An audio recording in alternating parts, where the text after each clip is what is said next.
Here, and we are live for today's Bowman Gray Stadium Cookout Clash for NASCAR as we begin NASCAR activity in the year 2026 right here on KRC. Appreciate everybody tuning in for this afternoon into this night's weekday coverage, Wednesday night live commentary stream. There's only one time every year that we have this, and that's usually for the Daytona 500. The last couple of years, obviously qualifying on the Wednesday night before the Daytona 500, so we will be live next Wednesday. But if you're wondering why we're here on this Wednesday, it is because this race has been postponed 3 days, but we are finally able to see NASCAR stock cars on the racetrack. And here, a little bull ring short track in Winston-Salem, North Carolina. Winter weather advisory all weekend. A couple inches of snow, huge ice storm, washed out everything Saturday, where NASCAR originally tried to condense practice and qualifying with the race in LCQ on Sunday afternoon into Sunday night. Well, that track was still under snow, and the state of North Carolina, for the most part, was still under snow. So pushed back to Monday. Monday pushes back to Wednesday, and now here we are on this Wednesday evening getting set for today's race. First off, the LCQ, 75 laps. Top two advance into the main event in tonight's race, and we will go over the starting lineup for the main event, obviously, when we do end up getting the main event picture in place. There is one champions provisional from this LCQ that will also advance. So 3 drivers in total from the LCQ are going to advance into the main event later tonight. It is already a 20-car main event field. Kyle Larson is on the pole for that race based off of qualifying earlier today, and all Hendrick Motorsports front row, in fact, with Byron and Larson. A couple impressive starts for Connor Zilich, the rookie. Shane Van Gisbergen able to qualify his way into the field.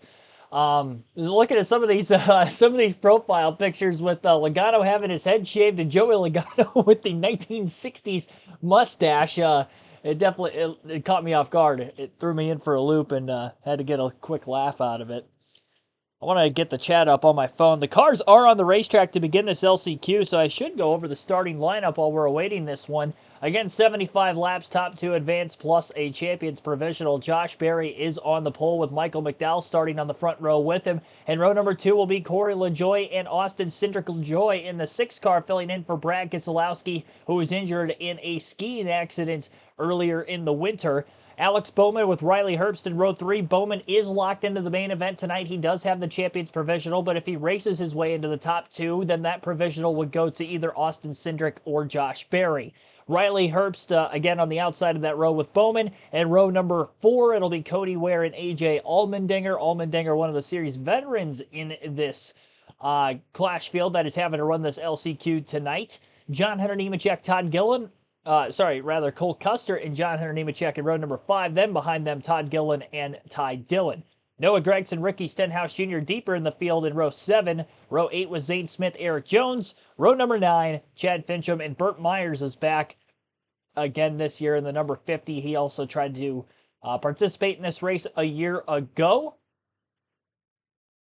So 38 cars on the entry list, only 23 in the main event, NASCAR's exhibition race to kickstart the 2026 season, the second consecutive year of this race being at Bowman Gray Stadium. Very cold evening. Temperatures in the mid to low 40s right now, and that will drop as we get into the nighttime sky a little bit later. 200 laps in the main event, so 275 laps of total action that we will see here today. And the LCQ and the main event are all on this stream. You won't have to go anywhere. Usually when we have these exhibition races, I'll have the LCQ and then the main event on different live streams, but not the case this time around. And that is because of the condensed scheduling for today. We're not going to have as long of a break period between races. 6 p.m. Eastern will be the start. Field has gotten the 1-to-go signal already. And if you're wondering visual purposes as to where you can watch today's races for both the LCQ and the main event, they will be on your big/local Fox network. So Josh Berry on the pole, Alexi inside lane, Michael McDowell on the outside of row number 1. Top 2 advance, only 75 laps to get to the main event. Green flag is in the air, and we're underway in the 2026 NASCAR season. Great launch for Michael McDowell on the outside of row 1, pulls clear by a couple car lengths, in fact, over Josh Berry, who struggles, and then overshoots the braking zone into turn 3. Cindric gets underneath him for a brief moment, couldn't win the race back to the throttle. Berry clear for second. Michael McDowell leads the opening lap of the LCQ, and side-by-side for third place between Corey LaJoie and Austin Cindric, a couple of Ford Mustangs up at the front of the field. Temperatures for today very similar to some of the spring Martinsville races in recent years, where it's kind of in that mid to low 40s range. And overnight it'll get pretty cold. A lot of drivers locking their tires up at the front of the field. Mentioned about Josh Berry into turns 3 and 4 in the opening lap, and at the end of lap 4, Austin Cindric did the same thing. Logjam on the bottom lane between Herbst, LaJoie, and Cody Ware along the bottom, 4th through 6th place. Couple cars to the outside still trying to find their way to the inside. AJ Allmendinger, the first of which in that outer line. AJ fighting for 5th. Stu Isaac, Brendan John Harrison, Mark DeMars, Marcus Villarreal, and many others. Welcome into the stream, everybody. And we've got trouble already. Caution is out for the first time. Riley Herbst got spun around. A couple cars along the outside of the racetrack having to come to a complete stop. And a bit of damage to Cody Ware. Like that left front fender might have tagged the spinning Riley Herbst car. And we'll see a replay of exactly what happened.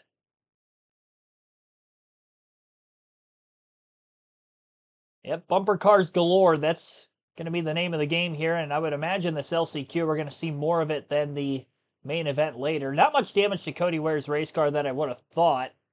Kind of lazily spun up out of the way. Actually, more damage to the front of the 42 of John Hunter Nemechek. He was the car that actually hit the sideways 35 of Riley Herbst.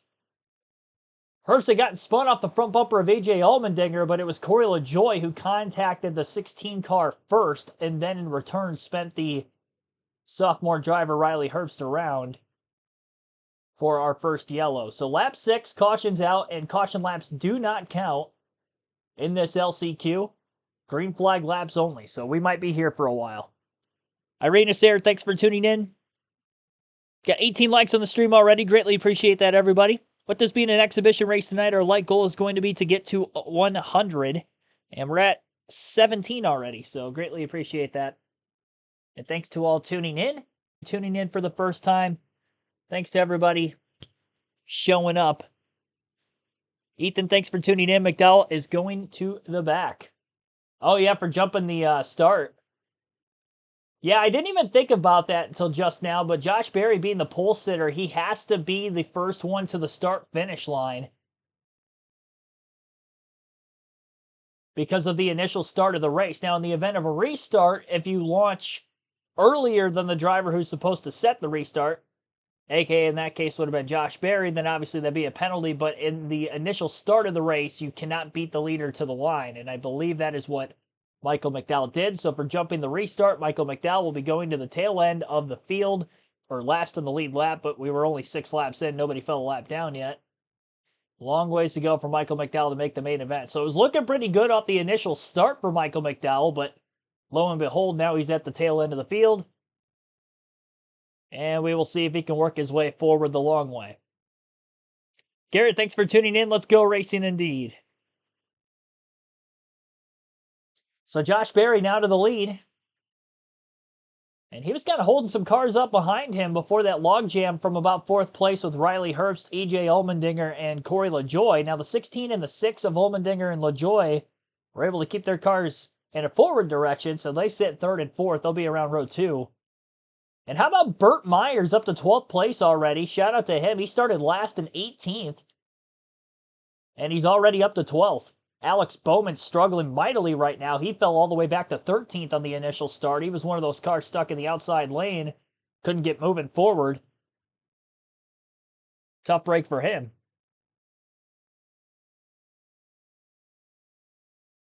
So Josh Berry going to get credited with those 5 laps led, not Michael McDowell, because McDowell was not being scored as the leader. He is still on the lead lap. There's no pit road at Bowman Gray, so McDowell kind of had to ride that out until the caution. Kind of typical short track rules, if you would. Maybe a beneficiary of that early yellow that he has more time to try to work his way forward. Wade, thanks for tuning in. No cartoon pictures. I did notice that. And Ryan Blaney's mustache was distracting me when I was trying to go through the running order at the start of the stream.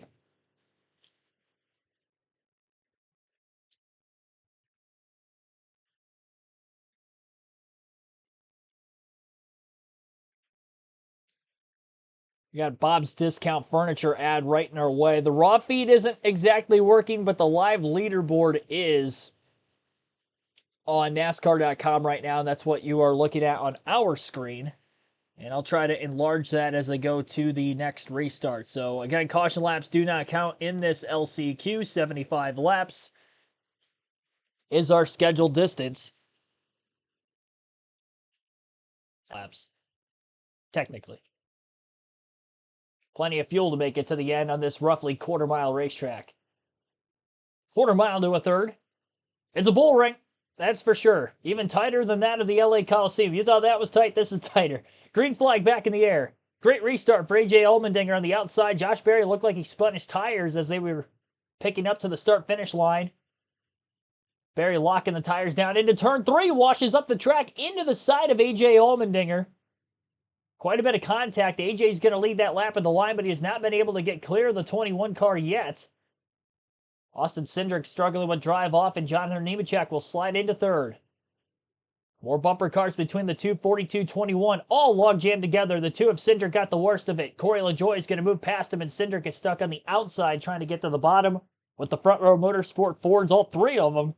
Gilliland, Zane Smith, and Noah Gragson are either underneath or directly behind the two. Alex Bowman having that provisional, I think he's just trying to keep his car clean. And he is not trying to race his way forward. After starting in the top 10, I mentioned he fell to 13th. He is now back to 16th, and he's a couple seconds off of Burt Myers, who fell to 15th and is the last car in the lead lap. Cody Ware and Cole Custer went to make repairs behind the pit wall. They are back on the racetrack, but they are one lap down each. So Ware, Custer, a lap down. 16 cars on the lead lap. So as for Josh Berry and Austin Cindric, who would have been in the provisional spot if Alex Bowman had raced his way into the top two, it's looking like they're going to have to race their way into the show. And right now, Berry is in one of those spots in second. And we've seen Josh Berry race his way in the All-Star race on a couple of different occasions, so we'll see if he can get it done in this LCQ.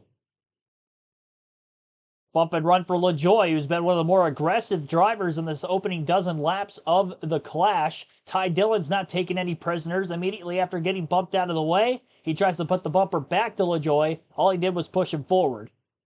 That pass was made for 4th place. It's very easy to slide the tires here around the bottom of the racetrack. It's so weird seeing a wheel lock. Obviously, these next-gen cars, not like the prior generation of car where you tend to see like a wheel hop from the rear tires. It's more the front tires locking up and you can't get the car to turn. 66, Chad Fincham towards the back of the pack. Also just slammed his tires forward, and I think he's actually getting pushed by Cody Ware, maybe holding up the pack. Ware and Custer trying to battle for the free pass position with one another in case there is another yellow. So Berry didn't fire off well at either the initial start or the restart, but he has, after losing a bit of ground, remained in second, caught back up to the race leader, AJ Allmendinger, and is going to attack to the inside for the lead on lap 17. And we'll take it away, and AJ doesn't want to waste too much time in that 21 car getting around him, so he'll surrender the position. And now the last chance qualifying final transfer spot is the 16 of Allmendinger. AJ started pretty deep in the field. Did a masterful job working his way forward quickly, and now trying to hold on, hoping he's got the long run speed in his race car to continue onward. Dean Tate, thanks for tuning in. Hello, 2026 indeed. Full screen commercial break on Fox. We'll go through the full field running order. Josh Berry at lap 23 of 75 leads. AJ Allmendinger in second after leading 11 laps. 12 led for Berry. And he started on the pole. In third place is John Hunter Nemechek, Corey LaJoie in fourth, Ty Dillon in fifth.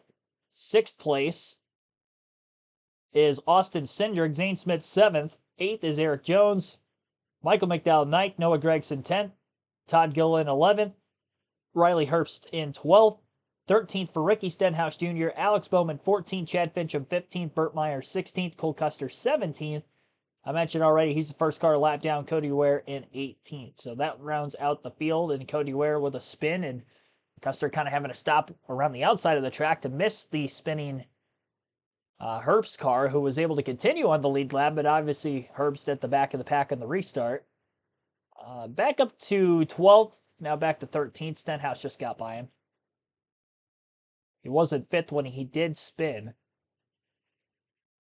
I'm looking out for that 6th car of Corey LaJoie right now, of the drivers outside of the top 2 who might have a shot to get their way into the final transfer position. He was definitely aggressive, to say the least. He's in 3rd place the final lap or 2. He's using the chrome horn because he's been using it from the start. Picking up a couple of spots. But once he got by with the bump and runs, I will say he has ran away from the car behind him. Like when he made that pass on Ty Dillon, he's over half a second ahead of him already just in a few laps. If you're going to use a chrome horn and make the pass, you better run away. And that's exactly what Corey LaJoie has been able to do to the couple of drivers he has done that to. Typical short track racing, it's kind of hard to finesse around a driver with these big heavy stock cars on a 3rd mile oval. Steve J, thanks for tuning in.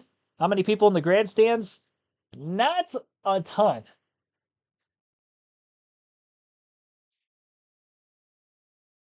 A lot of frozen seats up there. And there are some frozen butts in those seats. Not quite sold out like it was last year, but we'll also see if more will file in for the main event later. Of course, this is an early start time at 4:30. There might be a lot of people getting off of work in the Winston-Salem area Wednesday night. Main event starts just after 6 p.m.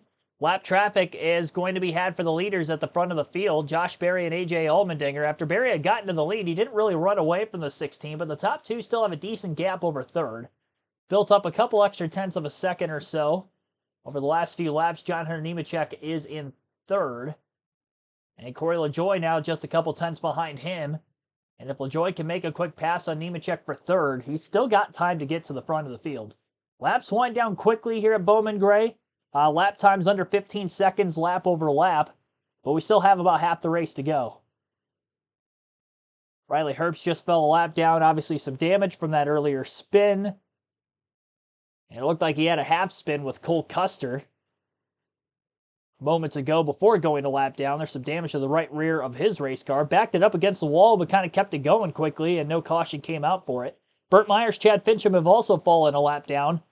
Herbst is in the free pass spot for the moment in 14th. Alex Bowman, last car in the lead lap, in 13th with the points provisional to make it into the LCQ. Ace Alshire, thanks for tuning in. Woo woo! Yes, we are back. 5 positions gained for Michael McDowell since the restart. And he is up to 9th place after initially being on the front row, jumping the start, and then under the caution at lap 6 had to go to the tail end of the field. This is a 30-lap green flag run because the caution laps do not count. And he's made up quite a bit of time very quickly, might I add. 16 cars on the lead lap after the restart. Up to 9th. It's 7 spots gained. Guess Fox's graphic was a little off.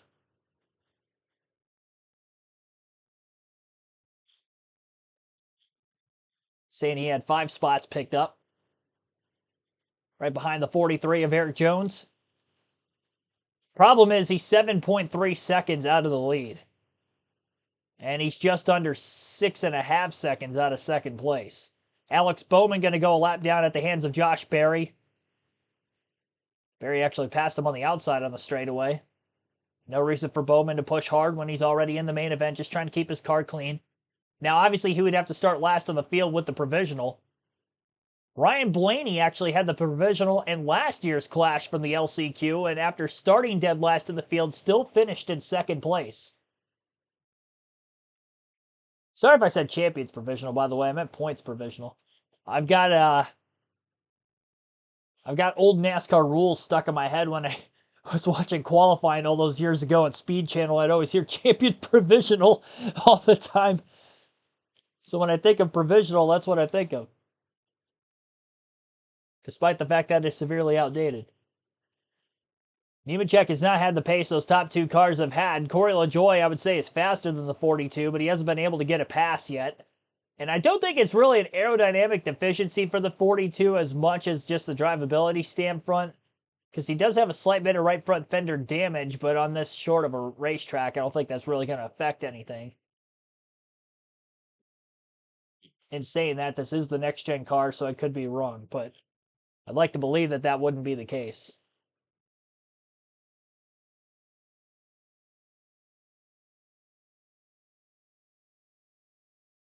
20th year of watching NASCAR for you, Wade? Oh, wow, Cindric. He's in the picture now with Corey LaJoie and John Hunter Nemechek. Nemechek finally got passed by LaJoie. Cindric underneath him, trying to take under the fourth spot, and does. 30 laps to go. So Austin Cindric is up to fourth, and now we'll try to match lap times between AJ Allmendinger and Corey LaJoie. AJ's losing time on Josh Berry since Berry got into lap traffic. The lead is now 1 second between the 21 and the 16 at the front of the field. Corey LaJoie about 1.6 seconds off of second place for the final transfer spot. That last lap, LaJoie ran a 14.977, a few thousandths of a second faster than Allmendinger's 14.98. So who can get through lap traffic the best in these closing 25 to 30 laps is going to make the main event in a little while.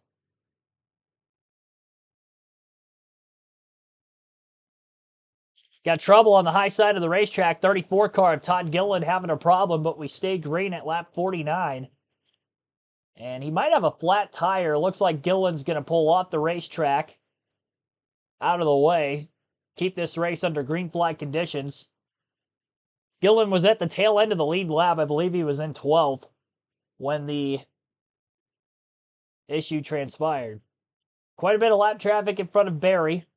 Most of those cars in front of him are already a lap down, so they should kind of pull up out of the way. No reason for them not to. And he's still got a decent gap over Allmendinger. Guess it's really going to depend on how much is this lap traffic maybe going to hurt the 16 car. Because Corey LaJoie has closed the gap some. And honestly, the pace that LaJoie is running right now, I think he can get to AJ Allmendinger if AJ continues to fade just a little bit lap over lap like it seemed like he has. Now he ran a 15.1 that last lap, 0.2 faster for LaJoie. And he's in the back of lap traffic trying to move him up out of the way. Contacting the 50, saying, hey, I got to go. LaJoie doing the same thing with Riley Herbst, saying, hey, I got to go too. Kind of ran him wide on the front stretch too. And is wayward by getting by Herbst. The gap is probably 4 or 5 car lengths. It's very close between AJ Allmendinger and Corey LaJoie. And AJ's no pushover. But we've already seen Corey LaJoie use the bumper to go from 5th to 3rd, really from 6th to 3rd on the last restart. The last 3 cars and the only 3 cars he's passed since the restart, bump, bump, pass. And Cindric is staying right there with that 6 car. Not really wrapping the bottom is LaJoie. A bit of a mistake by Corey. Kissed the outside wall up off the exit of the corner out of turn 4. Got him a little sideways down into 1 and 2, and Cindric is closer to the back of the 6 than the 6 is to the 16. We're under 20 laps to go in this LCQ already. Things are going to get interesting very fast. Right before LaJoie ended up swapping paint with the outside wall out of turn 4, it looked like he was starting to kind of have a wider entry through the center of the corner. And they get that diamond cut middle off, and then when he hit the wall, he hasn't really gone back to that line since. Ground is being gained with 15 laps left, though. That 6 car is all over the back of the 16. Into turns 3 and 4. He is right there. 15 laps left for AJ to try to hold on. And LaJoie can't waste too much time because Austin Cindric may take that spot from him. Two Fords versus a Chevrolet. AJ goes wide in 3 and 4. And there it is off the front bumper of LaJoie as expected. AJ going to try to stay and hang on that outside lane, but I don't know how long he's going to be able to hold on to it for. He's already lost second place to the 6. And now he's door-to-door with the 2 of Cindric, who's got the advantage, and Cindric takes third. Josh Berry's got about a 3-second lead over this battle for the final transfer spot behind him in second, but if a caution comes out, then Berry's not necessarily locked into this thing yet. And now Cindric's putting pressure on Corey LaJoie and saw that he has used the bumper every pass he's made, so I'm sure Cindric will try to do the same. A little bit of a nudge, more of a push through 3 and 4. LaJoie doing a good job not moving the wheel much. Up the racetrack into turns 1 and 2 now. Cindric to the inside. Door-to-door into turn 3. Coming up on 10 laps to go in the LCQ, and Cindric is clear. Crossover by LaJoie. He may get back to the inside and does. Great move by Corey LaJoie. Little over-under crossover move. He leans on the 2 car on the backstretch. Into turns 3 and 4. Too much bumping, and it might bring the 16 back in it again. More contact into turns 1 and 2. Side to side. 4 seconds out of the lead. These guys are running terrible lap times with one another. A little tap to the right rear, the left rear. Cindric and LaJoie are beating their race cars against one another. And in these final 8 laps to get into the main event, I'm not sure that the bumping is anywhere near done. Cindric with the inside advantage on Corey LaJoie. 7 laps to go. Through turns 1 and 2, LaJoie holding on strong on the high side. AJ Allmendinger right behind both cars. No sign of Nemechek yet. Another crossover by LaJoie as he gets to the inside of the 2. Cindric may have brushed the outside wall up out of turn 4 because of LaJoie running him wide. I mean, they are just leaning on each other all over this racetrack. Nothing has changed. 5 laps to go. Looked like LaJoie tried to really win the race back to the gas. He launched nearly clear in the center of the corner, and then up off the exit of the corner, Cindric was right there with him again. Cindric all over the back of the 6. He's just going to shove him wide. And now the 16 shoves the 2 into the 6. Haven't seen anybody go for a spin, at least not yet. 3.5 laps to get it done. Josh Berry 6 seconds ahead of the field. Berry's a lock if it stays green at this point. 3 laps left for Cindric and Corey LaJoie. Cindric on the inside, LaJoie on the outside, and AJ Allmendinger right behind both race cars.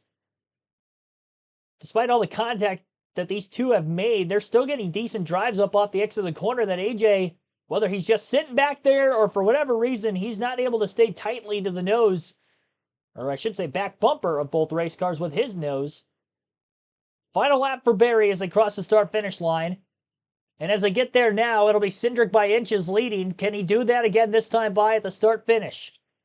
Cindric on the inside. Josh Berry coming through to win the LCQ into 3 and 4 for the final time. Allmendinger shoves the 2. The 6 goes even wider. And it'll be Austin Cindric taking the final transfer spot by way of racing his way into the LCQ.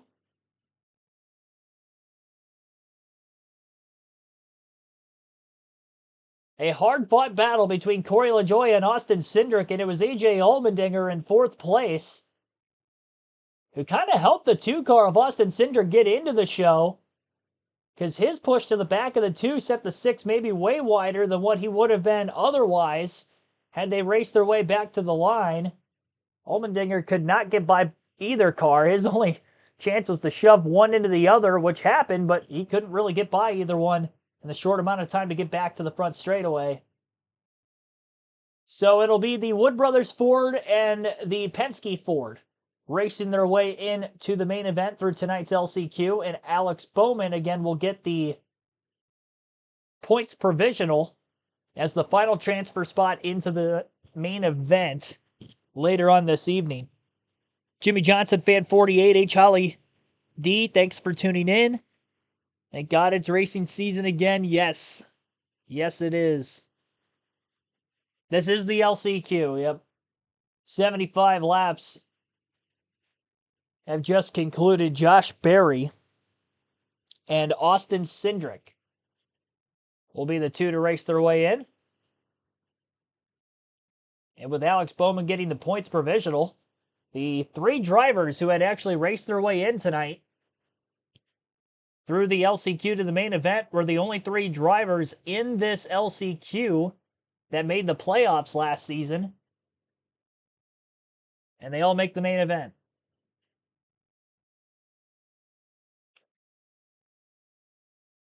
Where's the main event lineup?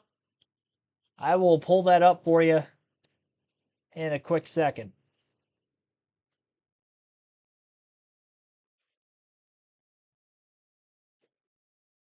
This is the entry list.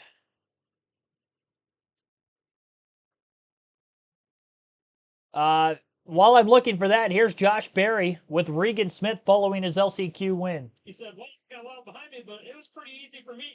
It did look pretty easy for you at times, but you had to get some position back early on in the race. Your crew chief, Bob Stanley, said this thing was going to be really good on the long runs. Was that the case? Yeah, I feel good about it. Honestly, just struggled a little bit on the restarts, cold temperatures, locked in the left front there, and got it locked up a little bit under AJ and washed him out. But once we were able to settle in and get some heat in the tires, I felt good about our car, and I think we can make a few small adjustments, make it a little bit better. But obviously, don't have great track position starting in the back here. But it's a long night when you don't make this race. So I'm glad that we were able to put both our cars in. Second year in a row that you've had to race your way in, so you've got experience starting in the back. What's going to be the most important part for you? Is it to get spots early, or are you going to want to just try to get spots as it opens up? Yeah, I don't know. I think it's going to be a little bit different. It definitely seems like there's more fall off. Obviously we saw it stretch out a good bit right there. So, just managing the tires. We're still at the Madhouse. It's a Madhouse, Larry, and definitely got a guy back there that experienced the Madhouse fully for you. Yeah, but Larry McReynolds catching up with Austin Cindric, the LCQ qualifier of the second position. That was about as fair as I think that could have gotten for an LCQ. So I appreciate Corey racing hard, and obviously we advanced in, but long road ahead. Starting last with some scuffs for the final here, but happy to get the Freightliner Ford Mustang in the show here, and enjoy kind of round two here at Bowman Gray. This is a very cool place. I was happy with how the car held on for a long run. Kind of had to save my stuff after I got punted out of the way there early. So it seemed to play out reasonably well. Glad it went as long as it did. Yeah, it's fun. Good way to get started. You got a top 10 finish last year. If you take what you learned last year, I know it's a little different tire, but what did you learn in that 75 laps that you and Brian Wilson can maybe adjust on? I know it's going to be a long journey to the front, but what did you learn? Yeah, definitely.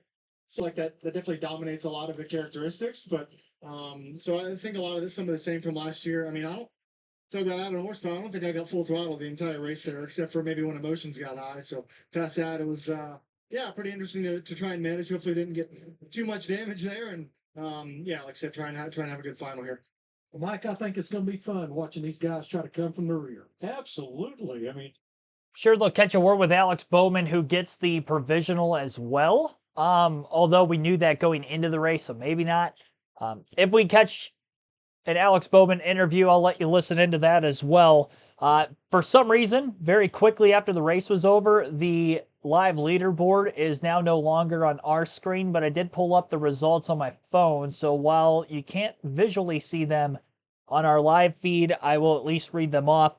Josh Berry with a win, a margin of victory by 7.4 seconds. That's over a half a lap at Bowman Gray. For himself over Austin Cindric in the LCQ. Cindric again races his way in, final transfer position in that last lap battle with Corey LaJoie. And really, it wasn't just the last lap. It was about the last 15 to 20 laps. Those two were beating on each other for that final spot. Neither one could really get away. A couple of crossovers back and forth. Just good, hard, short track racing and fair at that. Nobody got dumped or anything, but definitely was beating each other up for the ability to get into the main event this evening. So behind Cindric and Berry was Corey LaJoie in third, who just misses out on the main event in the sixth with RFK Racing. Then AJ Allmendinger, who was in the second place position for the good 2/3 or so, 3/4 of the way through this race before he was caught by LaJoie, and then Cindric quickly after LaJoie got the second was able to get by him, and then they had those crossovers, a changing of paint back and forth. In the fifth spot was John Hunter Nemechek, then Zane Smith in sixth, Noah Gragson 7th, Ty Dillon 8th, Ricky Stenhouse Jr. 9th, Eric Jones 10th. Only 9 cars finished on the lead lap out of 18 in the LCQ. Michael McDowell was a lap down. He jumped the initial start as they went green. Unfortunately, ended up at the tail end of the lead lap, and because of being caught back in traffic, finished a lap down by the end of it. Cole Custer was 2 laps down with slight damage in 12th from the first and only incident which took place in the LCQ after the Riley Herbst spin. That was at lap 6, and then we went green for the final 69 laps of the 75-lap LCQ. Chad Fincham 2 laps down in the 13th place position in the 66. 2 laps down as well for Burt Myers in 14th. Cody Ware in 15th. 3 laps down, Riley Herbst in 16th. Alex Bowman, after 19 laps from the finish, pulled off the racetrack. Again, he was already in the main event, just kind of getting some extra practice laps, if you will, if you can call it that, because it didn't really seem like he was running full speed. Still trying to learn some things. They'll make some adjustments before the main event in a little bit. And then Todd Gillen pulled off the racetrack. It looked like he had some sort of a suspension or a flat right front tire when he pulled off the racetrack. He was running last on the lead lap and 12th at the time with 28 laps to go. He finishes last of the 18 drivers in this LCQ. So 2 lead changes, 1 caution. Josh Berry, Austin Cindric, Alex Bowman will be starting at the tail end of the field in tonight's main event. So the starting lineup for the main event, I do have it on screen for you, and I'll go through that real quick. Kyle Larson going to be on the pole position after qualifying earlier this afternoon. William Byron on the outside of row number 1. Row 2 will be Ty Gibbs and Chase Briscoe. Row 3, Christopher Bell and Denny Hamlin. Bubba Wallace, Chris Buescher in row number 4. Row 5, Ross Chastain and Tyler Reddick. Row 6 will be Chase Elliott and Carson Hocevar. Row 7, Kyle Busch and Joey Logano. It'll be Austin Dillon and Ryan Blaney in row 8. Row 9, Shane Van Gisbergen and Ryan Preece. Row 10, Connor Zilic, Daniel Suarez. Row 11, obviously, will be the LCQ qualifiers of Josh Berry and Austin Cindric. And then Alex Bowman will be starting last of 23 cars on the grid. So we have 5 more cars on the main event than the 18 that we did in the LCQ. I did pause it a little bit ago. Regan Smith caught up with Corey LaJoie, who finished 3rd and was the first driver to not make his way in to the main event through the LCQ. So here was that interview moments ago. Look, you guys going back and forth trying to position yourself in the right spot for that last lap. Yeah, it was like a game of chess at like 50 miles an hour. With you wanted to be the guy on the inside, obviously, but you didn't want to pass the guy because then he had the opportunity to get back to you. But came up a little short. It was exciting. It was fun to be in the fight. I hadn't been in a fight like that in a long time. So just kudos to the 16 man. They've had lots to deal with over the off season. I know Brad's watching at home. He'll be ready to go next week. But it was really cool to get in this 6-car system to knock the rust off. Unfortunately, we'll be watching the show from the couch, but we're really prepared, and I feel really good about next week. You mentioned that your car owner and normal driver of this 6-car, Brad Keselowski, will be ready to go next week at the Daytona 500 on Fox, but you are also going to have an opportunity to race in the Daytona 500. How excited are you to be in that 99 car 1 week from today?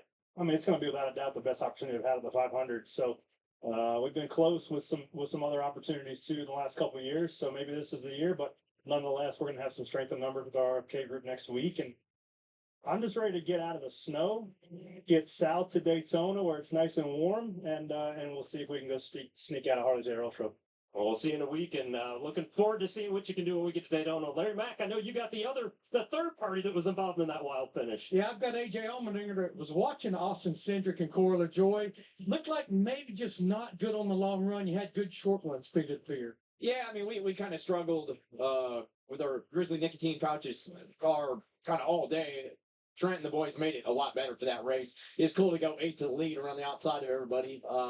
But yeah, we still struggled with kind of that forward drive. That's where the 21 was super good later in the run. That's where the 6 and the 2. But I seen where the plan was going. They weren't going to let each other get away, and I had the plan set up perfect. I just didn't execute. I went down in there to kind of shove them both out of the way, and we didn't have enough grip to throttle back up and beat them line. But at the end of the day, we learned some stuff. These are the types of racetracks we struggle on in general. So we got to be better, but I felt like we at least gave it a good run and got on TV a little bit. Are you about ready now to add about 2.25 miles of track? Let's head to Daytona for the Great American Race. Well, I've already been there for Rolex with the whole racetrack. I'm just hoping the weather's warm. It was warm the last time I was there. I hope we get back to some warm weather. So, yeah, always an honor and pumped to be able to be a part of the 500 and can't wait to get there. Josh, AJ, and I have a lot in common. We want warm weather. Yeah, that's one of my big takeaways from everything we just heard. The drive. All right, there you heard from Corey LaJoy and AJ Allmendinger, who finished 3rd and 4th in the LCQ, just barely missing out on the main event. Kyle Lance, thanks for tuning in. What's up? Yes. So the KRC League is going to be back. I'll highlight that now. Tonight, we do not start the league Daytona 500 next Sunday. Not this Sunday. This Sunday's the Super Bowl. Next Sunday, we are going to be live for the Daytona 500 and everything throughout Speed Weeks, but we will have the NASCAR Fantasy League back on the channel again, and it will be right here on NASCAR.com, or you can go in the NASCAR mobile app. Chance to win 2 tickets to any NASCAR race if you're choosing the following season if you win our regular season and or playoff championship. Had a couple of winners again last year that had their tickets for this year's event, so you don't want to miss your opportunity to get tickets for next year's NASCAR season. You'll want to go under Fantasy, as I just did on NASCAR.com. There's a tab towards the top of the screen, and then Fantasy Live. I'll click play now. You pick 6 drivers every week, one of which is a garage driver that you don't have to start in your top 5. You can only choose the same driver up to 10 times throughout the course of the regular season. Again, we will have a regular season and a playoff champion, or I guess in this case, a regular season and a chase champion. But 26 races to try to get the highest amount of points you possibly can. And again, winner take all in this fantasy league. KRC League is the name of the league. When you go to search, all you need is your email to sign up. It is free to join. And if you win our regular season or chase championship, to win those tickets, all you got to do is be a subscriber of this YouTube channel as well. And that is also free. So definitely be sure to do so. KRC in all capital letters, space capital L on league is the league name. Just put that down in the chat below. Murph Turn 2, thanks for tuning in. LCQ was great. Yeah, it was pretty good. One incident that took place throughout the course of it. Action-packed battle between Cindric, LaJoy, Allmendinger for that final transfer spot. And now we wait for the main event, which will be coming up in about an hour's time.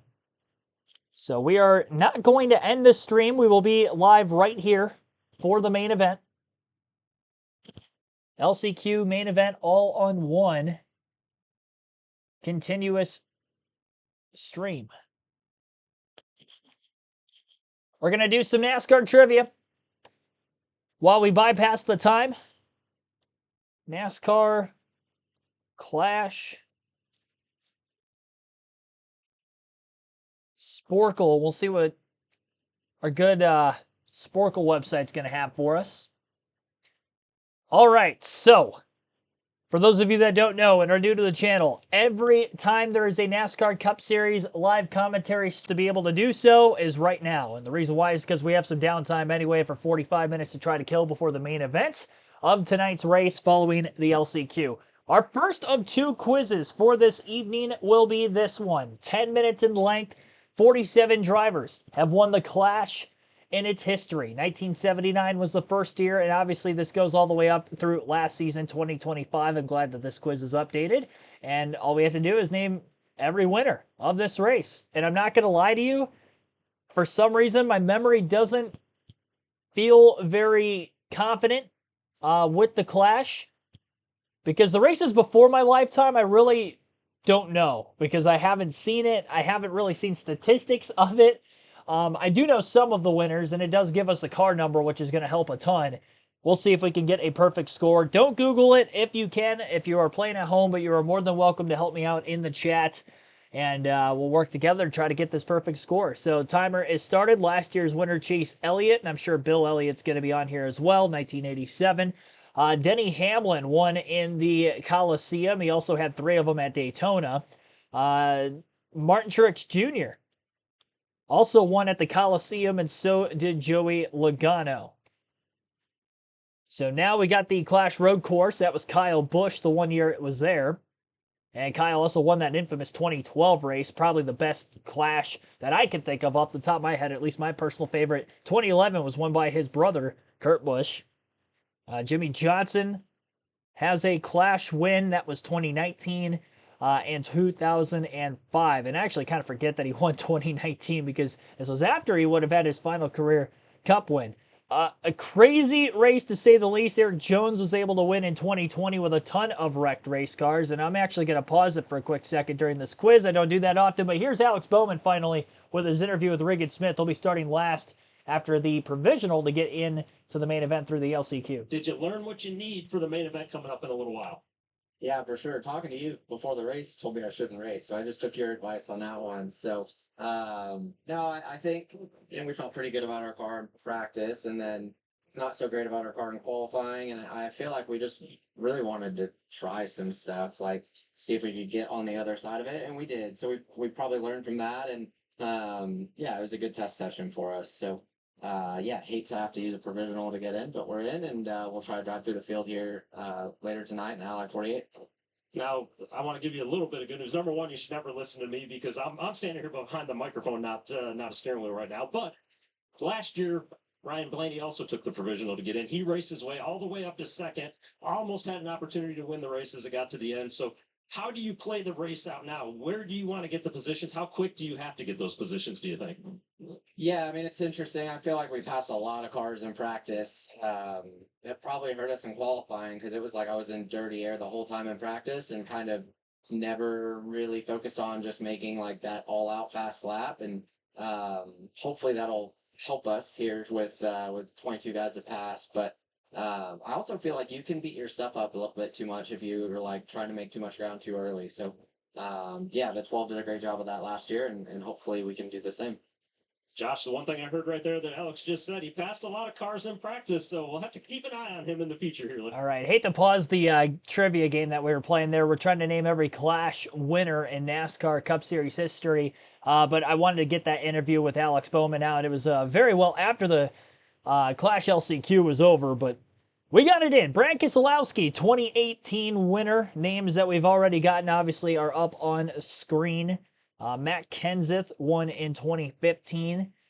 2013, Kevin Harvick was the winner of that race, and Harvick also wins 2009 and 2010. Dale Earnhardt Jr.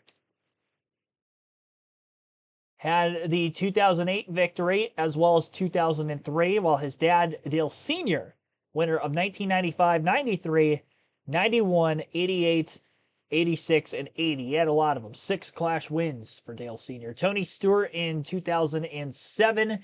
Stewart also won in 2001 and 2002. And that 2001 race is really, really good. I highly recommend going back to watch that. Dale Jarrett was the winner in 2004 and 2000, leading up to his 2000 Daytona 500 victory. 1999 was Mark Martin in the number 6, Rusty Wallace. Never a Daytona 500 winner, but he won the Clash in 98. 97 was Jeff Gordon, and Gordon also won in 1994. 1992, Ricky Rudd. No, he was not in the 15 yet. Who was in the 15 car? 1992. Rudd was in the 15 before that. Ernie Irvin can't be the answer. I'm the 15 car, the number doesn't. What was it? Well, Darrell Waltrip won in 81. I don't know why I thought Michael Waltrip. He wasn't in the 15 yet. I was like, maybe he drove a 15 car before that.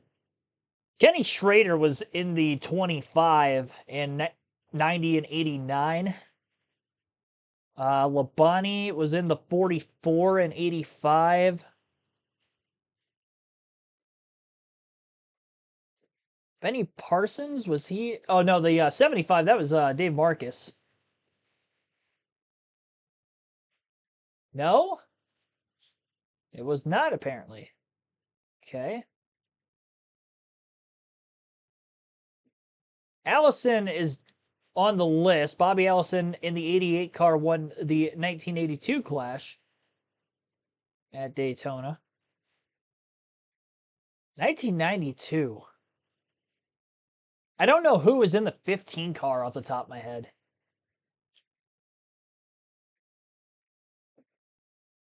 That's interesting. Definitely don't Google it. I want to see if anybody knows.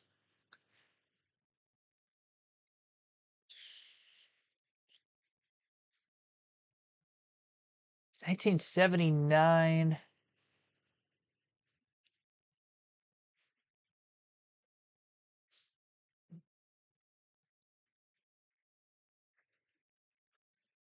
There's no way Kyle. I mean, he was in the 42 car.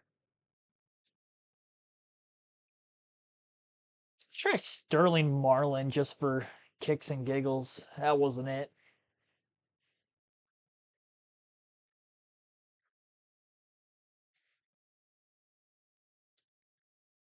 First quiz of the year, and you can tell.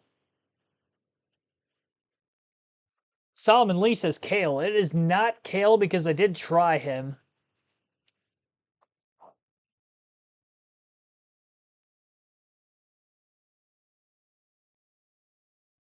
Yeah, I did try him. Got Buddy Baker in 1979. So we needed the 1983, 84, and 92 winners. I mean, I'll put Foyt, but I don't think that. No, it's not it.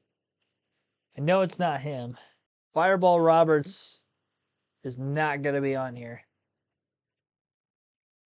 He did not race into the 80s. Oh. Is it anybody who hasn't won a cup race? Like an actual points paying race? Like, I don't know what number Derek Cope. I know he's won the 500 before, but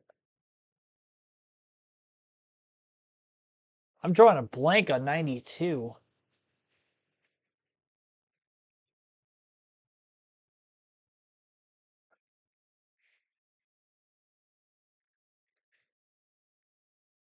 That car number just does not help me.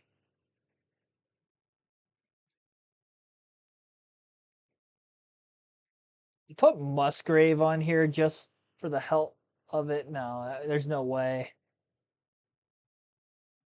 There's no way.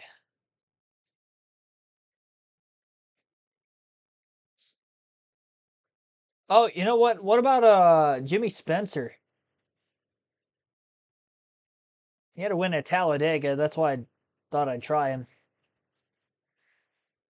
That car number does not ring a bell. There's no way it's Jerry Nadeau. He didn't even run his first race until the mid to late 90s.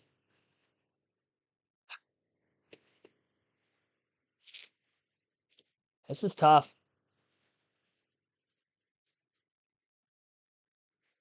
Try Bobby Hamilton.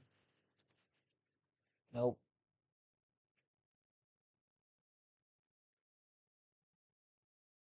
Yeah, I did try Cope already.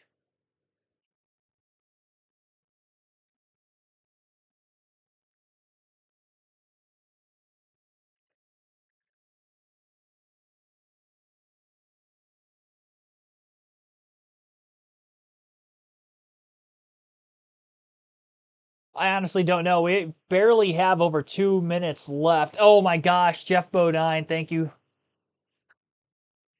Thank you, Kyle. All right. That car number just did not ring a bell for me. It was the Hardy's car, wasn't it? Wasn't that the 15?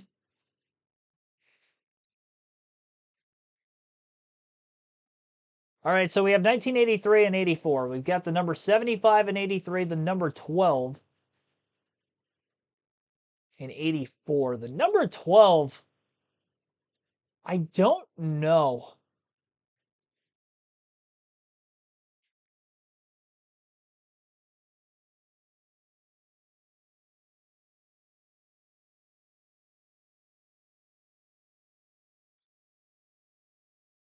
Let's think of guys who. Well, I already tried Benny Parsons. He's not on here. He's a 500 winner.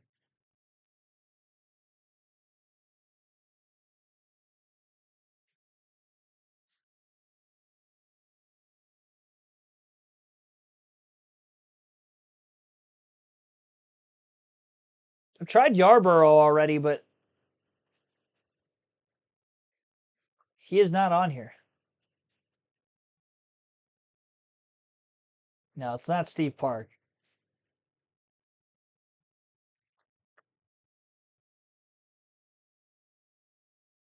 We have 45 seconds.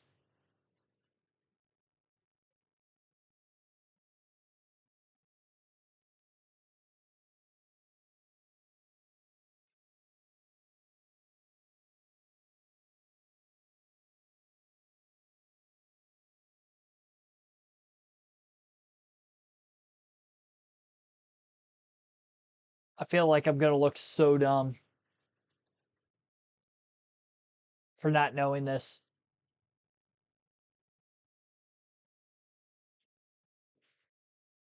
There's no way it was Hendrick. But I don't know anyway, so that's why I tried. Neil Bonnet both years. Okay, so that did throw me off that it was two different numbers. And I would have automatically assumed it was two different people. Neil Bonnet was the Clash winner of 1983 and 84. I did not know that. It was the only 2 years we missed. Average score was very high, actually, 93%. We did get above average, 96%. So Neil Bonnet was the only name we missed out of 47. 45 out of 47. I'll take that. PJ Peterson, thanks for tuning in. As well as many others who are tuning in to our live commentary stream of the Clash Bowman Gray Stadium. Let's go. NASCAR Clash. I want to see if they have any other.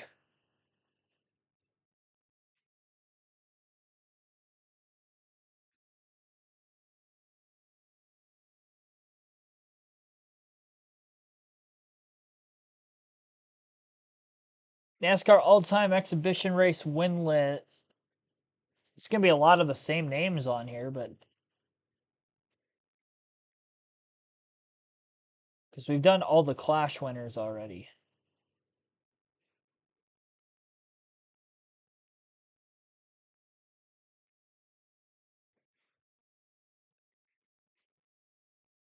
So there's a couple of quizzes we can do here. And this is since 1972. 10 minutes. It does not give us the racetrack. That's tough. And I don't know if this counts the All-Star Open. Oh, it does. Okay. Okay. So this is any exhibition race in NASCAR from 1972 to today. They just had to win an exhibition race. And this is updated to 2025 as well, so. This is updated through last season. 10 minutes. Anybody who has ever named or ever won an exhibition race in NASCAR. Now we have to get all the names that won a Clash because we just did that. And then from there, we can get the rest of them. So, Jimmy Johnson is going to be on here. Jeff Gordon. Put Neil Bonnet before I forget. Bonnet, Baker, Waltrip, and Michael's going to be on here as well.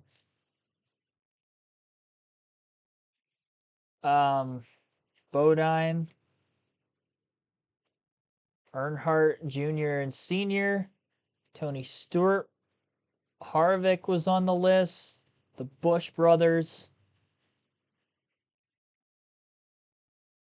Logano, Truex, Elliott, Bill, and Chase.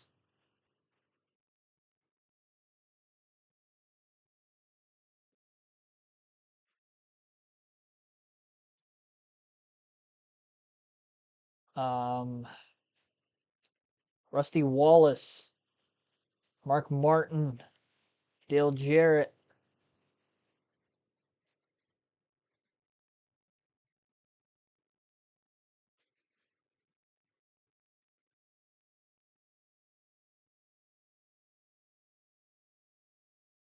Labonte, Terry, and Bobby's on the list too. I'm trying to get all the Clash winners first. I was going out of order. Really hope I didn't skip any.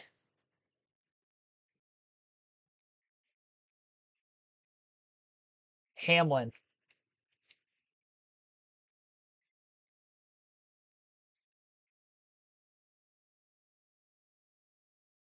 I don't think there's any more.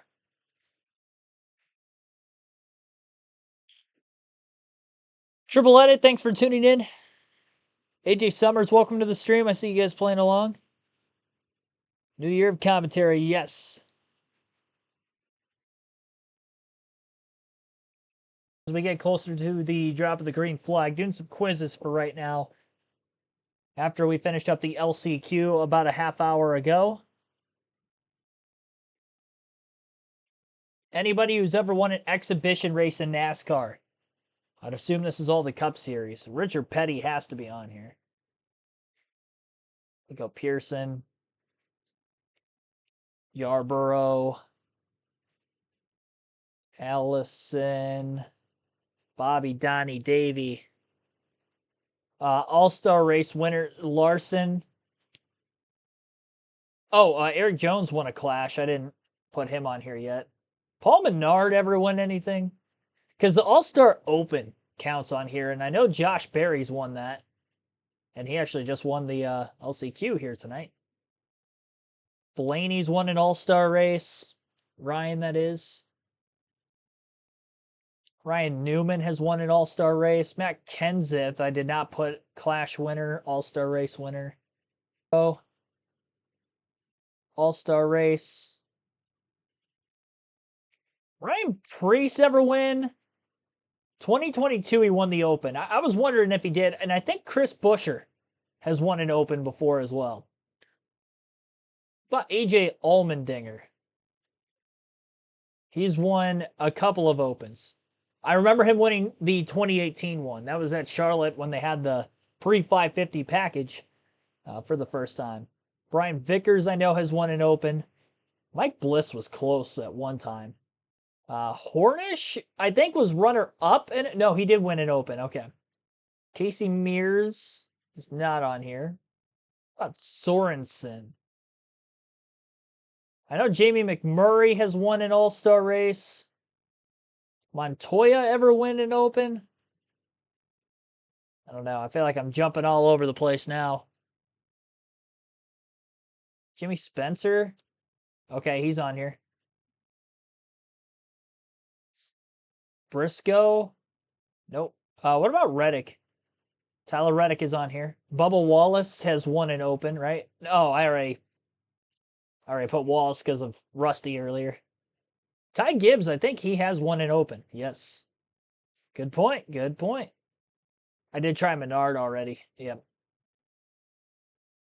DiBenedetto?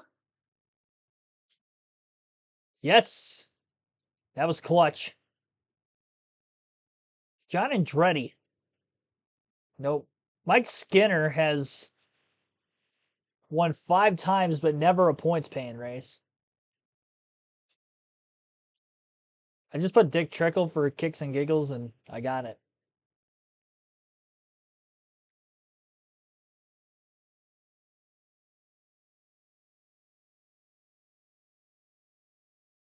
(2021 to 2023) is interesting.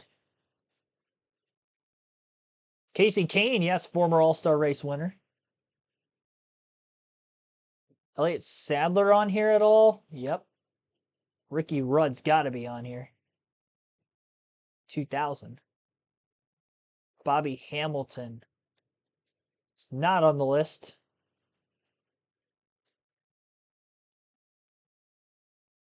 Nadu. Jerry Schrader is on here. He's a former Clash winner. Stenhouse? No. I doubt Danica is on here, but I'll try her anyway. Almirola's got to be on here. I think he won at Bristol. The Open that year. McDowell? Okay. David Rudiman.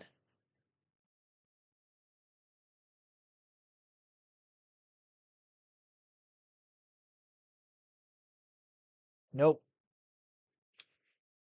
Clint Boyer? He's on the list. I think I tried John Andretti already.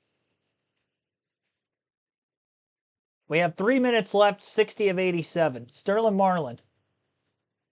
We got Cuckoo Marlin on here as well, by default. AJ Foyt. Okay, AJ Foyt's on here.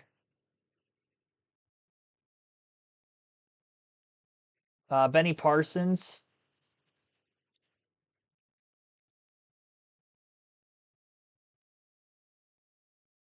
No, there's no way. Oh, yeah, William Byron. Of course. There's some other active drivers. Gregson win. He won some fan votes, but he didn't win an Open. I'm a little upset that there's a couple more active drivers I have not named yet. Justin Haley. Okay, there you go, 2022. Who else is active that might have... Burton, Jeff Burton. Oh, boy. Mayfield.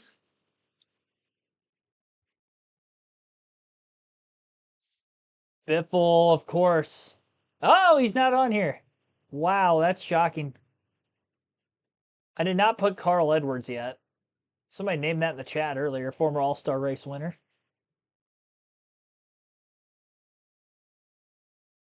Custer? No.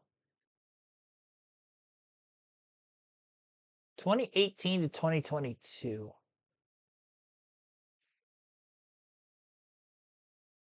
There's another 22. Oh, man. Regan Smith on here at all? Nope.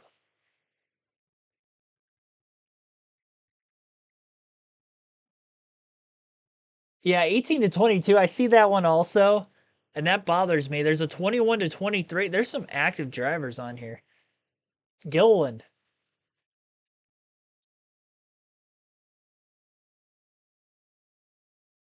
No, I already tried him. Wapple? Ugh. This is bad. Suarez. Chastain. Nope, he's not on here. Did get Daniel Suarez, though. There's still at least 2 more active drivers. 3. At least 3 more. Oh, gosh. I do have Schrader already. No.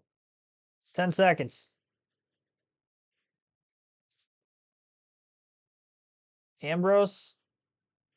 Nothing. Brad Keselowski, that's bad. That is so bad. Oh my gosh. We're struggling, gang. By we, I mean I.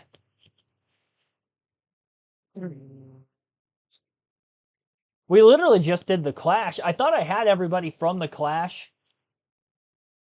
He's an all-star race and a Clash winner. That's the sad part. Austin Dillon has won some all-star opens.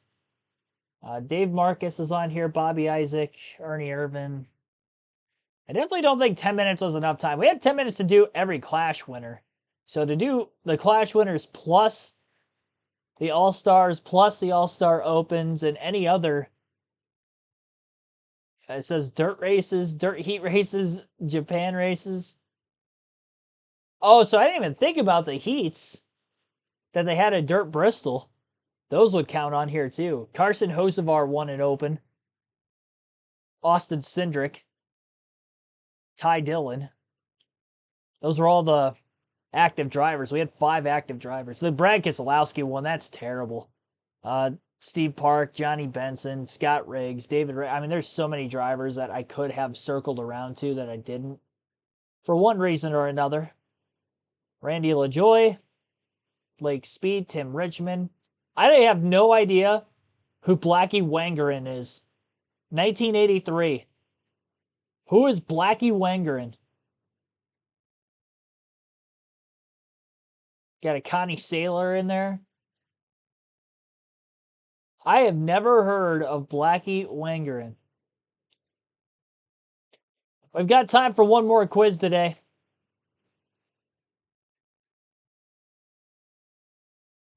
That was rough.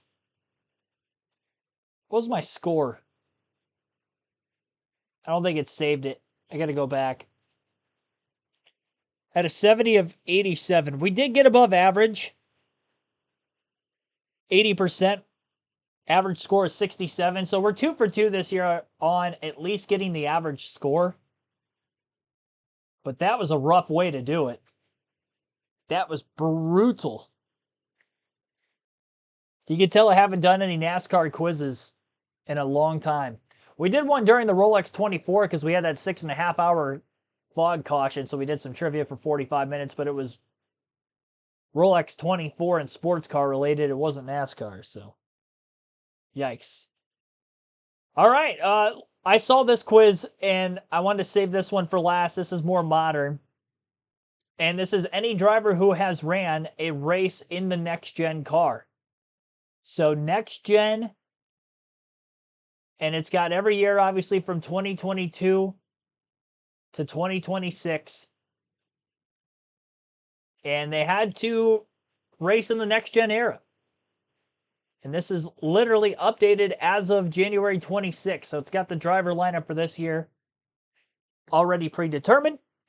Patrick Shadley, thanks for tuning in. Be sure to hit the like button if you haven't done so yet. Our like goal is to get to 100 likes by the end of the stream. Started things off at about 4:30 for the LCQ. We have 38 likes right now. Subscribe if you're new so we can reach our goal of 7,000 subs on the channel by the end of the Daytona 500. Not this Sunday, but the following Sunday. Let's start this thing off. I think we have to go in numerical order here. Driver by number that we see on screen, and it's going to fill in the blanks for a lot of them. So we'll go with this here first, obviously. 10 minutes is not a lot of time. 99 drivers have ran in the next-gen car. Some of the road course ringers are going to be the toughest. In the number 1 to start things off is Ross Chastain. Cindric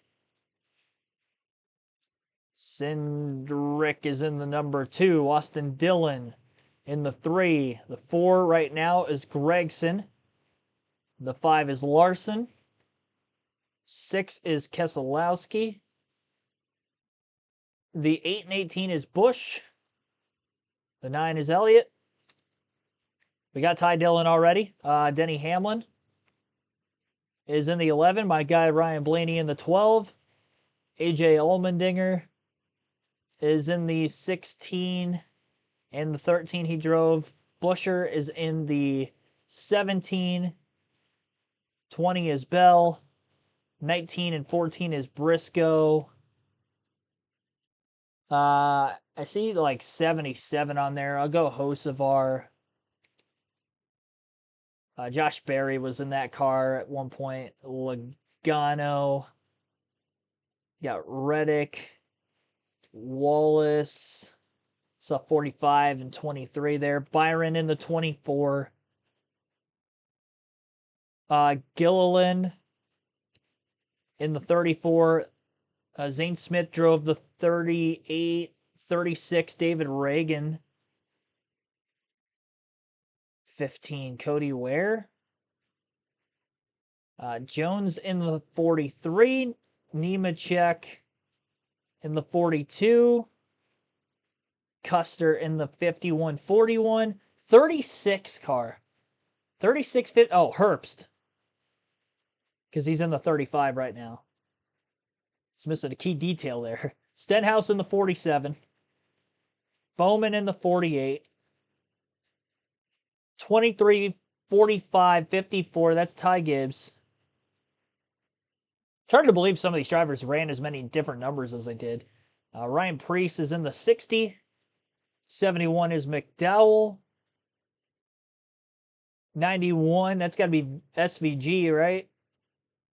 Van Gisbergen. Giz. Do we just put Gisbergen? Okay. Van Gisbergen, Zilich.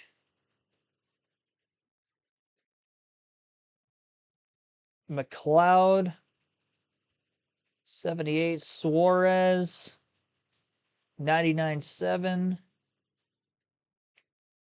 Greg Biffle, I saw 44. JJ Yaley's driven the 44. Corey LaJoy is in the 99 for the 500 because it's got the 500 entry list on here. Justin Allgaier in the 40.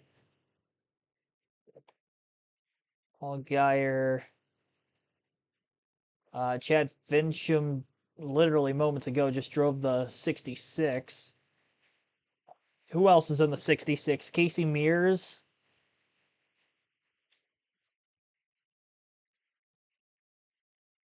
Who else is in the 66? Josh Balicki. Gosh darn it. I'm not getting the guy on our screen here. 67 last year was Corey Heim. 78, Catherine Legg drove that car last year. Jimmy Johnson in the 84 at 50 of 99. Anybody who has ever raced in the next gen car, the NASCAR Cup Series. 15 and 66 is interesting. The fact that I have 50 names right now, and Burt Myers literally just raced.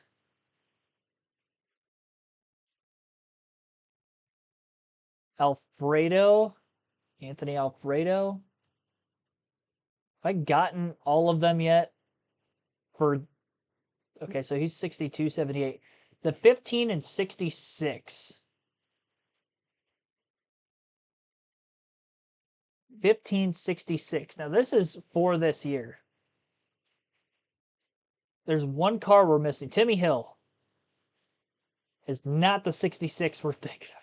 They've had so many drivers. It's crazy.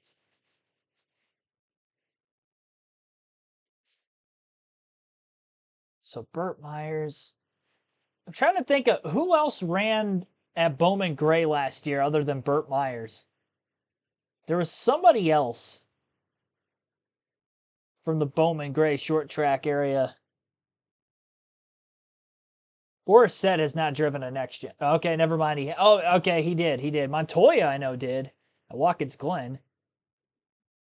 So did okay,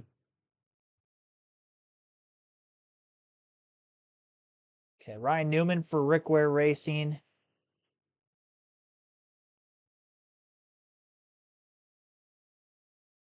Boyer's retired. Boyer didn't drive the next gen? I guess his last year was 2021. McMurray? Did he run a 500? No, I put David Reagan already. I already have him. That's interesting. Harrison Burton. We got Jeb Burton on there as well.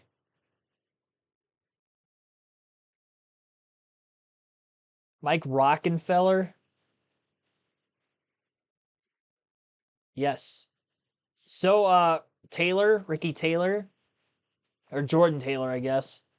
Tim Brown. That was the other driver. And then Will Brown, we got by default for road course. SVG bringing that man in. I was trying to Castor Neves, Project 91 last year. And then at Watkins Glen, I can't remember if that was, it would have had to have been 2023, I believe. Oh, gosh. I can think of his face, and I can't think of his name off the top of my head. F1.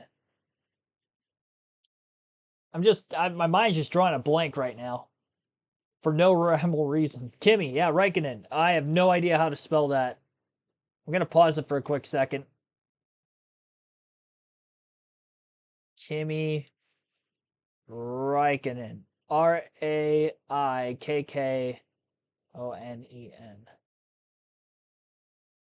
Kkonen. There we go. That's what I was looking for. All right. There's so many names still on this list. Justin Haley.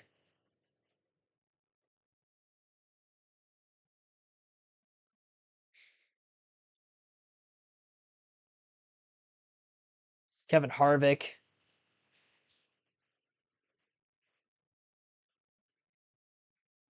Truex. Ryan and Martin.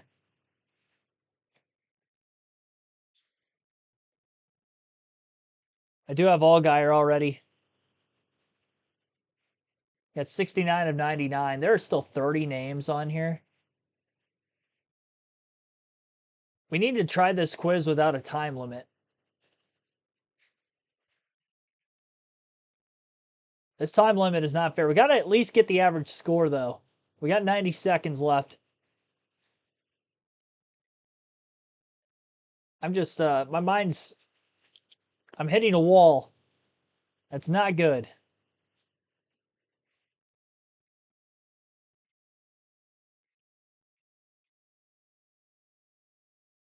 It's got to be some guys from the Xfinity Series back markers. Like Jeremy Clements ever? No. Sieg? I think I'm on the right track, but I'm not drawing the right names. I do have Zilich already. Austin Hill. Well, I would have had that with Timmy Hill. Jesse Love. He raced last season.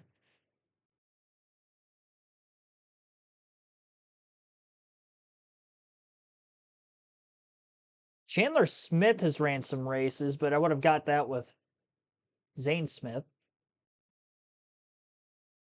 Who replaced Hamlin last year? That's a good question. Oh, that was Ryan Truex. Yeah. Ryan Truex replaced him.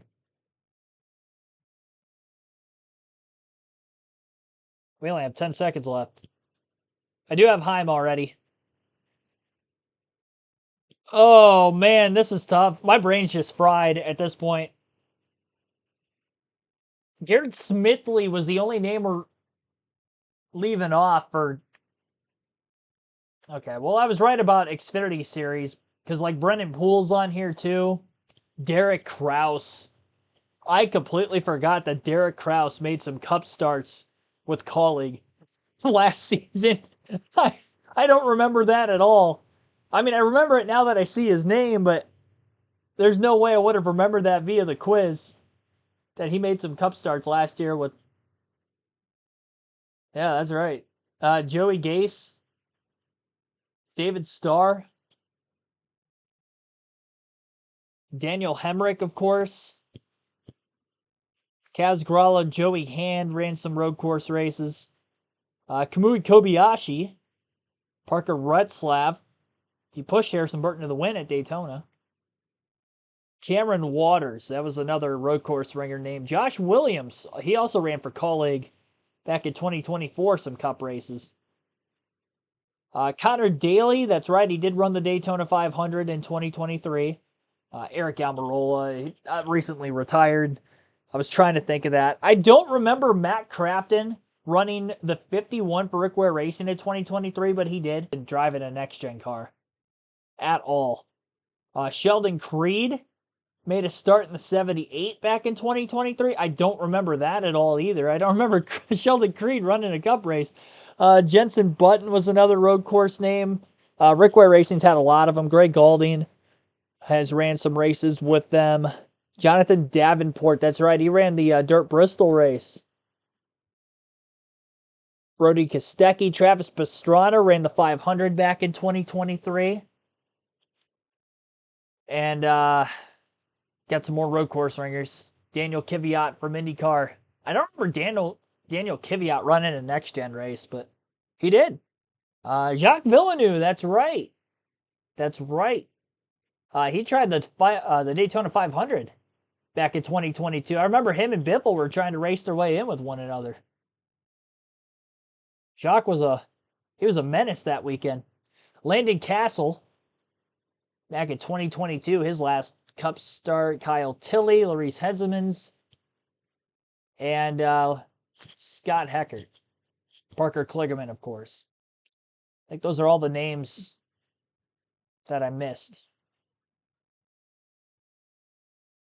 We did get above average, 71%. I'm going to circle back to this later this year and see if we can do better than 71%. That was a lot tougher than I thought it was going to be. Off the top of my head, if you would have had to tell me how many drivers have ran in the next-gen era, because it's such a short amount of time, we've only had 4 full seasons. We've had 99 drivers make a Cup start.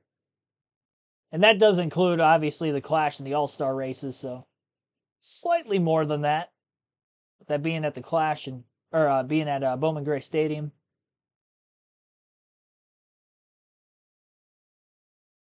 All right. And, of course, the Daytona 500, if they didn't end up making the show, was still on the list as well. All right, drivers are going to be called to their cars very shortly. We are 2 minutes away from 6 p.m. Eastern, and this race is set to go green at just after 6.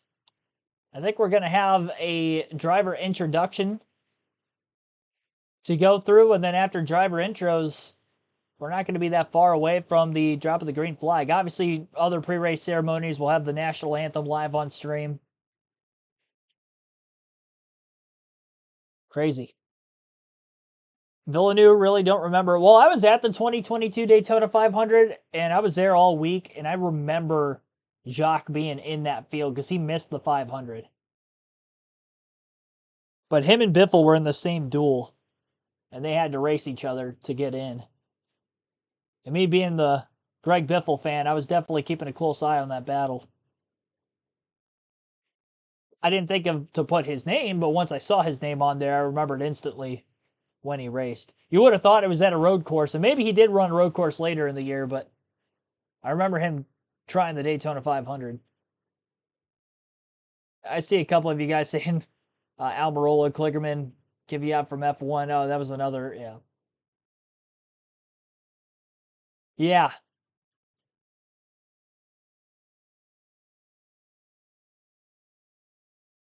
Yeah, I forgot about Jensen Button, too.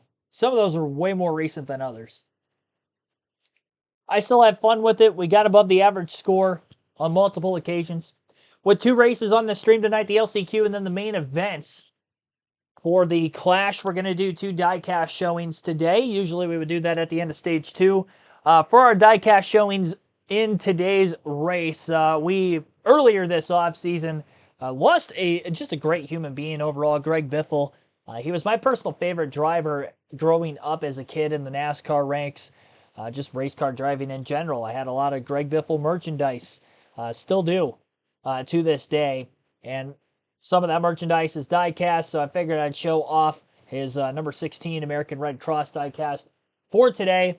NASCAR racing in North Carolina, where, of course, he had helped with Hurricane Helene in the efforts of cleaning up the aftermath of that hurricane just a little over a year ago. About a year and a half now.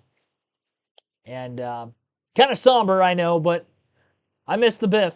And here he is. This is a diecast, and figured that would be a good way to kind of start off 2026 with our diecast showings. for this season. I didn't show any off during the Rolex 24, so this is the first one of the year. And as Brian Roberts used to say back in the day, always stick with the Biff. Greg Biffle. Gone too soon.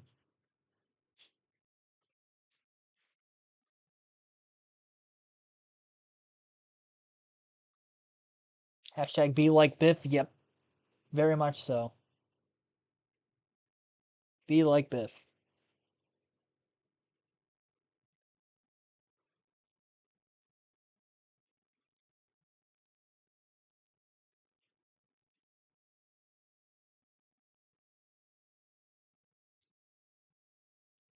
Alrighty.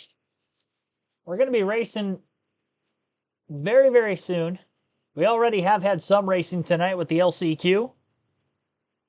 Main event for the Clash at Bowman Gray Stadium is also coming up very shortly.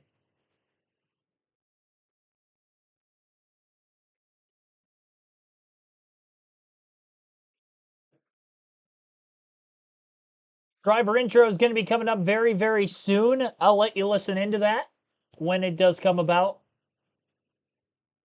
And for right now, we will take a quick break for our first time today. You're listening live on KRC to our full flag-to-flag coverage as we begin NASCAR festivities in 2026.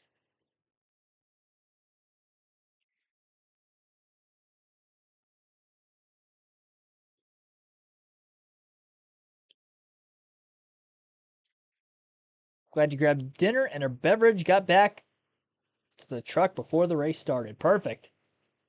Perfect timing for you.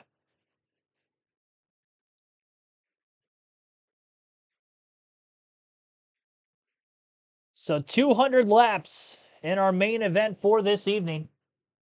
38-degree ambient temperature, feels like 32. It's a cool night in Winston-Salem, North Carolina. More people have filed into the crowd, ready for tonight's main event, waiting out the cold temperatures. Not as bad as it would have been had we had this race on Sunday night. For one, they would have been sitting in snow. That would have been more cold than the frozen bleachers that we currently have. At least it's, out of there by way of maybe they're not going to get wet. And if you're not wet when it's cold, at least staying dry is a little bit warmer.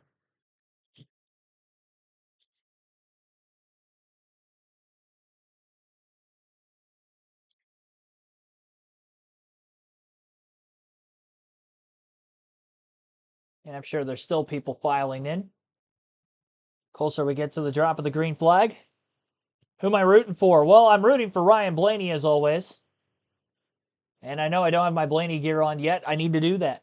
I need to do that before the main event. I'll wait for the driver intros to come on because you guys are going to be able to listen to that. We should get driver intros, I would assume. I'd be shocked if we don't.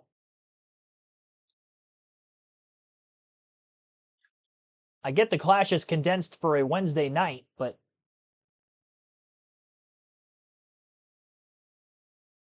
interesting.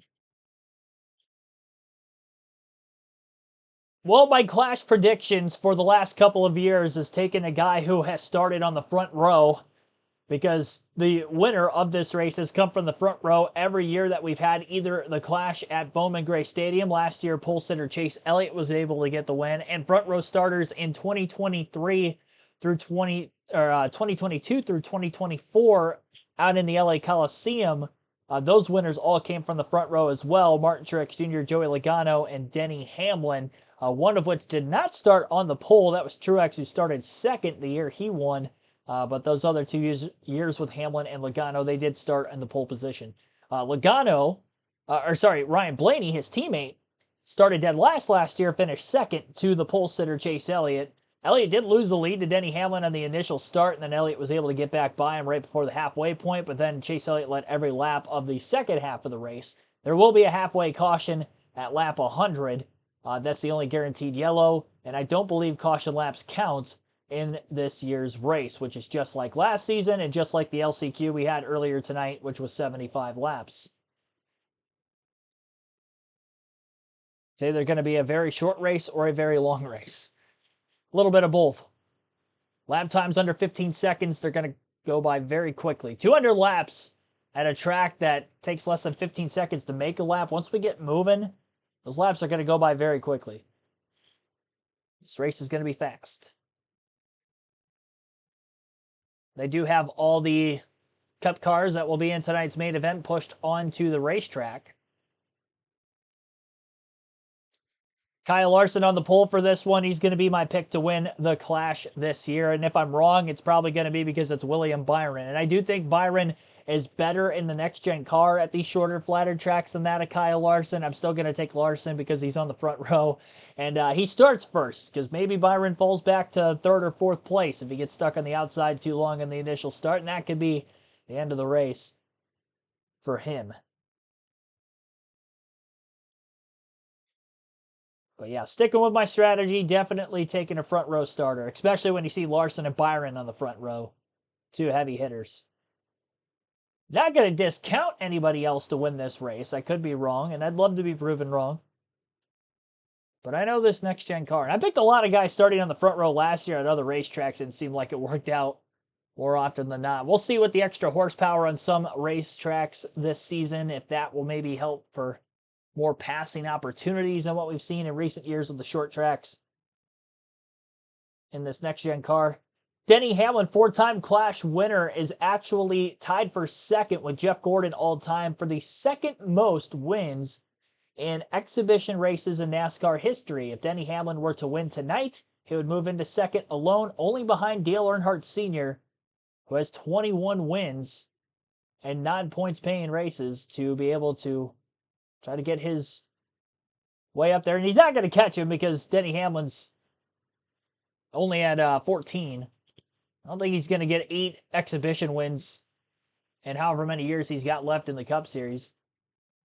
Wins the Clash and wins the All-Star race for maybe like 4 consecutive years, and he'd get him. But one more, and he's in second all-time all by himself. So trying to chase more history as he's late in his career. William Walton Jr., thanks for tuning in. Weather on the way? I sure hope not. And if it is, hopefully it's just some light flurries if it gets cold enough.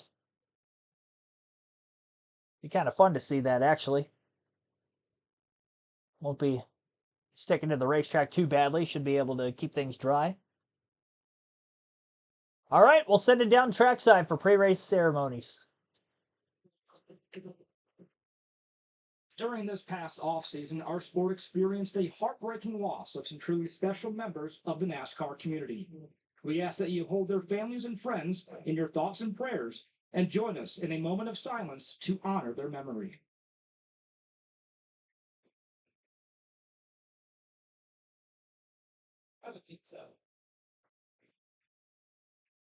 Please rise as you are able, remove your hats, and veterans render a hand salute as Winston-Salem Police Department Honor Guard presents our nation's colors. Here to offer tonight's invocation from Winston-Salem Police Department, please welcome Chaplain Daniel Hippolyte. Heavenly Father, we come to you today with great excitement and anticipation for this race. We thank you for this wonderful day, this wonderful city, for every driver, crew member, and official that has taken place in this race today. We thank you for every person that worked together to make this race a reality. As we were able to bind together as one to make this reality, may we bind together as a people. We pray for protection and safety for everyone. In Jesus' name we pray. Amen. Here to perform our national anthem from Winston-Salem Police Department, please welcome Officer Florette Gregory Phillips.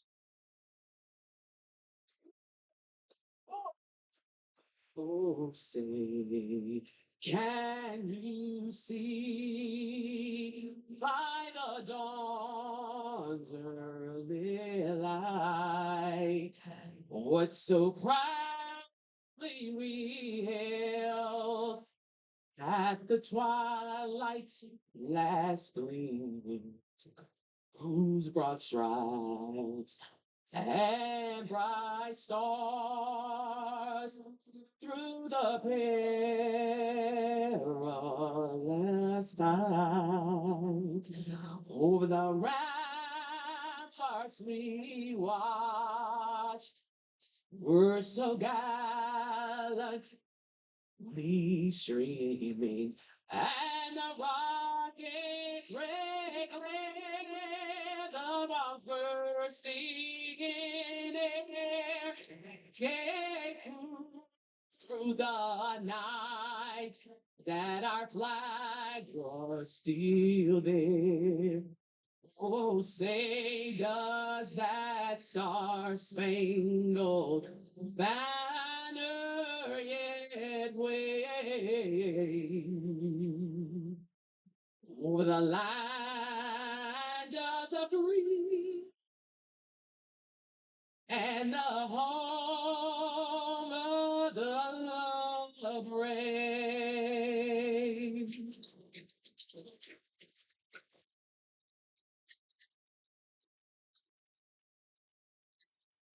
Flash at Bowman Gray Stadium is coming up next. You're watching NASCAR on Fox. All right, getting ready for the clash at Bowman Gray Stadium. Just heard the national anthem as we kickstart the pre-race segment for today's race. Telling it like it is, thanks for tuning in.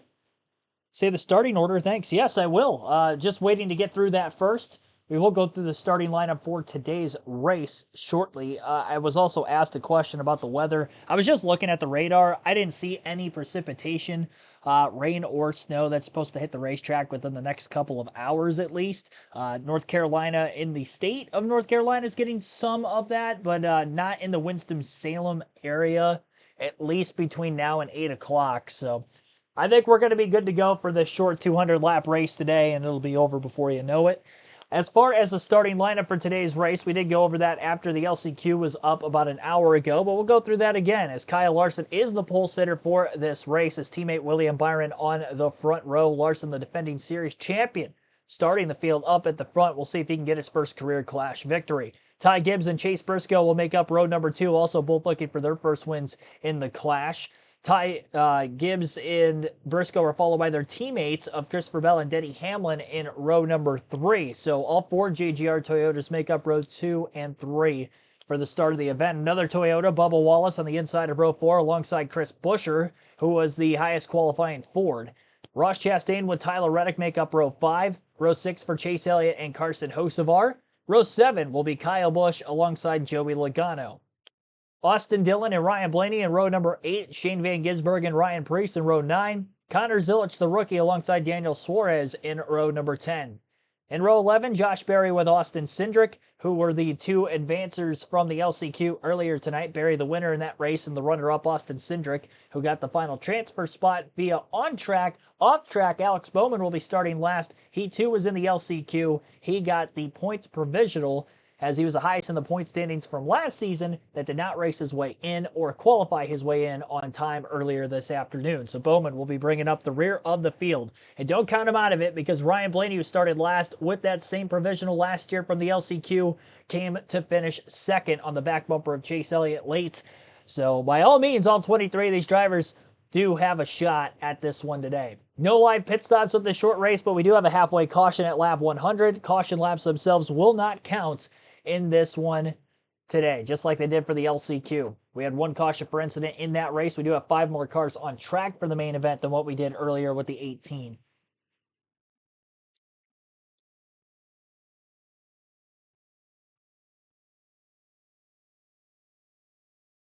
All right, Pete Biffle was such an Edwards fan, rough fan growing up. Couldn't help but like him anyways. Yeah, being a teammate of his, I definitely had a soft spot for all the Roush drivers back in the day because they were teammates with Greg Biffle.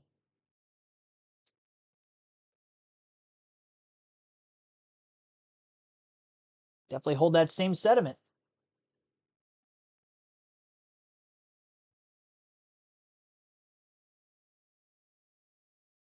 Want snow racing? Watch the International 500. Sault Ste. Marie, Michigan. Racing sleds up there through the weekend. There you go. Yeah, that's the snow racing for the weekend, I guess, then. Hopefully the raw feed is working this time. I'm going to try logging out of NASCAR.com and then trying to log back into it again.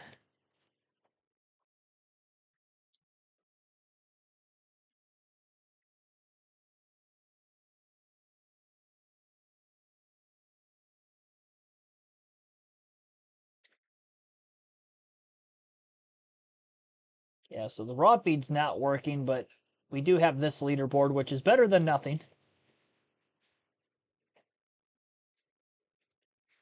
You can only see the top 6 on screen, though, unfortunately.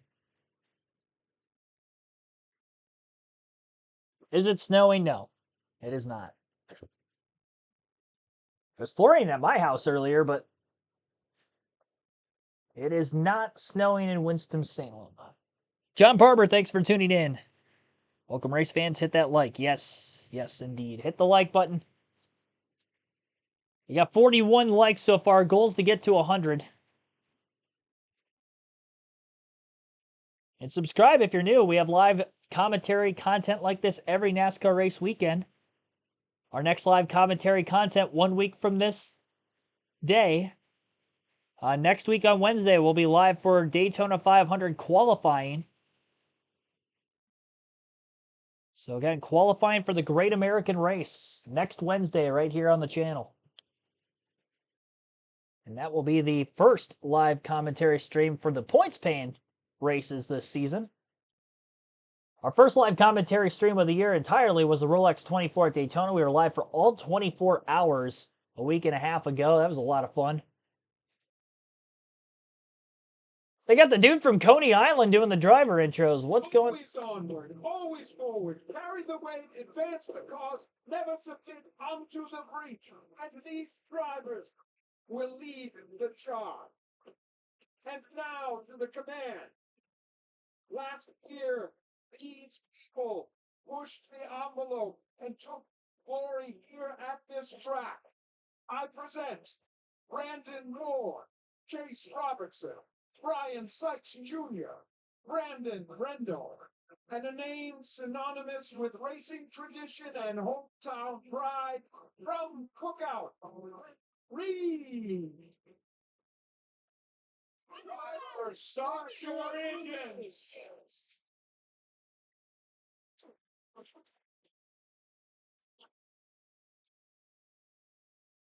I recognize that guy from the hot dog eating contest on the 4th of July every year.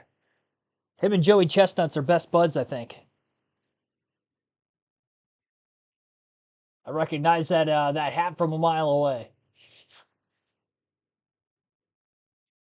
All right. Kind of cool to see the command given by drivers locally that had won last season right here at Bowman Gray. Allowing for teams and drivers to start their engines for tonight's race, the Cookout Clash. So engines are fired and we are moments away from racing. Had some fun watching the LCQ. Bigger dose of action. More than twice the race length here in the main event. More cars on the track. Always going to lead to a better time.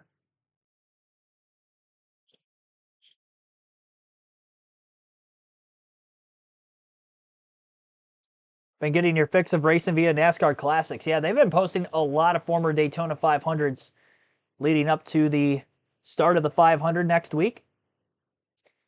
I will have the start times for all the streams in the community tab at some point this weekend for next week's Daytona 500 scheduling. We will be live for qualifying on Wednesday night. The dual races Thursday. We'll be live for the truck race on Friday. And we'll be live for a doubleheader on Saturday, ARCA and Xfinity. And then we'll be live, obviously, on Sunday for the Daytona 500. And we'll go live a special 1 hour before the start of the race. Usually about a half hour to 45 minutes we go live, or a half hour before the scheduled start time of each NASCAR Cup race for a little brief pre-race show. But the first race of the season, we're going to be live for 1 hour before the biggest race of the year, the Daytona 500. We'll highlight everything that happened in the off season leading up to the start of this season and the race in general, who I think is going to run well, not run well, all that and more. As far as tonight's race goes, exhibition, only prediction I have is my race win pick, and that's going to be Kyle Larson. From the pole, I'm taking him to win the season opener.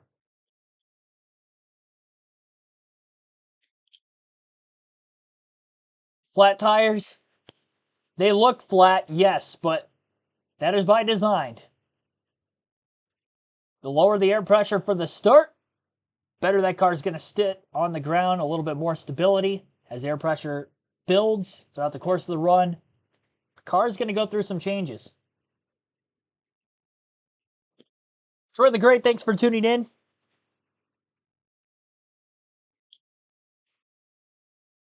I would not recommend driving on the highway with that low of air pressure in your tires, but these race cars can get away with it just a little bit, at least more so on the left rear. Try to help roll them tightly around the bottom of the racetrack. Several clash races lately, too. I saw they uploaded the 1999 Daytona 500. That's one of my favorites that I've gone back and watched. That was slightly before I was born. I was born later in the year of 1999. But of any of the classic Daytona 500s that I've watched from before I was born, that one is probably my favorite. It was a great race. It's definitely one that I recommend to a lot of people. If you have not watched the 1999 Daytona 500, I highly recommend going back. Or even if you have seen it before, going back and rewatching it, because it's a great race.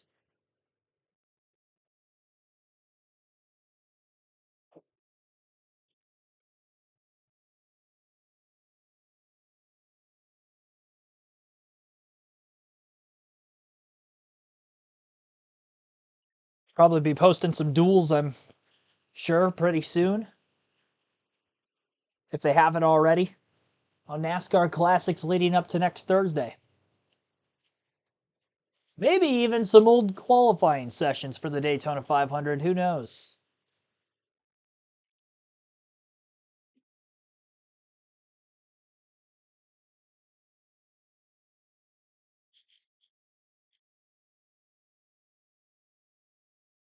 Oh, no live pit stops. You're not going to be able to really listen into the broadcast as much as what you usually would with these live commentary streams. I do the brunt of the commentating for those of you that are regular viewers of the channel and were here last weekend for the Rolex 24, or even last year throughout the NASCAR season. We're going to have all your Truck Xfinity and Cup Series coverage for this season. Well, I should say Truck O'Reilly and Cup Series coverage for the season. Yes, lots of snow on this racetrack. Got some weepers up around the outside, kind of leaking out from the safer barrier, but it is away from the main racing line. I don't think that's really going to affect anything here. Tough to keep it dry with the colder weather conditions. Far away from the racing line, that's for sure. Only green flag laps count, as mentioned earlier. Mid-race break at lap 100. Teams can make adjustments, refuel, change tires, whatever they need to do. That will be the only time to make any kind of adjustments prior to the start. Field has already gotten the 1 to go signal. And as they are about to race their way into turns 1 and 2, green flag is in the air and we are underway. Kyle Larson leads us to the green at Bowman Gray Stadium for the Cookout Clash. Larson leads the opening lap of the race after quickly getting clear of his teammate William Byron. Beautiful Valvoline paint scheme for Byron this weekend. Top 3 single file, while a door-to-door battle with the JGR Toyotas of Ty Gibbs and Denny Hamlin is the current battle for 4th. Gibbs wins it. Hamlin with a defensive line down the back straightaway to quickly hop to the bottom, right in front of his other teammate Christopher Bell. He's got a nice Mobile 1 scheme of his own. And the Fifth Third Racing Ford of Chris Buescher, still trying to hang on the outside. Hamlin got to the bottom pretty quickly. Buescher tried to take to the top line. Obviously, the bottom, the preferred way around this very tight, very narrow, very short racetrack.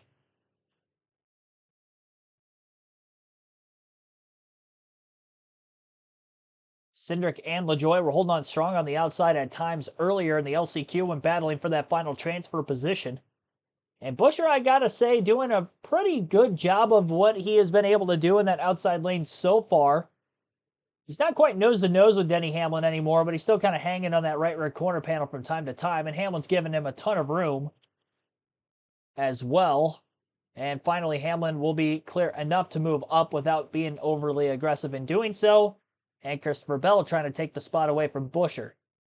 I don't know how long Buescher's going to be able to keep this up for on the outside without losing too many positions. It's going to be interesting to watch.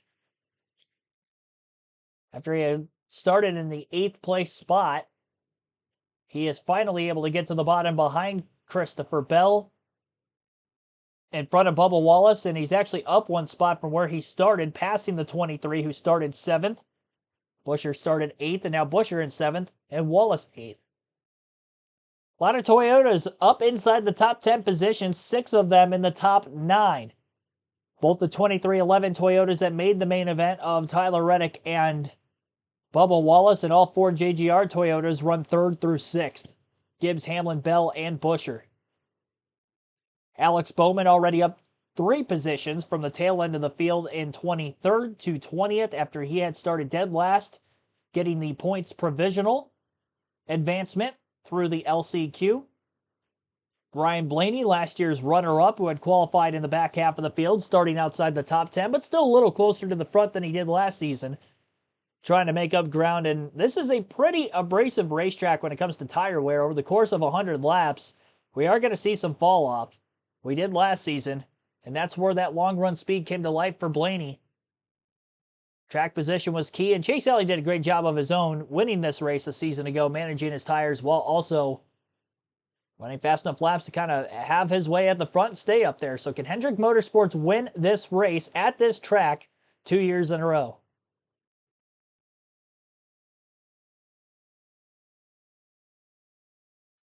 Not going to be long for lap traffic to be had for the leaders, and it's not going to be easy for them getting through the very back of the pack. Larson's going to have to be aggressive. He's going to have to use the bumper at times. Last place of Austin Cindric already over 9.5 seconds off the lead. That last lap Larson ran was a 14.493.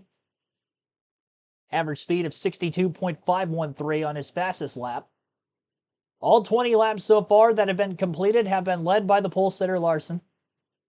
William Byron remains in 2nd place, while Chase Briscoe sits in 3rd, Ty Gibbs 4th, Denny Hamlin in 5th, then Christopher Bell 6th, Chris Buescher still in 7th, Bubba Wallace 8th, Tyler Reddick 9th, and Ross Chastain rounds out the top 10.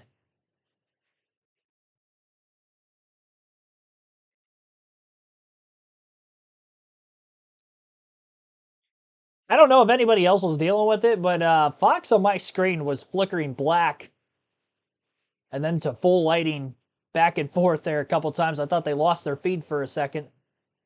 Wouldn't that be the worst, already having to wait a few days to catch the race tonight and then they end up losing their feed at the track on top of it? That'd be awful.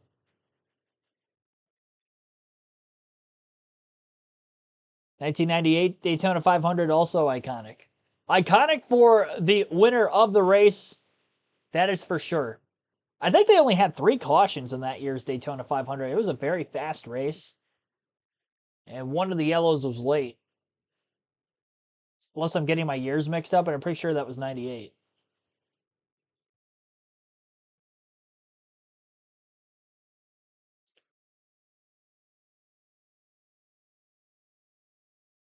All right, haven't noticed anybody changing for position inside the top 10. There was a little bit of double wide racing in the back half of the field from that initial start, mostly single file now all the way through the running order. First 24 laps have gone by caution free.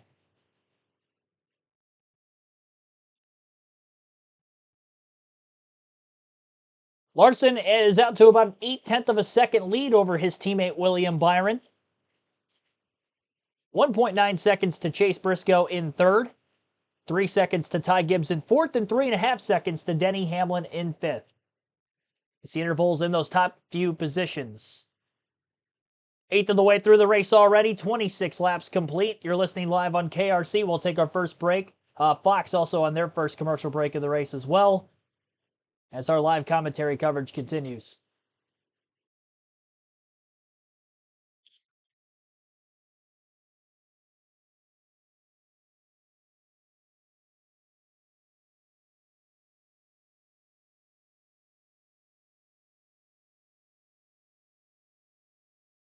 Two teammates starting on the front row. Huge advantage until they hit lap traffic. Yes. They've got the Toyota's gridlock. Now, there's not going to be any changing of position during the halfway caution because, again, there are no live pit stops here at Bowman Gray. So the order in which they run at the time of the caution is the order in which they would restart. And, again, that will be at lap 100. And while the caution laps are accounted for, we have not seen a yellow so far. 30 laps green from start to where we're at. Larson has led them all. Just about 8.5 minutes in.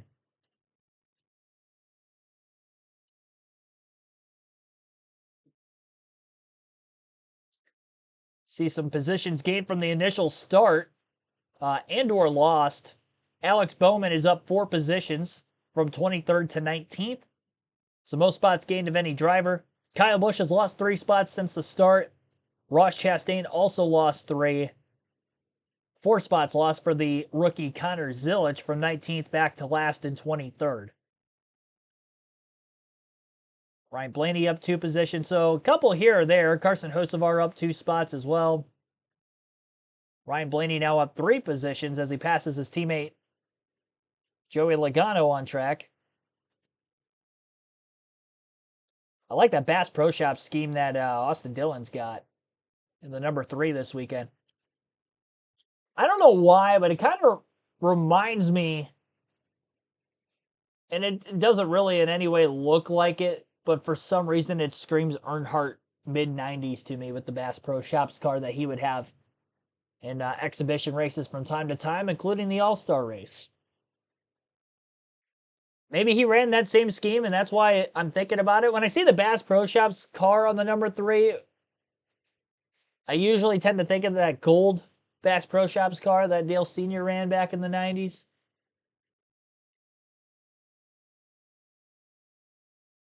This car's not gold, but it still reminds me of it for some reason.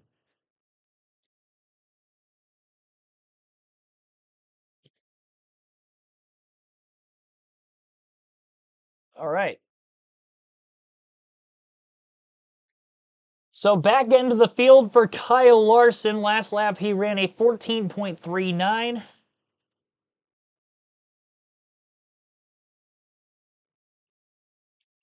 Showing a replay of Blaney getting by Logano. Little bump on his teammate. Joey just kind of let him through. Realized he was holding him up. Blaney passed by on the outside. He has since pulled away from Logano. Joey still barely keeping up in front of Austin Dillon. 5 spots gained now for Bowman. Another one gained during the commercial break. And William Byron slightly running down Kyle Larson. Mentioned he was about 0.8 of a second back. Now he's a little bit closer. Caution's out for the first time. 4 has put us under the first caution of this race. With 160 laps to go and only green flag laps counting. Oof. Just before race leader Kyle Larson got to the tail end of the field.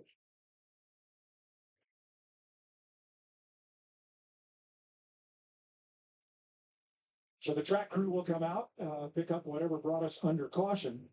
And then it'll get interesting because at Bowman Gray, the choose rule makes things really exciting. You like the inside lane here? Well, somebody's going to get brave and roll their way up and try that outside. Yeah, definitely want to be on the inside. We've seen you be able to protect yourself on the outside a little bit, but we'll see how it all shakes out.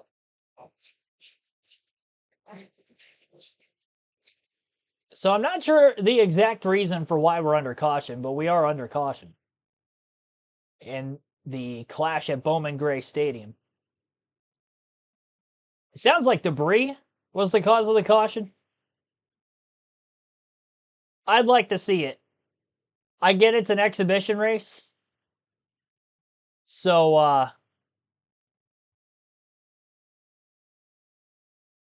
NASCAR might have a little bit of tomfoolery when it comes to cautions.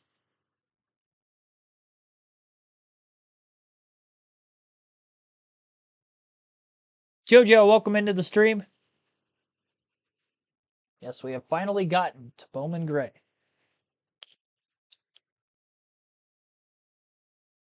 And again, caution laps do not count.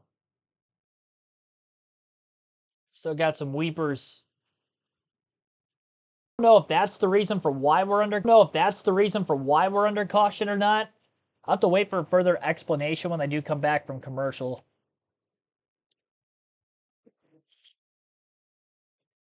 Because I am not sure. NASCAR manufacturing cautions? Never. Still a Blaney fan, but not for the mustache.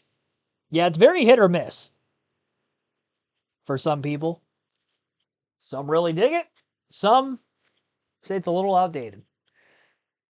How outdated, you might ask? Maybe about 400 years outdated, but you know what? He might look like a war general. He's going to have to suit up to go to war tonight if he's going to want to win at Bowman Gray, especially starting from the middle of the pack. Started 16th, he got to 13th before the caution.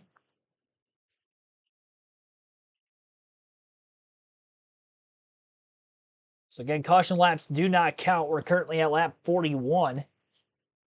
So 160 laps still remain at Bowman Gray. Hate the mustache too, it's ridiculous. He said that his wife liked it, so that's...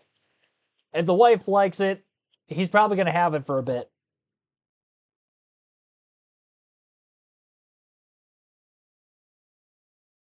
Fun is going to be of Ryan having this thick and ridiculous mustache. Like, that's who he thinks of as dad. Like, that's what dad looks like.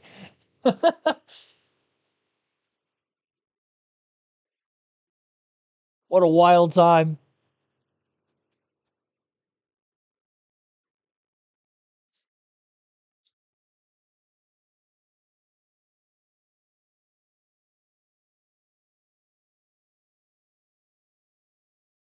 Now, if he grows it into a handlebar style, well, that would just be mean. That'd be a mean-looking mustache at that point.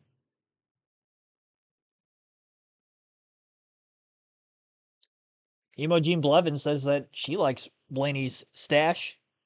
Yeah, I mean, it's very hit or miss with the crowd. It's crazy too, because like some women like it and some don't, and then there's some guys that dig it and some guys that don't. So I don't really know that it's like a gender preference one over the other. It's just you either like it or you don't. Because Bowman Gray is such a small racetrack, they actually give the choose rule 2 laps before they go green. So they're getting the 2 to go right now so they can choose. Then they'll get the 1 lap to go signal this time by. And we'll get to our first restart of the race. We had 1 caution in a 75-lap LCQ at lap 6. And our first caution in the main event at lap 41.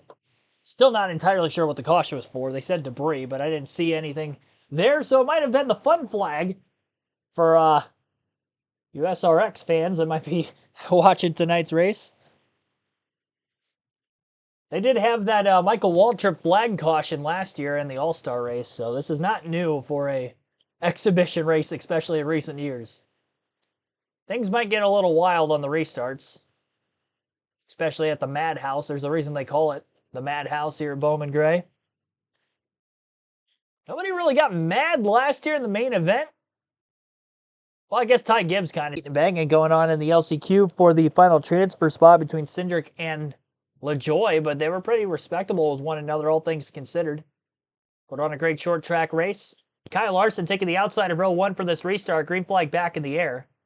Got a good launch, but if he can't get clear of William Byron, that might have been a mistake for Larson to take that outer line. Luckily enough, it's a teammate that he's trying to get by, and Byron could have played nice with them in the early laps. I don't think Larson's going to be able to get away with that late in the race, but he can get away with it in the first 100. Byron might try to charge the bottom a little bit harder, and if Larson doesn't have any restarts down on the bottom lane leading up to a late race run, that could be something to kind of watch for later on in the going if he is still out in front.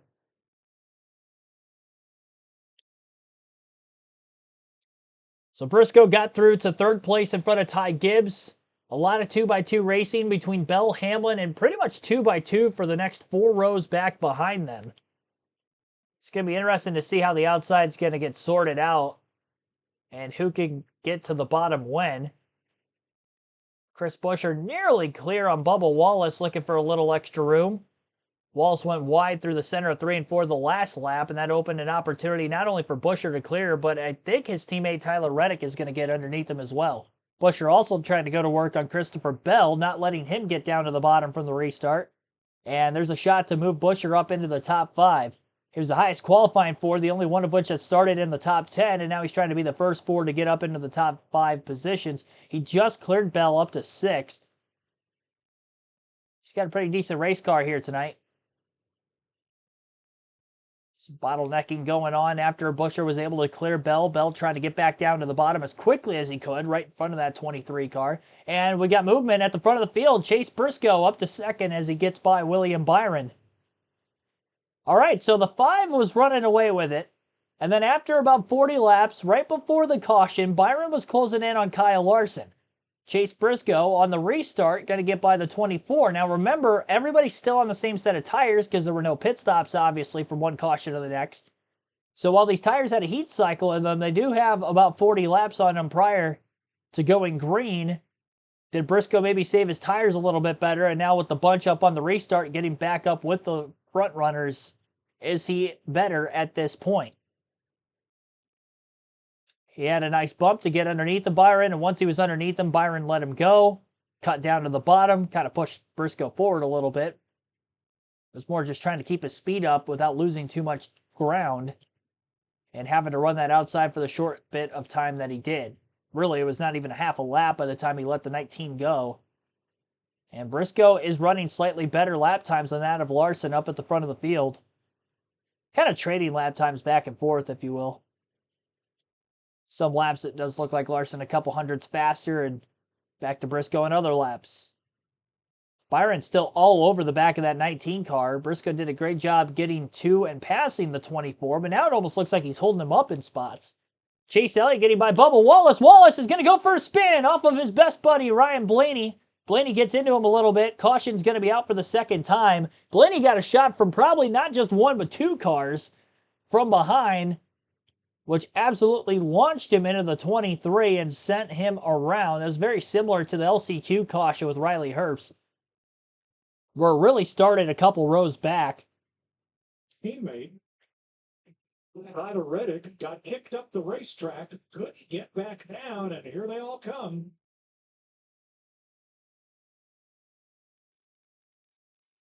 Yeah. Oh boy, that was all the way back from Ross Chastain into Blaney into Yeah, and Bubba. and really in that position right there, you'll see what happens.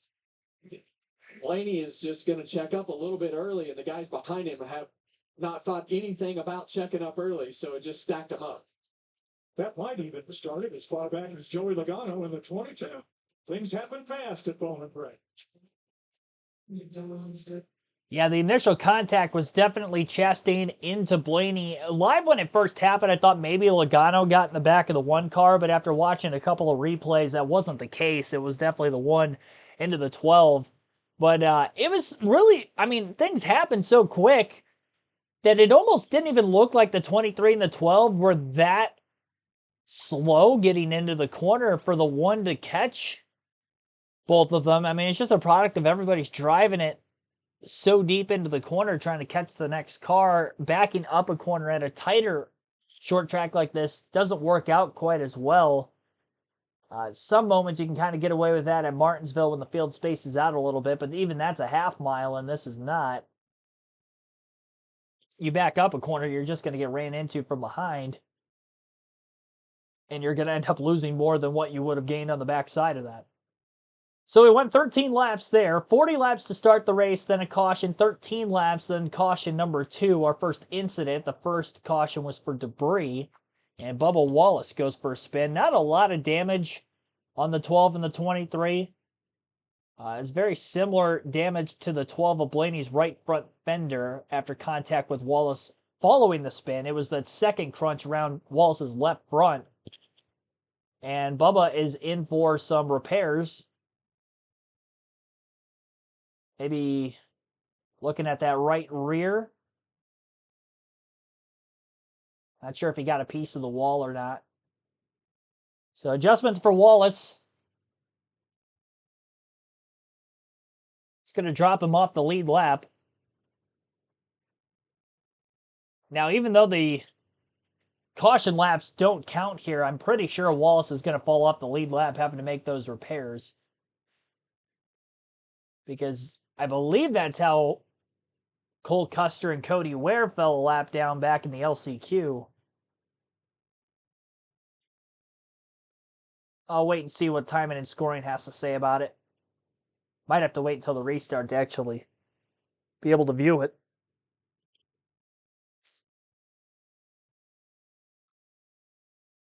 Yeah, Blaney's not too damaged. At least I don't think. It's really hard to tell with these next-gen cars sometimes. I mean, they're pretty durable. And being on a short track like this is probably the best track to have any kind of damage like that.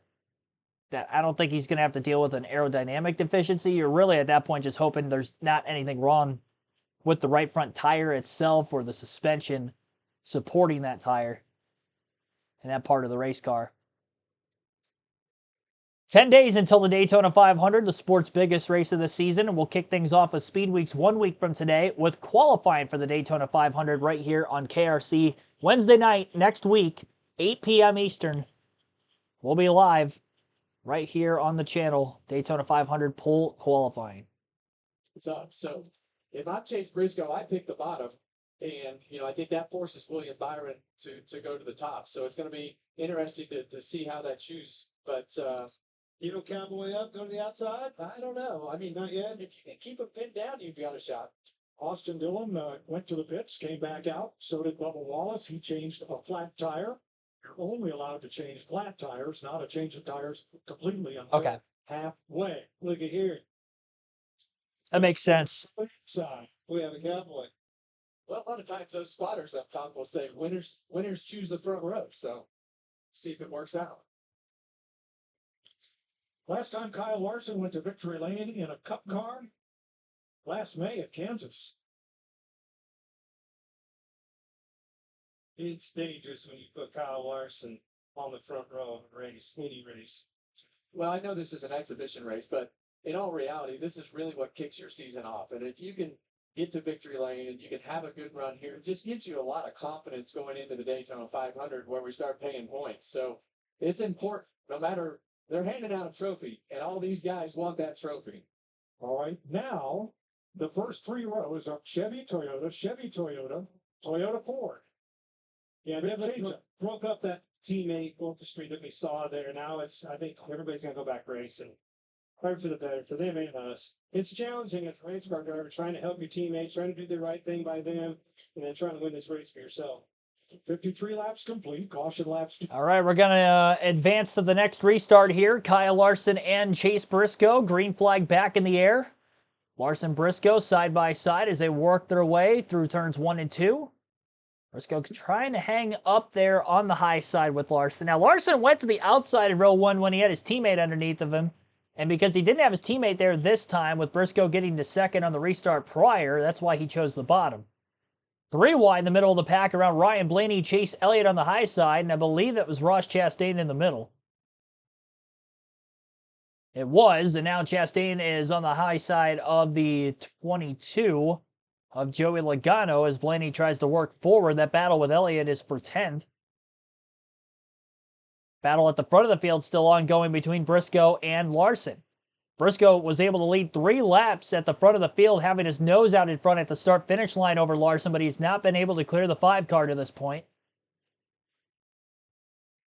And if Briscoe is not able to somehow find his way around Larson on the high side, he could be in danger of losing second to the 24 again. And then the 54 is tight behind the 24. You just don't know when he's going to get back in line. Although it could be in front of Gibbs just because he's a teammate. I think Gibbs might let him in. But Byron sure as heck isn't going to let him in. Larson is clear that time by at the line. So now the side-by-side battles for second. Bit of contact. 24 needs some room to make the corner. Getting forced down towards that kind of curbing, if you will, on the inside of the racetrack. Right above the drainage system. Separating that from the infield grass. Byron a little wider through 1 and 2, kind of forcing the 19 off his line. Briscoe able to get back down to the bottom right in front of his teammate. Drops to third. Not a huge amount of separation between Larson and the rest of the pack behind him. So Byron was running him down right before the first caution.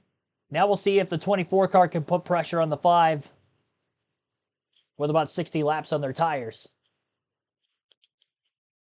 I don't think Larson's got the fastest car here, but he does have the track position.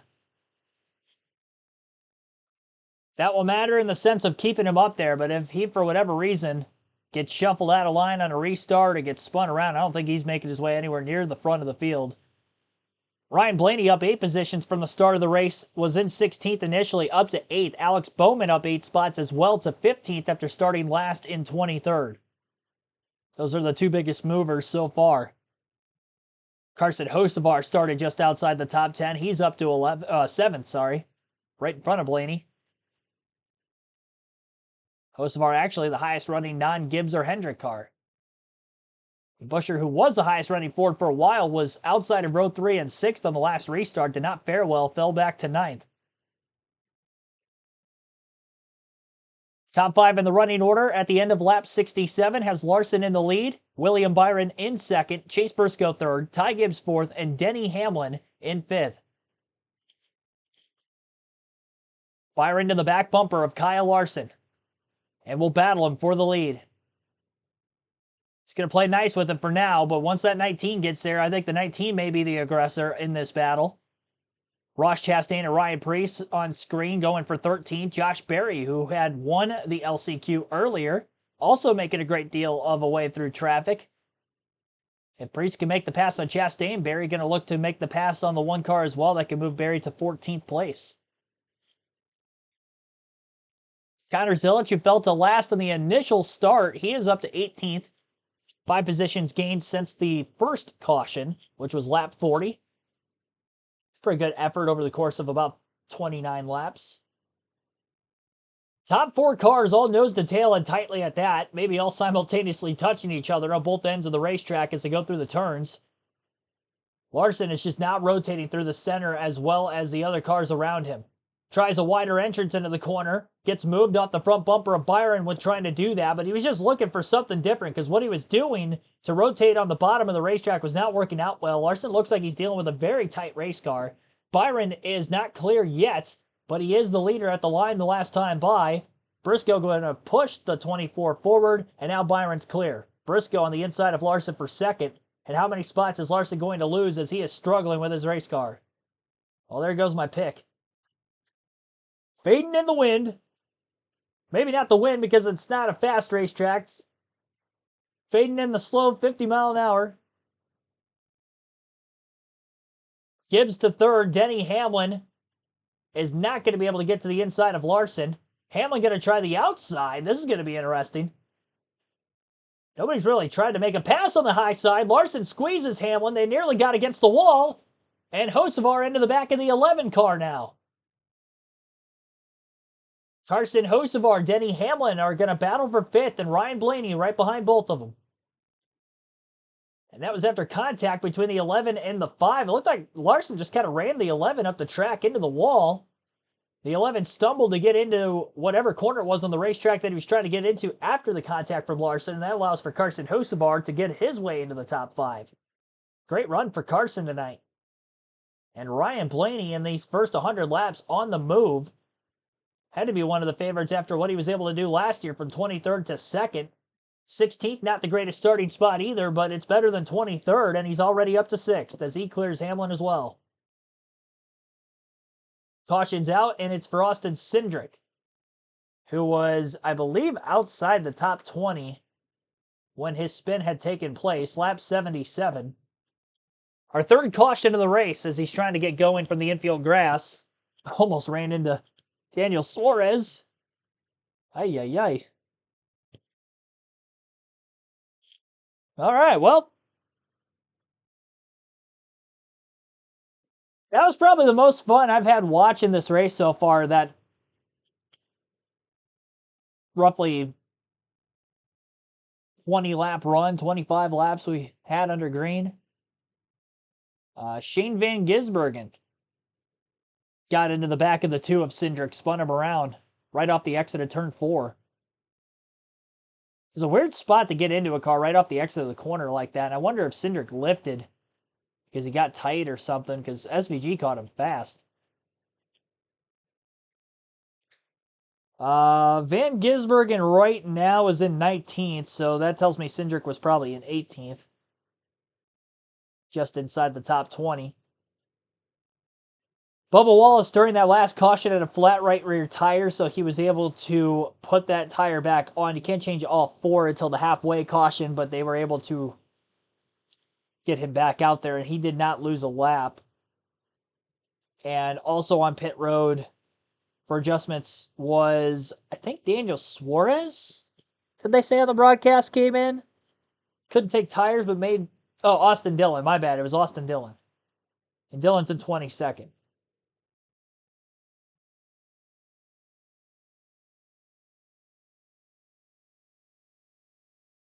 All right.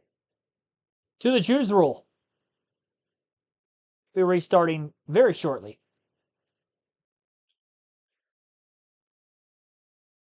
Halfway lap 100, yes. They will have a halfway caution at lap 100. CD, thanks for tuning in. As well as many others. Be sure to hit the like button if you haven't done so yet. We're halfway to our goal of 100 likes. We're at 51 currently. All right.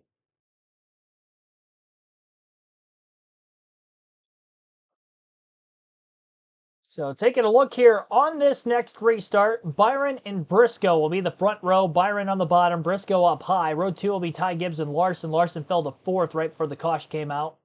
Row 3 is going to be Carson Hocevar on the bottom, Ryan Blaney up high. Row 4, Denny Hamlin, Christopher Bell, Chase Elliott, Chris Buescher in row 5. We are 23 laps away from the competition caution at lap 100, if you will. Green flag back in the air. Briscoe is hanging on the outside of Larson for a short bit, but with the 24 of Byron a much better restart than that of Larson the last time around. Briscoe way wide through the center of 1 and 2. Byron clear. Briscoe just able to get down in front of Gibbs, and it's Hocevar with a very aggressive move on Kyle Larson. He flatlined the entry to turn 1 to get to the inside of the 5. Ryan Blaney kind of got jumbled up behind that. Now he's forced back on the top, and Denny Hamlin's underneath the 12 as well. So battle for 4th between Hocevar and Larson. Hamlin and Blaney battle for 6 just behind them. Both rows of those double wide cars. Obviously side by side. Joey Logano side by side with Chase Elliott as well for 9th. And Logano takes that spot. First time that Joey has gotten his way up into the top 10. Hocevar has been cleared for Larson, and Larson continues to go backwards. Hamlin gave him a little bit of payback after he got forced against the wall earlier. Leans on him some. Didn't get Larson against the wall, but he wasn't going to let that 5 car go by easily. And Larson is going to have to make some massive adjustments during this halfway caution because that 5 car just, I mean, he is struggling. I noticed he was very tight because he couldn't wrap the center of the corner on the bottom of the track like the rest of the leaders could, and he's been pretty much stuck on the outside ever since. Caution came out when he just got back in line after contact with Hamlin in 4th, but then restarted outside of row 2, and that has dropped him since now to 8th before he finally gets back to the bottom behind Christopher Bell. Nearly got to the bottom for 4th on the restart until Carson Hocevar had other ideas. And the other Hendrick Motorsports Chevrolet of Byron, who leads the field right now, is under duress from Chase Briscoe. And he too is struggling through the center of the corner, and Briscoe gets to his back bumper, leans on him, gets underneath of him, and Chase Briscoe going at it. 2 drivers that were in the championship 4 a season ago, battling for the lead, and it's Chase Briscoe out in front He led some laps earlier on a restart, but was not clear of the lead on that of Kyle Larson, but now he towards Chevys, much like they did on flat ovals last season, struggling on the long run. Hocevar aggressive, one Chevy versus another, bumping and leaning on Byron as he goes for third.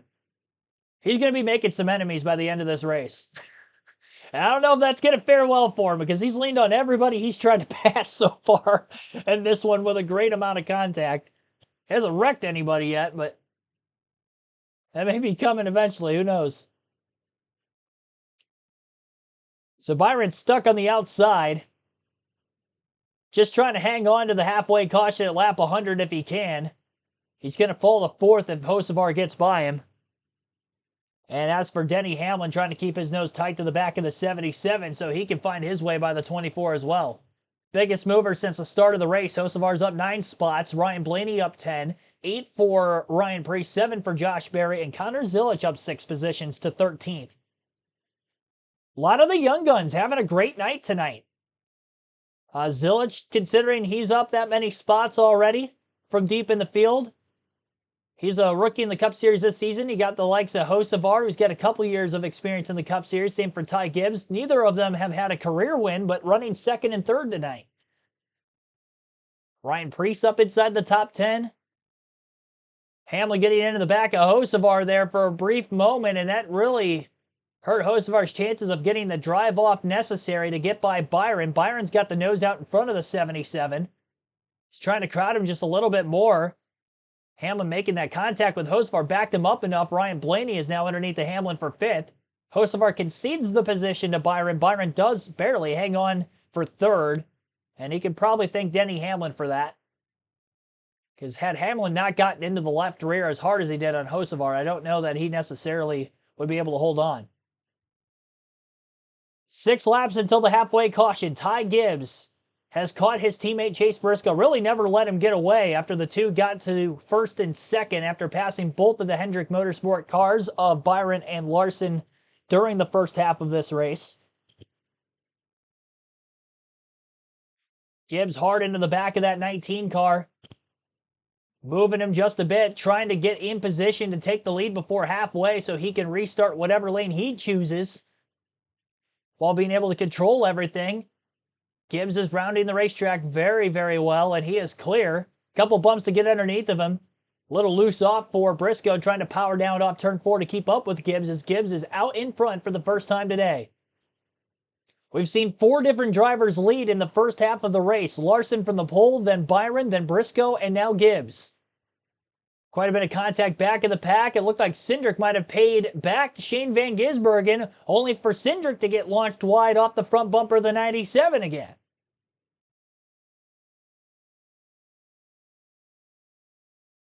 That's going on at the tail end of the field.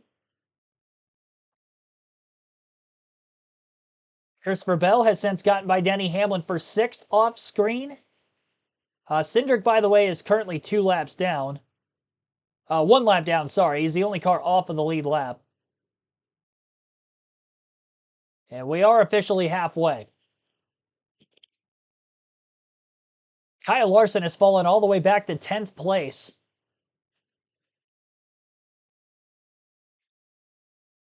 So, 100 laps complete. We're halfway, and once the last car in the lead lap crosses the start-finish line, the caution will come out. And it does right now. So, caution is out. 4th time today, and this is the halfway caution. 100 laps in. Ty Gibbs is your race leader. Chase Briscoe is 2nd. William Byron 3rd. Ryan Blaney 4th. Carson Hocevar 5th. So, Blaney got by Hocevar right before the caution. Christopher Bell in 6th, Denny Hamlin 7th, Joey Logano 8th, Ryan Preece 9th, and Kyle Larson in 10th. 11th place, Chase Elliott, Connor Zilic in 12th, Josh Berry 13th, Ross Chastain 14th, Shane Van Gisbergen 15th, Chris Buescher in 16th, Bubba Wallace 17th, Daniel Suarez 18th, Tyler Reddick 19th, and Kyle Busch in 20th. Alex Bowman 21st, Austin Dillon 22nd, and 23rd, Austin Cindric. So that is the full field running order rundown, all 23 cars in this main event. And we are halfway. At the halfway caution, we will have our diecast showing. And hear ye, Tony Stewart is back in NASCAR action again. We'll be live for that race on the channel as we will all speed weeks long, Wednesday through Sunday. Any on-track activity for the Cup Series, tune in right here. Minus practice. Some of those practice times I'll be at work during the day, but I'll have you posted in the community tab as to what time we'll go live and when for what coverage. But anyway, Tony Stewart in the truck race. We'll be streaming that. Here's Tony Stewart from 1999, his rookie season. You see the rookie stripes on the back of the car. It's Home Depot Pontiac. The only Pontiac diecast I own are these 124 scales. And that is our diecast showing of the race.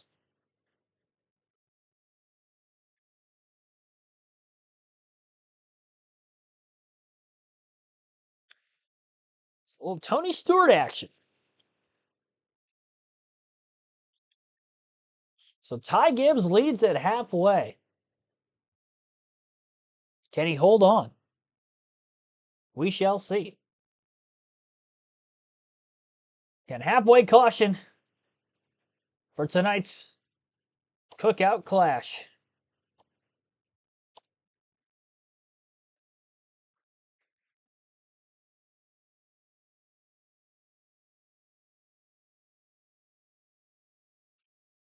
Got a ton of racing still to go.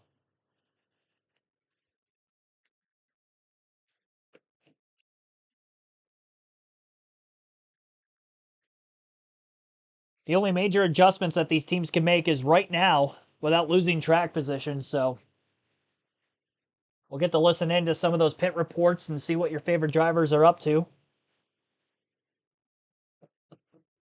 Yeah, red flag for every caution. Not just because this one's at halfway, but caution laps do not count tonight.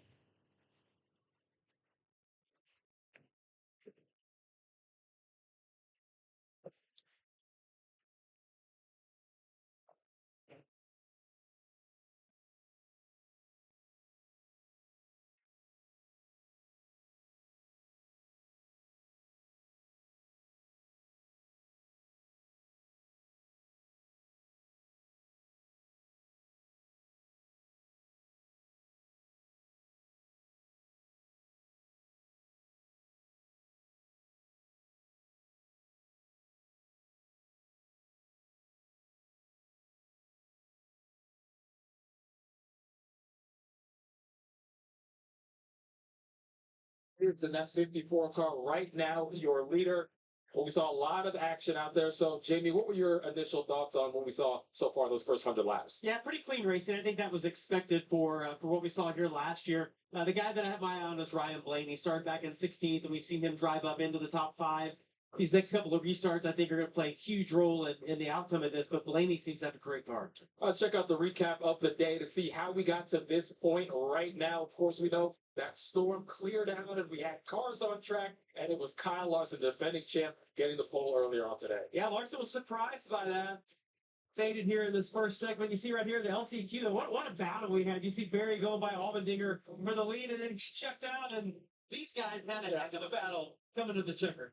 It was a great battle, and of course, Austin Cindric and Josh Berry were the ones from that last chance qualifier that found their way into the main event, and of course, Alex Bowman with the other driver due to the driver provisional. To the main event we go, and from the beginning, it was Kyle Larson that was strong as well. Yeah, both Hendrick cars right there in the front. See a little bit of upper tag, and the one thing we've seen at this race, shorter tracks, is it's not necessarily the guy that gets hit. It's 4 or 5 cars back. You see Cindric.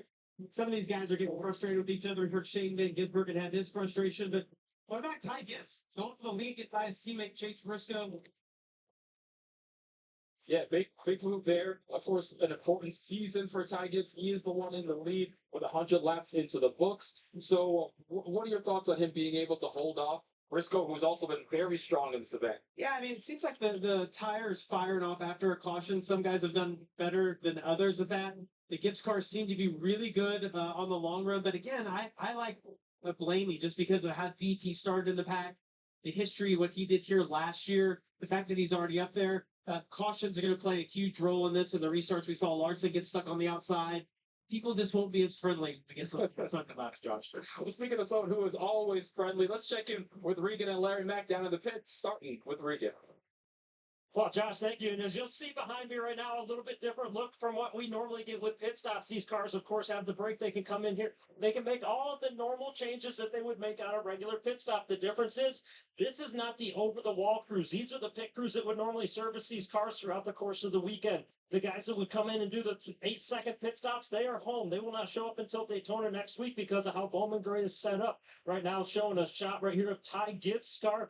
Very happy with his car. It's been handling well, just a little bit on the tight side. His teammate behind him, as you'll see, Chase Briscoe's lined up right behind him. Similar situation, not a lot of complaints, but generally speaking, the one thing that I keep hearing on these radios as we got further into the run was loose, loose, loose. They cannot get the power down, struggling with that. Even if the car was tighter early in the run, Larry Mack, they ended up loose by the end of it. What are you going to do as my crew chief down there to help me out if that's happening? Well, Reagan, I've said ever since I stepped off the pit box, I do not envy some of the decisions these crew chiefs have to make because think about it, a 200 lap race, this is it. This is the only opportunity you get to adjust on this race car. Jamie McMurray keeps talking about Ryan Blaney in the 12. They've been working on it. Looks like they make a slight be all right. wedge adjustment just to try to help him get that drive off the corner. But to the point Jamie McMurray's making, Josh, Ryan Blaney very happy with his 12 car. All right, thanks a lot, Larry Mack. And I know you talked a lot about Blaney already and what he's been able to do in the past, what he's doing tonight. But one thing I do notice is that it's raining. I don't want to talk about that. This is for just precipitation. Well, it's either raining or freezing rain or maybe snow is cold. It feels significantly colder than when we got out here, but this could add a whole new element to this, especially if it stays just light like this, Josh, because there'd be such a threshold of where the grip is on the track with these cold temps. So, yeah, that'd make me nervous as a driver for sure. All right, well, we've got 100 laps in the books right now. Ty Gibbs is your leader in the clash at Bowman Gray.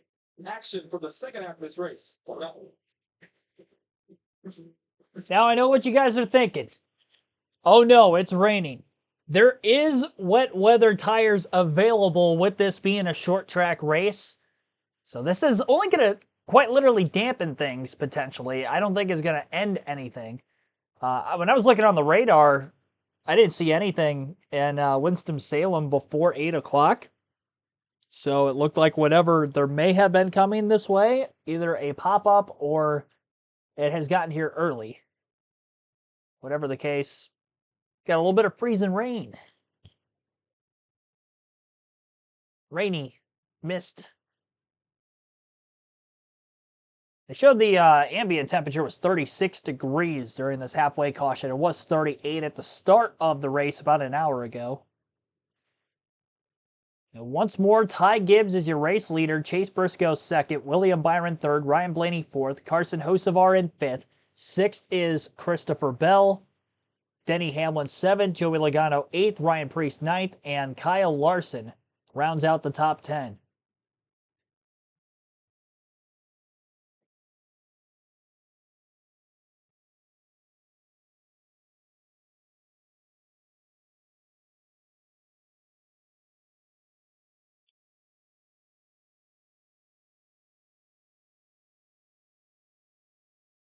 Regine Huddleston, thanks for tuning in.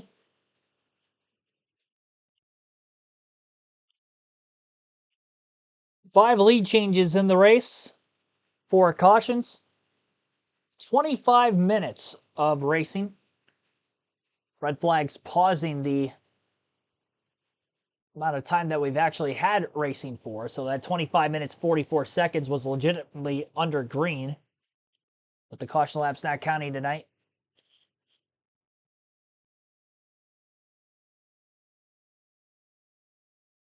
Snow or light rain. It's called a little bit of freezing rain.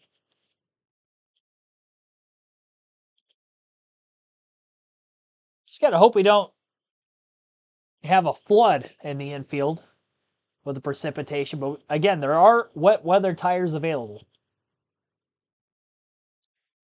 And if you're wondering, well, why was the race postponed? Because there was snow and ice on the racetrack before, not rain. It's a little bit different circumstance there.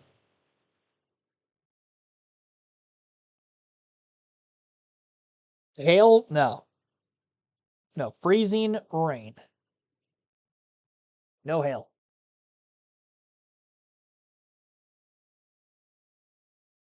It's a snow-rain mixture.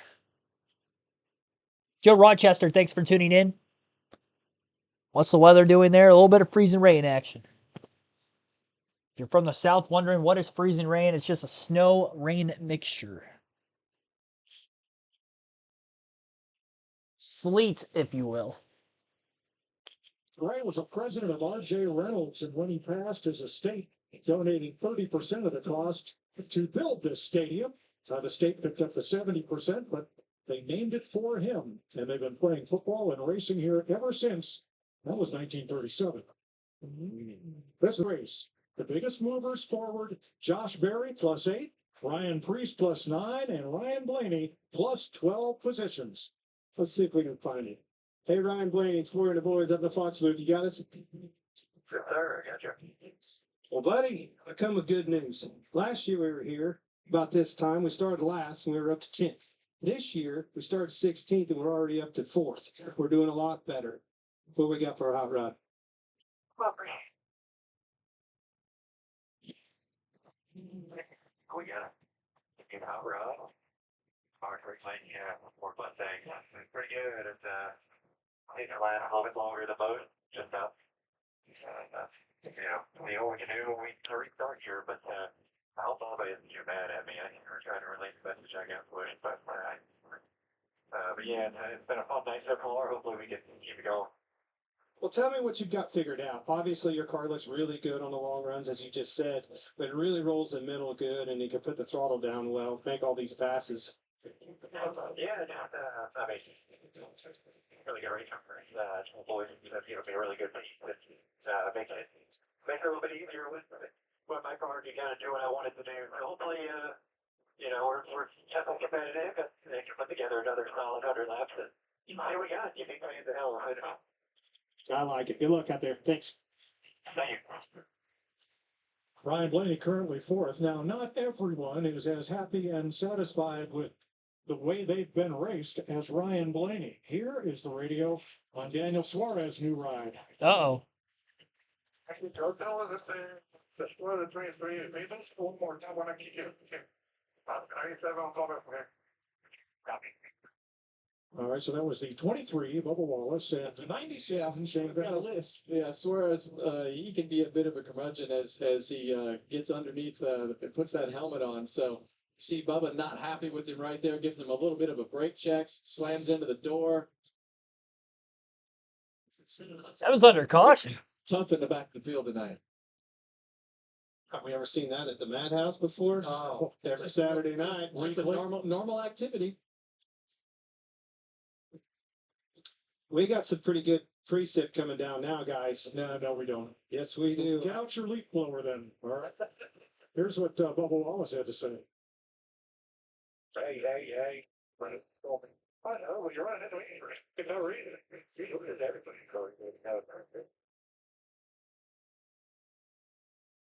Your spotter is kind of, I don't know, he's a coach. He's there to encourage you, but is he there to further provoke you toward what's going to happen next? Oh, absolutely. Some of those spotters up there have definitely put themselves in a position to provoke the drivers along. So there's two different personalities and approaches to that. I know you didn't want to hear it, Mike, but I'm looking out at these lights and these fans covering up. This is quite a bit more precip than we've had. The good news is we do have wet weather tires. Are we going to see them? Well, that's the question here. And if NASCAR makes that call and declares this a wet weather race, the teams will return to the pits and they'll put on the treaded tires. Now, from what we've seen, NASCAR's response to this situation, normally they don't do it when it's actually raining. But of course, that's not rain. How about sleet? No, that's tires. They don't call them rain tires. To dry the track faster once the precip stops. Larry, I know you're on here. How do those things do in the sleet? Well, I don't know that we've ever tested them in the sleet, but just remember this: whether we run in the sleet or in the wet, it changes the handling of the race car. It's the same compound all the way around. It basically has zero stagger. These tires have well over an inch of stagger. That means the right sides are bigger than the left, so they have to go around these tight corners. But the wet weather tires, no stagger whatsoever. So when we did this at North Wilkesboro for my first time, and had to put the wet weather tires on, we learned a lot about the difference between no stagger, rain tires. They actually drive really good, but you definitely have to make some big swings at the adjustment of the car in order to get it to turn correctly. You're going to see them. You see that shine on that racetrack in front of in the headlights of the pace car right here. When you have a sheen like that, it's time to start thinking about where they're at. Yeah. So they are going to bring the cars to pit road. NASCAR has its own meteorological team. They say that this is brief. It's going to last about 10 minutes. And they'll make the call whether or not to mount those wet weather tires right there. This is what, Glenn, a narrow band of rain, sleet activity? For sure. Looking at the radar right here, it's just a very, very narrow band. It's got a pretty dark color tint to it, though.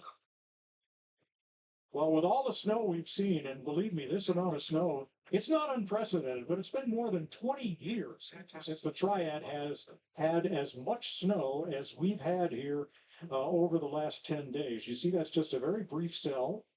It's going to pass on through here, so, stick around and we'll get back to it to run the final 100 laps of this race. Leap blower, hell, I'm going for my shovel, and the plow. I'm so tired of hearing wintry mix. Yeah. I know. Let's go to Florida. I just put the wet weather tires on and let's go. I agree. The two phrases I don't want to hear ever again are out of abundance of caution and wintry mix. I know it. Because here it is.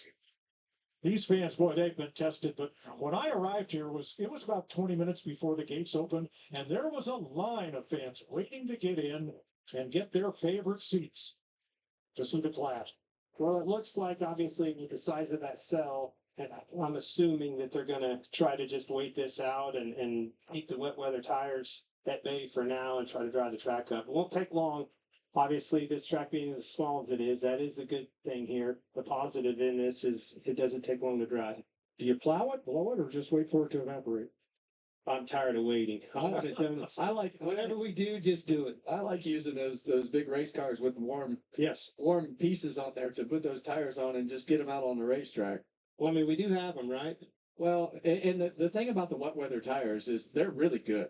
They have more grip than you would think they should. Surprisingly good. And a racetrack like this, that groove is gonna dry pretty quick if this stops. So I think the biggest question that you have right now, if it does stop, how far will those tires go? But we've run them a long ways in drying conditions and had some great racing on them. So there they are. I'm a fan of just put them on and let's go. They've got a lot of equipment here from Martinsville, from Talladega, I think even as far away as Pocono, as far as track drying equipment. One thing they can't do is run those jet dryers and put heat up near that outside wall, because that will melt the snowpack that's behind that wall, and we'll have weepers on the racetrack. This is a good point. We only have 25 miles to go for traffic flat. Let's check with Regan. Well, Mike, you guys are talking about with the wet weather tires, and if they were back here within the garage area, and I can tell you that as soon as they lifted the red flag and the cars pulled back on the racetrack, we all looked towards the sky and saw the same thing. Obviously, there is precipitation falling, some sleet, some rain, as you guys have already said.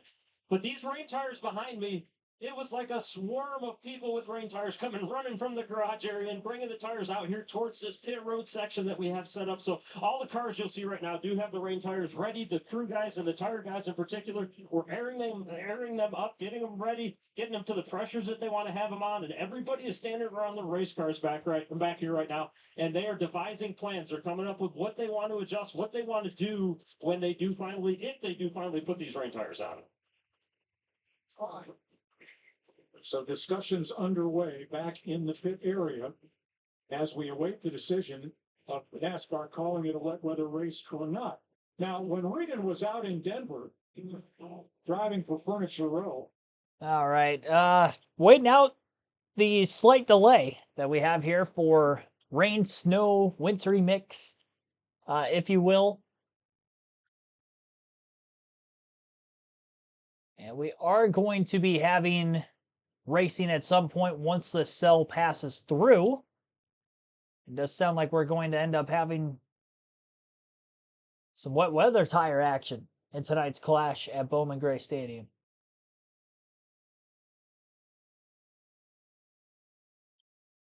Mike, I can tell you that with Furniture Row Racing out in Colorado when I was with them, we did film a part of a movie. Actually, is what that was for. And you saw the skis on top of the race car. We did have some snow tires on the car as well. I can promise you, it did not handle good. If we get that amount of snow, we have to put these cars out here. It'd be a handful, but it was certainly a lot of fun. And the one little secret about that video I never try to tell anybody about is I did throw that race car in the ditch later on in the day. I felt really bad about it, and it was extra slippery though. It was snowing too hard. Hey, Regan, I'm seeing some work being done here. I think they're putting them babies on. It does sound, Clint, like the tires are going on. As you can see, the wet weather tires. All these teams are jacking the cars up right now, and they will be getting these tires on, and whatever adjustments they can do with these tires, they'll be doing them right now. And I'm excited. I think this is going to be fun. So NASCAR has declared it a wet weather race. That means the teams are obligated to put these Goodyear Eagles on at all four corners. Now, this is not just for riding around under caution. They will race on these tires until the track is dry, at which point NASCAR will again throw a caution to bring everybody in and put them back on slates. And these are the perfect conditions for these tires. Really light rain. I know we've got some sleet, but the cars are tough. And I think it's great that we're just going to put them on there and go, because having driven these tires before in the rain, sometimes when that groove will dry, it'll actually run faster than it will with the slick tires. So this is a great Goodyear tire, plenty of grip, and these are perfect light rain conditions that these tires are built for. So there I have two questions. One, what adjustments will be made? And two, do any of these cars have defrosters to keep these windshields clear? Now, unfortunately, if we're on a road course, the only thing we really have is you've got the wet weather package. We don't run the windshield wiper or any of that. They do have the defogger, Mike, but they don't have the windshield wiper, the running lights, the lights underneath the rear bumper. It's not like a road course. But adjustments, I talked to Paul, Chief of Dorleganos. He said we have to get very aggressive with adjustments. You have to free the car up. Once again, I told the point we were talking about, no staggering. And you're going from over an inch of stagger to zero stagger. He said, we'll take wedge out, we'll make air pressure adjustments. But one thing he did tell me, wherever they tested these, the drive off is really good. A lot better forward bite than the dry slip. Yeah, that's great information, Larry, and that is 100% correct. Having been in the car before with these tires on, the drive off is really good. Now they know a lot more than when I drove these cars on the wet weather tires. Now that they've run them so many times, they'll have an exact guesstimation of how much of the balance that they need to change to get these cars to turn. The unique part about what's going to happen is these cars are they're going to move all over the racetrack in order to find out where the most grip is on this particular racetrack. But I think the important thing is exactly what you just said, the guesstimation. Yes, they have a good guesstimation, but it's going to play in the favor of some teams more than others. Somebody's going to prevail and somebody's not. I think one that, again, we're following along with this Blaney and how much ground he's been able to cover. Is that going to affect it? I think all that's out the window. I think that you're going to see some people that don't hit it correctly with their balance. You're going to see some people that aren't really comfortable in these conditions. I was never comfortable in these conditions because I just hadn't driven on these tires a lot. A lot of these younger kids have raced a lot of cars in the rain. You look at, Connor Zillich, he's been in Europe in go-karts. He's been in Trans Am cars. You look at a lot of these guys that have a lot of experience that have driven these cars in the rain. And there's definitely a split as to the guys that are good at it and the guys that are not. When you take the stagger out of these cars, they don't like it. They do not want to rotate the middle of the corner. The drive will be there because of that, in my opinion. Both of those tires are the same size, but they don't want to turn. Yeah, and you look at somebody like SVG, who's got a ton of experience with rain and wet weather stuff like we're getting ready to do. But I can't tell you, it's not a downpour. This is the absolute perfect condition for these tires. So I'm really excited that they're putting these tires on. I know that this is a light rainstorm and seems kind of inconvenient, but I'm not so sure that the race isn't going to be better. Now, the focal length on these lenses makes it look like it is sleeting and raining much harder than it is, just due to the depth of field that they have. This is a light mix. of sleet and rain, and hopefully it's almost over. I got to give these fans credit and give our Fox crew credit. Our folks have been here for 11 days trying to get this race run, and those that are outside in the camera positions and in the pits, a hardy bunch. And even though we rarely get snow here in Winston-Salem, maybe an inch or two every 2 years, you know, they're ready and they're prepared for it. And it's even a tougher time these 11 days because the restaurants, all the facilities, everything's been closed. Nowhere to go, nothing to do. Coldest NASCAR races of all time. Yes, this will make the list of NASCAR's National Series. There are a number of tracks running races called the Icebreaker, but usually not until mid-February or early March. Well, can we even show us Daytona though? When I look down there, we got to go on a Dale everywhere. Well, I'm looking forward to going. Most likely it will be warmer. I just want to go somewhere else. If I'm going to be froze, just try something else. Were you at that 64 Bowman Gray race, Mike? Pardon me? Were you at that 1963? You're going to go ahead and do that? Oh, we're going to do that too. I was up watching modifieds and sports cars up in New England. I was not here. I was 14. Keeps cold though. Yeah. Well, here's the coldest one. I was there, 1990 in Richmond. Everybody was frozen. Mark Martin had that little coffee percolator running just fine. 31 degrees, didn't bother him. That's Steve Burns with him in Victory Lane. And here they come. There we go. Cars on the track. Cars are back on the racetrack, and we should be racing here shortly. Bowman Gray. I'm ready for this. Wet weather tires in full effect. First time that we've seen that, obviously, at Bowman Gray. This only being the second consecutive year that the Clash has been ran here. And you got to go back to the 1970s, the last time NASCAR ran here in general.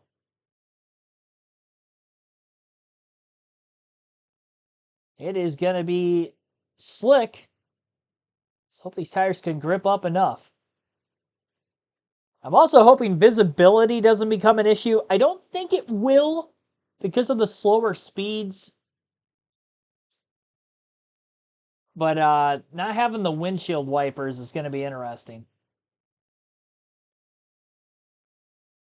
Caution laps do not count. We may see a lot of them. Just throwing that out there.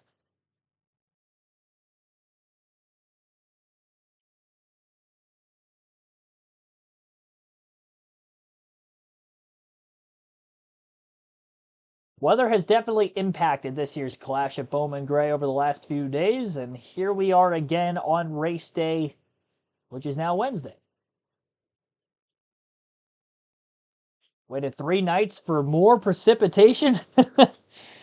Here we are.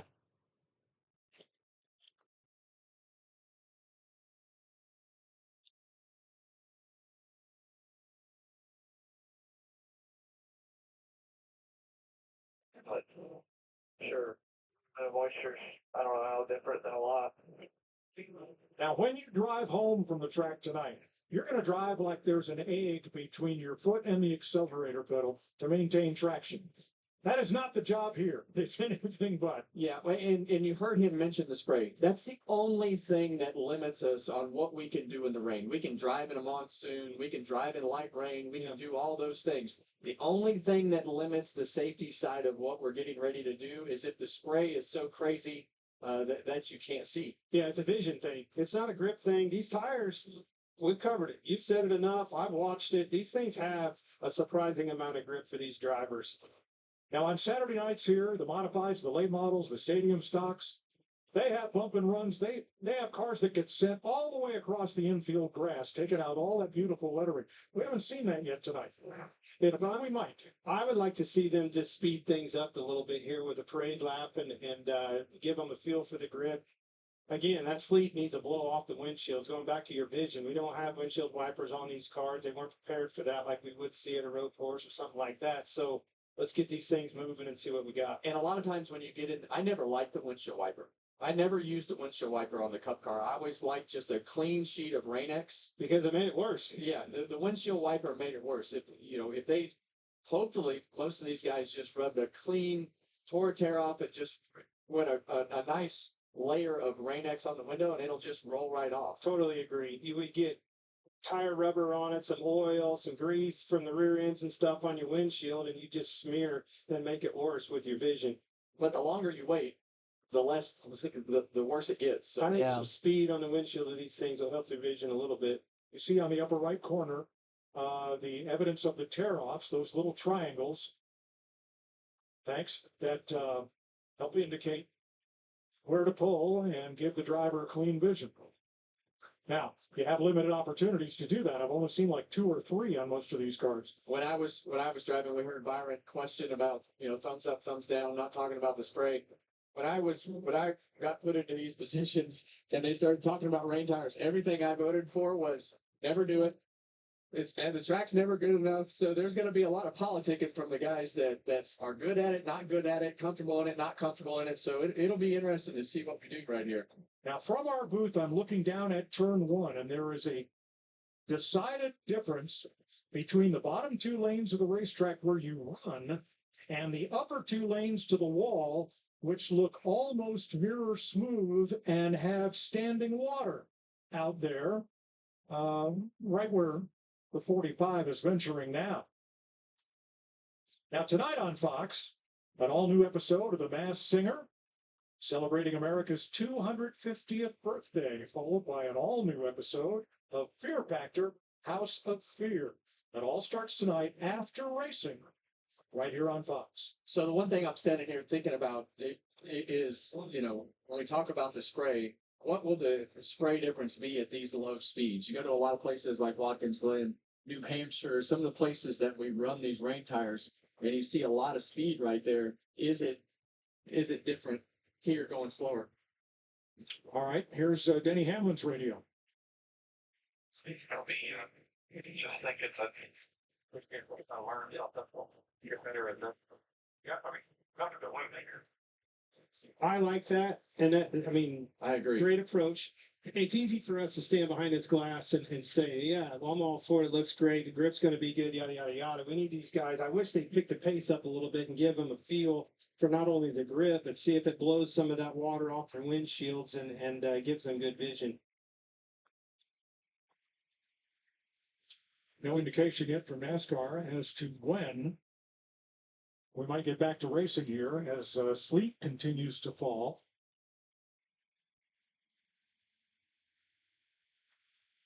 We're 102 laps complete, so this would be a complete race. Want a ticket? Everybody who's been here for 11 days waiting to get this done wants to see what's going to happen next. Well, the storm is almost by us, so I believe that just a little bit of stalling here is for that. But when that passes, this track is still going to be wet.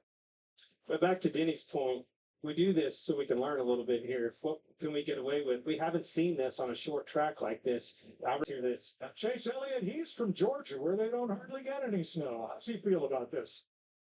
It really is. I know. They want to try it. I think they all choose.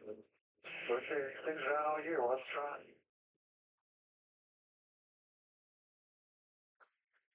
All right, let's check with Larry Mack. Well, Mike, I'm with James Small, crew chief of Chase Briscoe. James, you were mighty good on the dry slicks, but it appears all that's out the window. Yeah, it definitely is. We've got, what do we got? Sleet, snow, hail, all in one here right now. So it's interesting. I think looking at the radar, it's almost through. So I guess we're just going to ride around here on the caution, maybe. Yeah, it looks pretty, looks like an ice rink out there right now.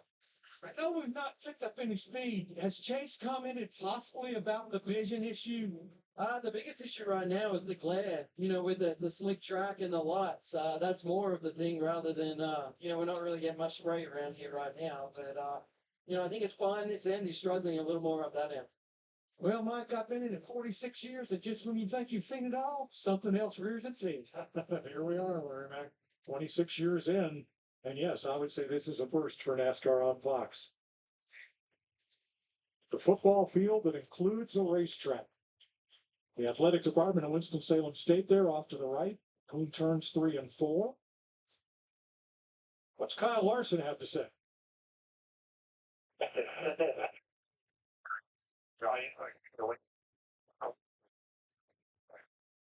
Send it. Well, I think this is what you're hearing is all these guys know that the cars are capable of doing what they need to do in these conditions. And, you know, it's definitely, it's not a heavy rain.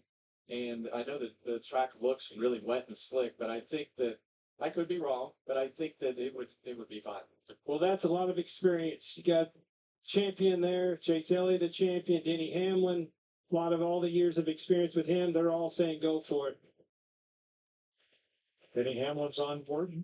Not quite covered with sleet there. Right at 35 degrees. Wind chill, though. I think I look over, it's 29. That's sleet level. It's not getting definitely sleet, Kevin. It's not getting warmer, that's for sure. I want to give a shout out to Denny Hamlin's new sponsor there. That car in those colors, certainly you can't miss it on the racetrack. They run their commercials in our market and on Fox, and every one of their commercials, the race car drives in at the end. And I love that because that is the kind of activation we need. If we're going to grow this sport back to the 2005, 2006 levels, is consumer-facing companies that are advertising and promoting their participation in our sport. And these folks... There it is right here, Bob's Discount Furniture.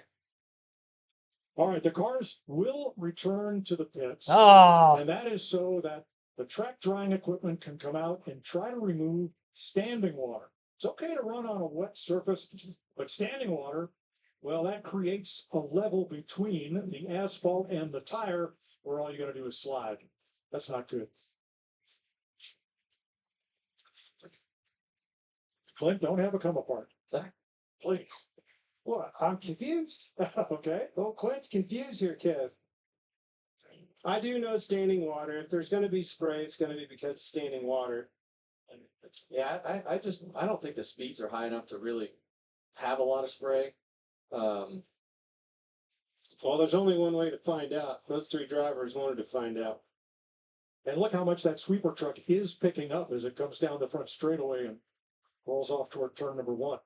There is plenty of standing water. We get that up off the track, and I'm no expert, and I think we can race.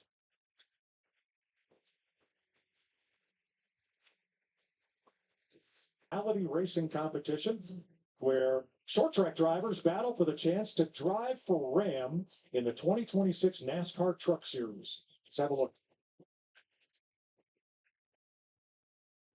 This competition is about character. All right, well, cars are back in the pit area again. Just blowing off the slight bit of rain showers that we ended up seeing. Wintry snow/rain showers. And awaiting to get back racing yet again. Clash at Bowman Gray Stadium has had its fair share of issues over the last few days.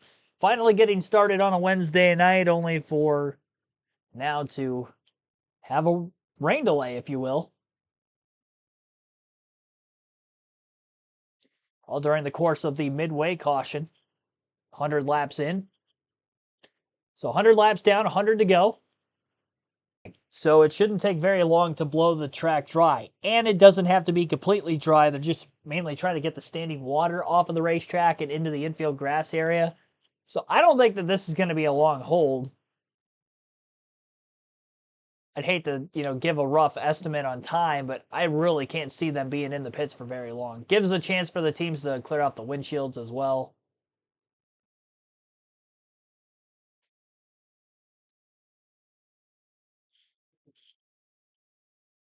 Yeah, very, very small track. The smallest of tracks that we would go to on the NASCAR circuit. Gregory Bradley, thanks for tuning in.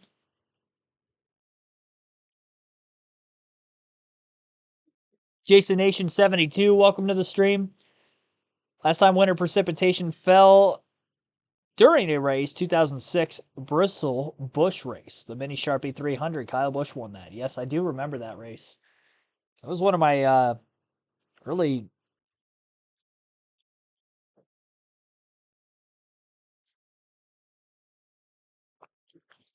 watching teams do snow angels during the delay. No snow angels here. More of a sleet than a snowstorm, but the difference is we're actually going to get racing in here on these wet weather tires. I don't believe the rain is falling anymore, so that's good. And hopefully it stays away if there is any more coming until we can get to the conclusion of this race.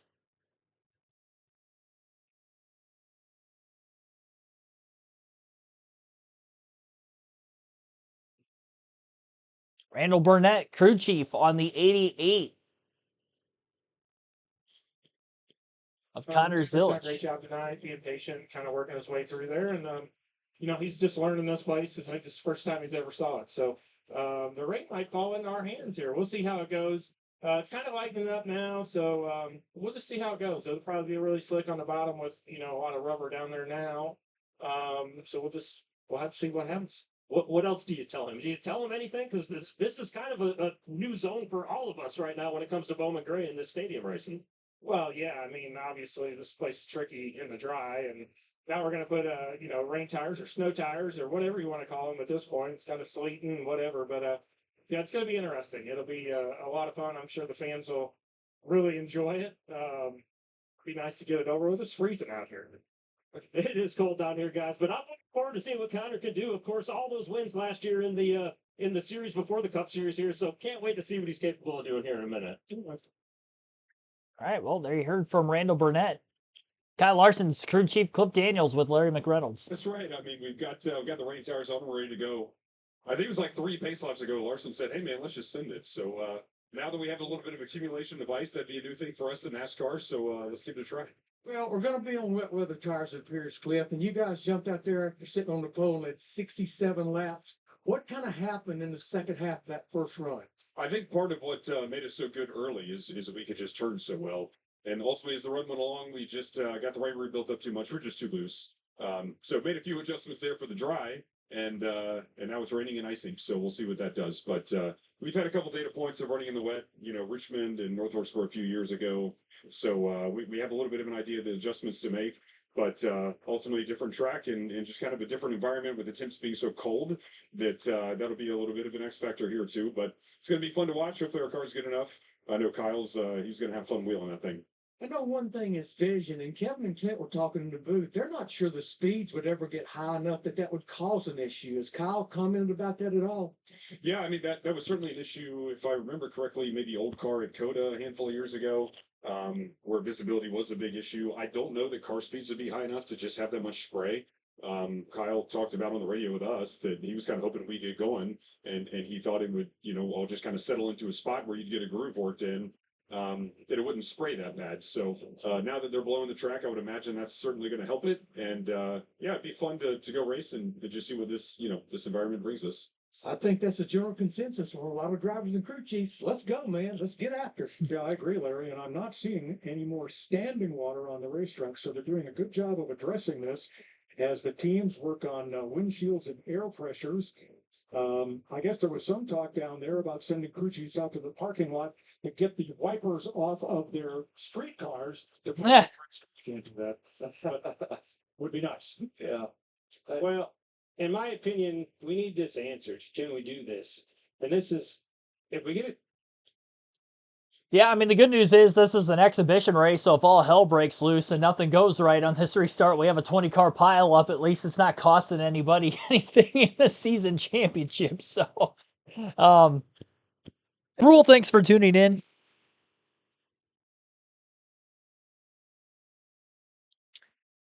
IndyCar race at the White House. Cool stuff. Thank you for broadcasting. Very talented. Appreciate that. Kind words. We're all getting antsy to get back racing again. A little bit longer of a night than we were expecting when we first started. Should have known with the couple-day delay that this inclement weather was not over yet. These poor fans sitting through the freezing rain, if you will. They're probably wet. The only thing worse than being cold is being wet and cold. And the field is headed back for the racetrack. So pace cars out there, and the leaders will follow. Ty Gibbs is the current race leader. Top 10 in the running order at the halfway caution, which we got to before this rainstorm came. Ty Gibbs in the lead, Chase Briscoe second, William Byron third, Ryan Blaney in fourth, fifth is Carson Hocevar, Christopher Bell sixth, Denny Hamlin seventh, Joey Logano eighth, Ryan Priest ninth, and 10th, Kyle Larson. All right.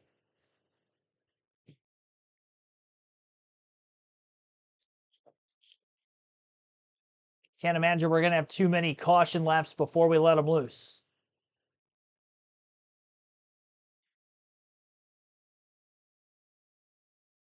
It was a cold one, and now it's a cold and wet one. Wet weather tires are on, as we have seen this on road courses and short tracks in recent NASCAR memory.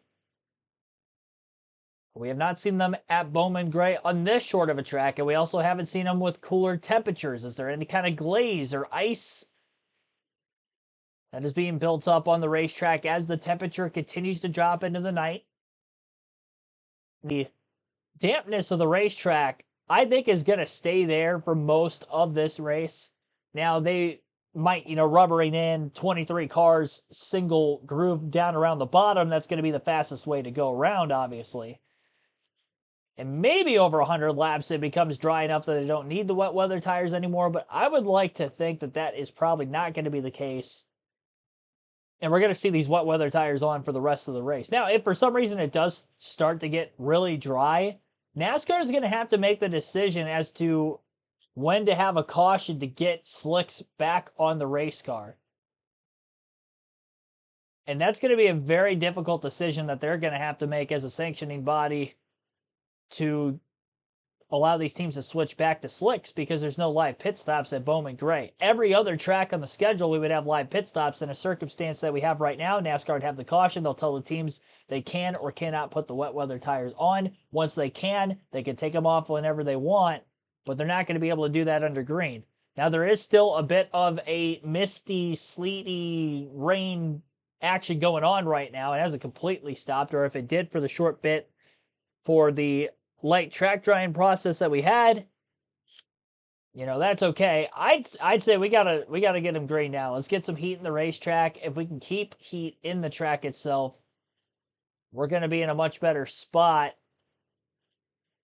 to keep from losing the racetrack entirely again. I believe they are getting the choose rule this time.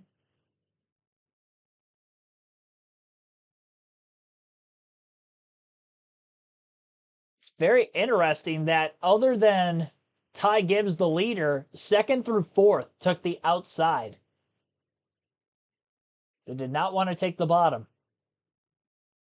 Usually, it would have been the opposite in the dry conditions, so I don't know what the drivers are thinking, but we'll see if it pans out for them.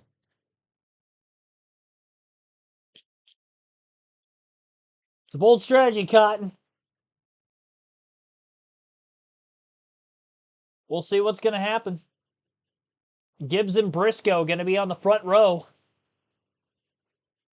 Ty Gibbs inside of row 1. Outside of row 1 will be Briscoe. Carson Hocevar inside of row 2. Not a lot of racing left.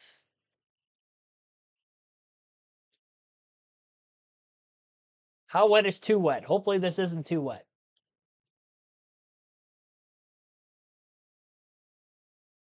Pace car's off.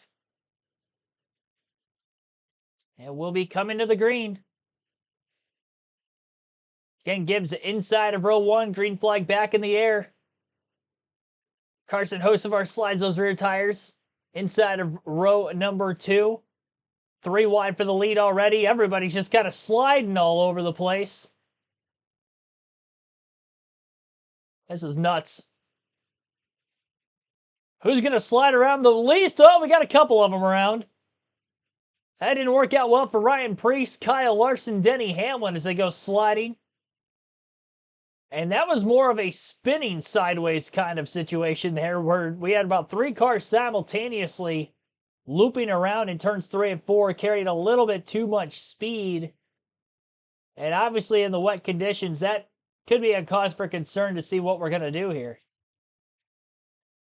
And they're going to commercial, so never mind on that for a second. I don't like it. This is kind of a tough situation to be in if you're NASCAR.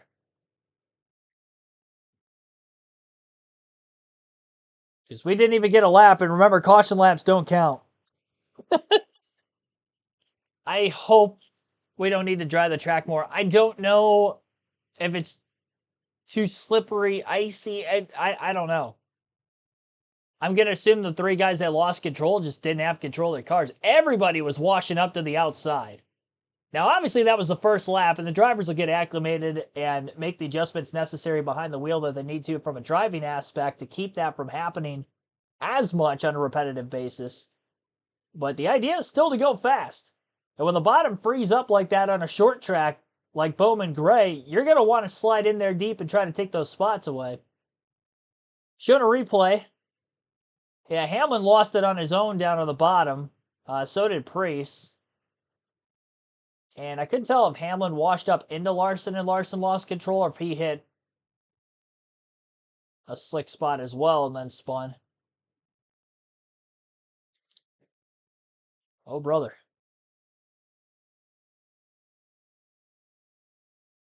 Rain would have been better. Sleet is a whole different monster, yeah. I know, I really don't want this to end the race. And Chase Briscoe, by the way, got to the lead on the restart, so for some reason, NASCAR called the race. Ty Gibbs lost the lead on the restart to Briscoe. I don't think they're going to call the race, but I also don't know how long we're going to wait things out. Because if they can't drive the track now, I mean, they're going to have to wait for warmer temperatures. Like, I don't know what else they're going to really be able to do.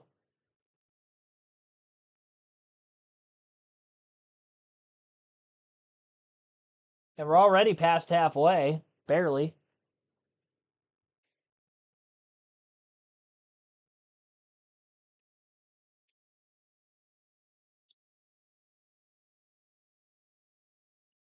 I'm going to listen into the TV broadcast and see what they have to say when they do come back from their side-by-side commercials.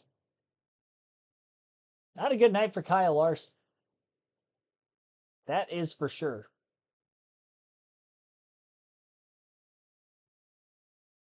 Water runs downhill, so the track on top of the will dry sooner. That is true. I mean, there's very little banking, though, at this racetrack. Rip, and how much is there? Well, that's exactly right. In road course racing, they tell you when it's raining, get out of that groove, wherever those tires were. And Kevin, it's kind of what we saw some of these veteran road racers in the rain. Where'd they go? Yeah, well, they went straight to the top. We were questioning if it was slick, but we saw SVG go all the way against the wall around the corners. And I think that the reason that comes into effect is you get out of the rubber. All right, here's a look at it. What put us under caution here? Denny Hamlin gets loose, spins around the 5, and then it's on. Denny Hamlin got help from Connor behind him. Connor Zilic in that 88 car. But if you look right here, look at SVG already going way to the outside, just like you were talking about, Kevin. Immediately went straight to that outside. Yeah, and I don't think you want to be in the middle of the racetrack in all that rubber. And you saw Chase Briscoe take the lead on the top of the racetrack. You had me sold on these cars having a little bit more grip than I'm seeing here, Kev. I mean, they've got plenty of grip. They're like full throttle. All right, let's find out. Briscoe on the outside, Gibbs on the inside. We're ready to restart.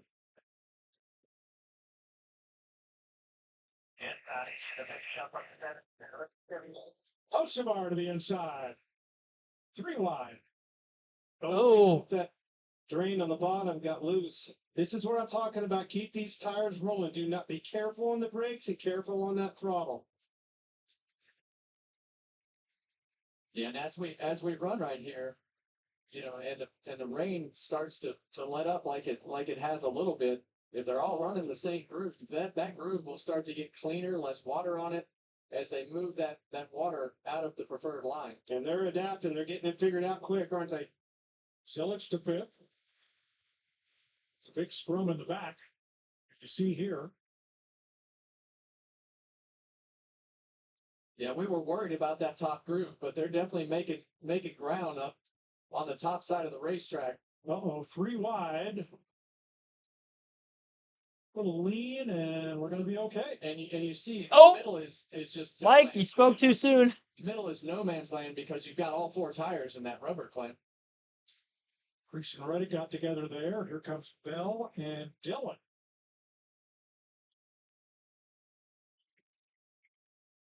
Dylan knows the wall. Very easy on your inputs. Your steering. Do not spike any throttle, brakes, anything. 95 laps to go here in Winston-Salem. Coming up next, a new episode of The Masked Singer, celebrating America's 250th birthday, followed by an all-new episode of Fear Factor House of Fear. That's all coming up after the race here on Fox. Single file through the first 10 positions. I tell you one this is what I have my eye on, Blaney. The fastest car on the racetrack, the first 100, put these tires on, we're in trouble. Going to the back in a hurry, all the way back to 12 from 4th. Who filled that spot? Connor Zillich, right here in this 88. A lot of experience on road course racing and wet weather conditions. And look what's happened to the crew as they run single file to turn 3. They're no longer at the bottom of the racetrack where all the rubber was laid down. They're looking for tooth and trying to find any grip they can, and most of it seems to be up in that third groove. Yeah, and a lot of this will be visual as the racetrack starts to change and the water starts to get pushed off and you start to see some dry spots on the racetrack with the cars going around. Then you're going to be able to start using a little more throttle to get the car to get up off the corner, to get it to rotate in the middle of the corner. That'll be the hardest part right now, is actually just getting the car to turn through the middle of the corner, and then how hard can you put the throttle down on the exit without spinning those rear tires? You were right, though, Kevin. The one thing that I am seeing is not a lot of vision problems. They could see, not a lot of spray behind these race cars. So far, so good. They're figuring it out. And they're racing with respect, which is kind of new for Bowman Gray. In the racing series, we don't see much of this. Well, you got your hands full racing yourself right now. A lot of grip level issues. That is William Byron's onboard camera on the right, the Valvoline cam. Ty Gibbs just ahead. Well, and there's a drastic difference from the cars in the front to the cars in the back, and what's going to happen here? They're catching them 3/4 of a second. Yeah, lap traffic is going to be interesting. Lap traffic is definitely going to be just what we had in the dry, just in a much different lane as we are in the wet. And I'm glad you said that. That's going to be the difficult thing. If that leader, Chase Briscoe, catches the back of the pack, where's he going to go? It's become single file around the outside of the racetrack. A little contact there as Austin Dillon makes some ground on Ryan Blaney using the inside with the number 3. Oh! 3 cars in the wall. 3 cars started up in front of him. And I think that's the way you're going to have to pass. You're going to have to use that right side door and not the place that you want to be.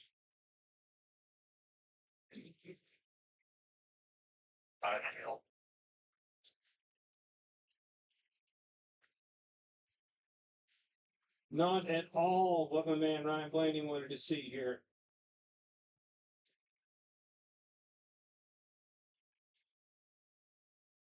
This bunch right really starting to figure this out, getting some grip level in their race cars. I'm sure the track conditions are probably getting a little bit better. Some heat in those tires are helping.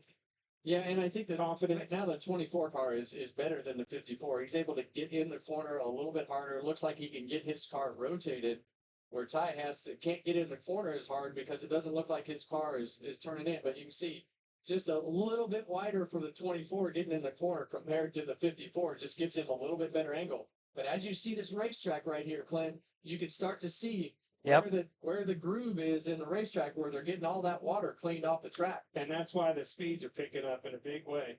And I promise you, in 77 years of NASCAR racing at this racetrack, this is a racing line that has never been used. And another thing, exactly right. Another thing that's going to happen here is you do not want to get out of that groove. You get out of that groove and shoot across the bottom, it's going to be a sheet of ice. Yeah, we've seen this 3 car be look like he's making his way through the field, but he's been very aggressive with the bumper and the right side of the car. Josh Berry got into the wall, and he is looking to exit. He's under caution. I think he's got right front damage. He got in the wall, I believe, up to turn 4. His front wheels are not cooperating. There's a seat. Oh. Oh, he hit the wall. Yeah, but he hit it a lot harder right here. Yeah, you hit the wall in the front straightaway, and as we talked about in practice today, you hit the wall and it shoots you back off down the end of the groove and makes the car loose. So that's turn 3. Pretty big lick. Hard hit there. And then again at turn 4. Surrender caution for the 6th time in the clash at Bowman Gray. Yeah, Barry's having a tough time trying to turn the car just to get it back into the pit area right now. So we're under caution with 80 laps to go. About a 20-lap green flag run, 19 or so, because we had 1 lap on the initial race start to going into the wet weather racing. Ran 19, 20 laps. Caution comes out. This is the 6th yellow of the day. 5th for incident, not counting the halfway caution. Chase Briscoe is your current race leader. Ty Gibbs is 2nd. Third in 5th. 6th is Joey Logano. Then you got Chase Elliott, Shane Van Gisbergen, 7th and 8th. Be the front 4 rows or so on this next restart. So lap times, those first few laps following the green flag action, lap times for the leaders were in the 18.9s. They were down to about 18.3s before this caution. So the track is drying up a bit. With the slight mist that is still going on, how much more is the track going to dampen again before we get back racing? How much rubber are they going to be able to get back down on the bottom lane of the racetrack? Because during the caution is going to be the best opportunity to do so, to try to get a second line. Most of the drivers are trying to fight for that middle to upper groove. So that's going to dry much faster. Instead of 1 lane around the bottom, it's going to be 1 lane around the top, and you're tiptoeing not to hit the car in front of you because you don't want to lose control and lose traction yourself. And as we've seen in wet weather conditions, that these drivers and teams are trying to run their cars in the more wet areas of the track, so that way they can keep the coolness in the tire rather than trying to get heat in them if they had slicks on. 21 team, Josh Berry going to work as he's back in the garage area following the incident. Clipped the outside wall on the back straightaway, kind of got him off center before hitting the wall in turns 3 and 4. Pretty hard at that. Should say on the front stretch he hit the wall on the outside of the racetrack before turning into turn 1, and then he ended up against the fence pretty hard there. About as hard as you can hit a next-gen car at Bowman Gray. Smashed it. Larson is a lap down. No. He's on the lead lap, tail end of it, though. He had that spin the first lap after the halfway caution. Him, Denny Hamlin, and Ryan Preece were the 3 that went around there. That's to go in the clash of 26. That's the big one. Ryan Preece going around along with Hamlin, Kyle Larson. Larson just got the free pass. He's back on the lead lap. Kyle Busch has gone to the pits for repairs, expected to return. Well, the thing I like about what we saw, sure, we had the caution there at the beginning when they ran into each other and spun out. But that's why these guys are the best drivers in the world. I mean, they figured things out so quickly with all the information that they had. They moved up the racetrack, they got in a rhythm and figured it out. Drivers are some of the best drivers in the world. No, Clint, they got it figured out in the essence of go down there in turn 1, send it in and see if it sticks. Yeah. Yeah, but to Kevin's point, they are the best drivers in the world, and adaptation is what it's all about. These guys are the best at that. That's why they're in that seat. So there's the choose, and look now, everybody, a lot of people taking the outside. And they don't practice this. No. Like, you don't go, like, you see some other racing series across the world that you go practice in the rain. The only time that these guys get to practice in the rain are under race conditions, whether it's on a road course, on an oval, whatever it is. This is the only learning that they get on the rain. So this is great experience, not only for the drivers and the teams to get some information, but also for NASCAR to see, okay, well, that's great. It wasn't that bad. It's still light rain, and we're out here on the racetrack doing it. So the caution came out for Josh Berry, who is back in the pit area. Larry? Yeah, I talked to James Small, Chase Briscoe's crew chief, and said, "What is he saying?" He said, "I'm just riding around, mate. It's all good." All right, Josh Berry is back. So is Kyle Busch. And so is Ross Chastain. So believe everybody is on the lead lap as we get set to go for 81 to go. Briscoe, Gibbs, Byron, Hocevar, Zilich are the top 5 as we go back to green.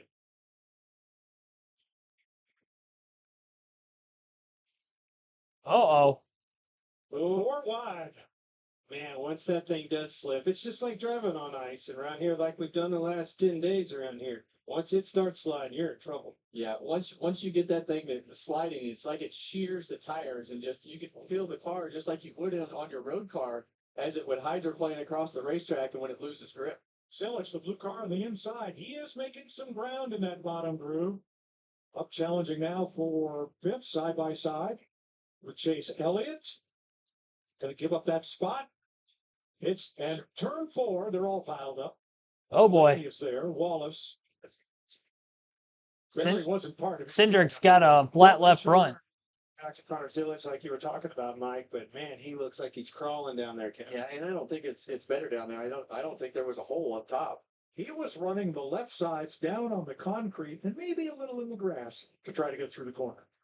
And typically that concrete is going to have more grip than anything else on the racetrack. See a left front flat right there on Austin Cindric's car. Josh Berry will get the free pass. Let's see what happened up there in the 4th corner.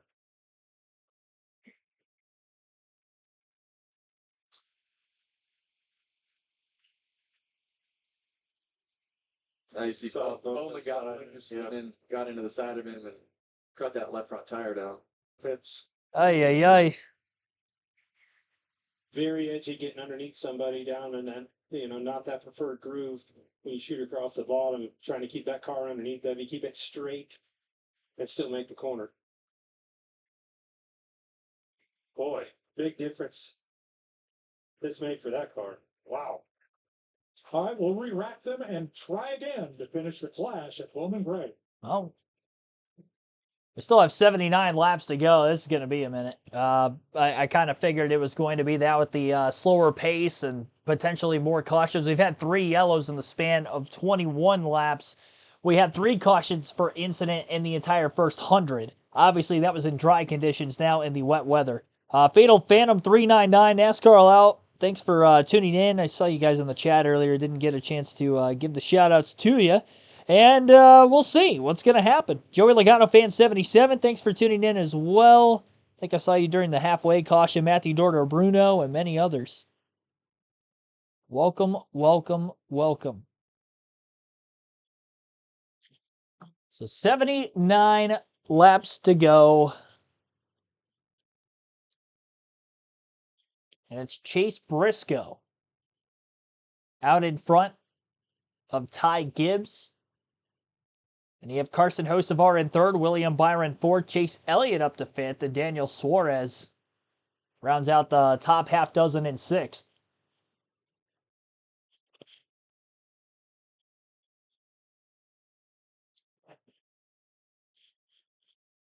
If you're not subscribed to the channel, be sure to do so. We're on the road to 7,000 subs, trying to get there by the end of the Daytona 500. We are live for every NASCAR on-track activity day, pretty much. We'll be live through Speed Weeks next week, beginning on Wednesday night with the qualifying for the Daytona 500, followed by the duels on Thursday to set the starting lineup for the 500 itself, lock in who we will see racing on Sunday afternoon. Friday night will be the Craftsman Truck Series race. Doubleheader set for us next Saturday with ARCA and Xfinity action. And, of course, the Daytona 500 on that Sunday. Nathan Van Eck, thanks for tuning in. Missed the last chance qualifier because of work. Now I come home, watch about 30 laps since halfway point. Wow, what a disaster. Yeah, it's wet. It's very wet outside, leading to a lot of these issues.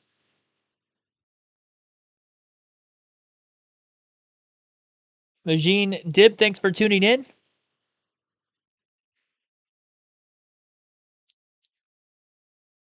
least it looks like Blaney's going to be fast again this year. Yeah, he was looking very quick in the dry. Started 16th, got up to 4th at the halfway caution, but in the rain, he's gone nothing but backwards, and now he was caught up in this last incident with his teammate, Austin Cindric. Cindric had a flat left front, came to pit road, and was able to replace that tire. Free pass going to go to Josh Berry to get back on the lead lap, depending on how much damage he did have. He is still back out on the track. Nobody's totaled. All 23 cars that started still in this. Top two taking the outside lane for this upcoming restart, Briscoe and Gibbs, while Carson Hocevar will be inside of row one on the restart.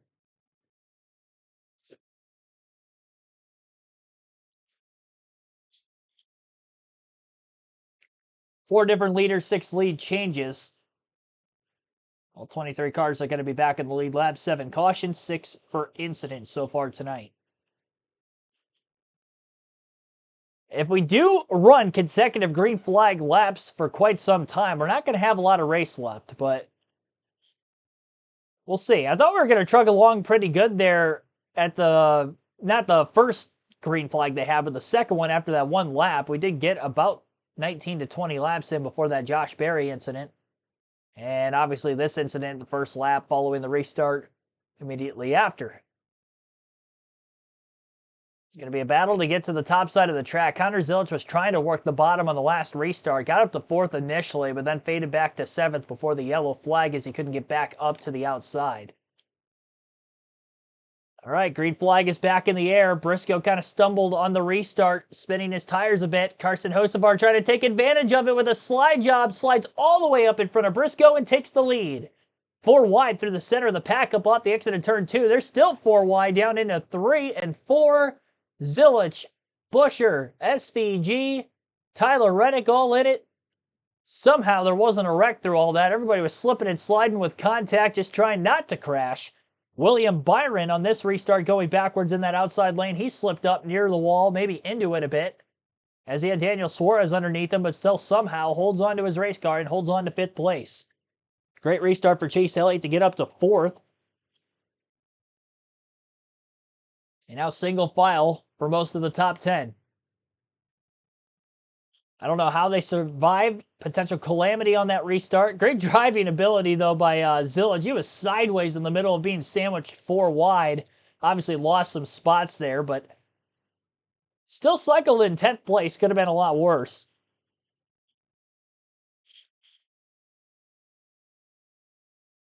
And what kind of speed does Carson Hocevar have in the wet weather? Ty Gibbs was not panning out very well when he was kind of holding up a line of cars in 2nd place before the Josh Berry incident.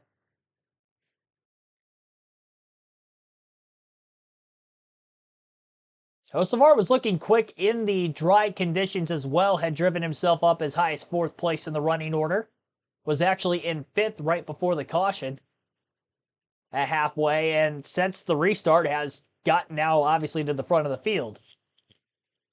He's been very aggressive on the bottom lane. He went 3 wide inside of the last restart, got him to 3rd, and then now, obviously, on this restart, that slide job, that slight mistake by Briscoe led for an opportunity for Hocevar to attempt that move.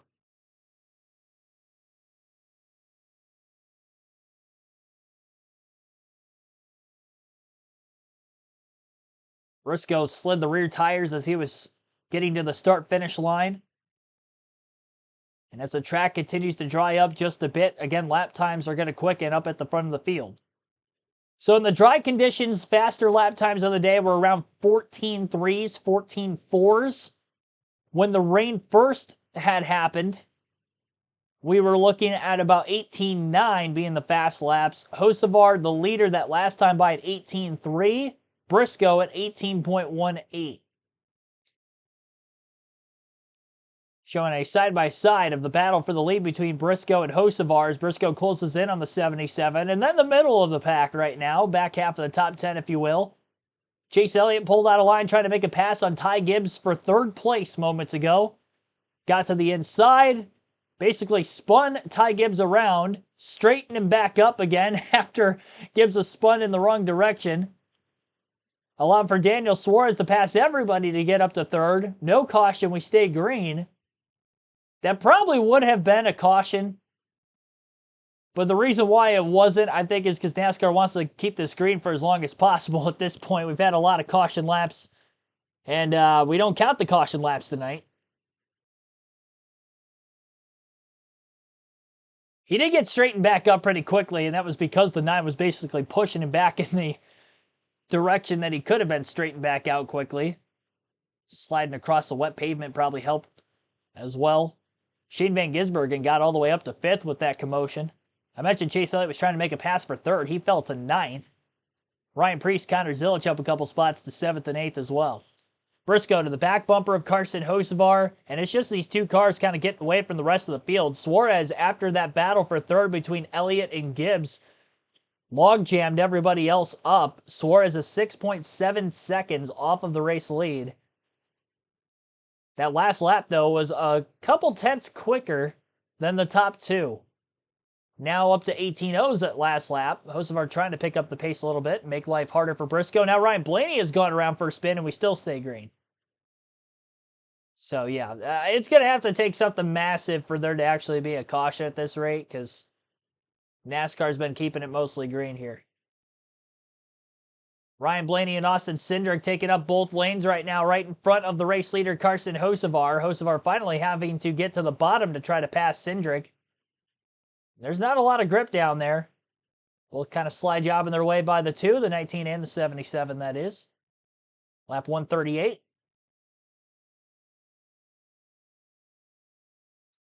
Three wide, Gibbs on the outside, kind of pinched against the wall. SVG underneath him. Suarez also trying to battle on that bottom lane. Gibbs into SVG. After they had contact the straightaway before. Great save by Van Gisbergen. Front of the field. Oh, we got Denny Hamlin around. Caution's out. I was wondering why Hocevar was coming to a stop right behind Ryan Blaney, and that's because Hamlin was spun around sideways in the middle of the corner. Stacked up the leaders enough, and now we have a yellow. And I'm not sure if they're going to have Hocevar keep the lead or if Briscoe's going to have it. Because Briscoe passed Hocevar, who had to check up for the 12 and the 11 in front of him, while Briscoe was able to drive by on the bottom. Caution laps don't count, so it might be moment of caution. Obviously, the last time in its scoring loop, if that's the case as well, like it is with most races, I would imagine Hocevar was in front. On our leaderboard, it's showing Hocevar, but we'll see what NASCAR has to say about it. Still 61 laps to go.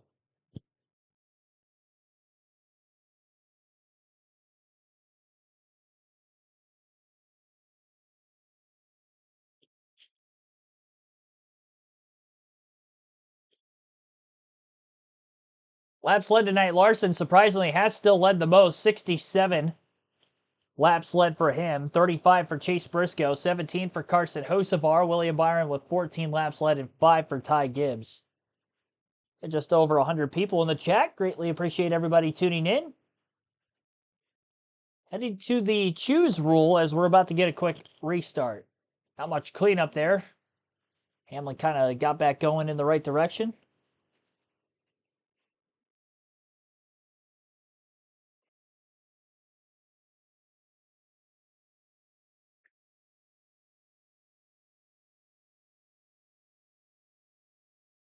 All right, so slide job pass on the restart for Briscoe to lose the lead at the hands of Hocevar, but that was after Briscoe had kind of slid those rear tires a bit.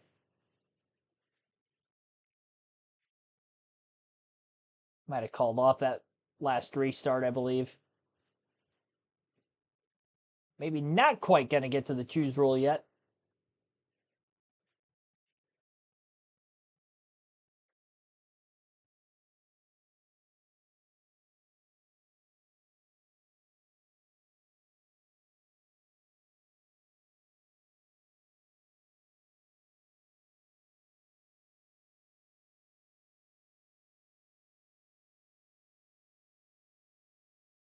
All right, now they're at the choose.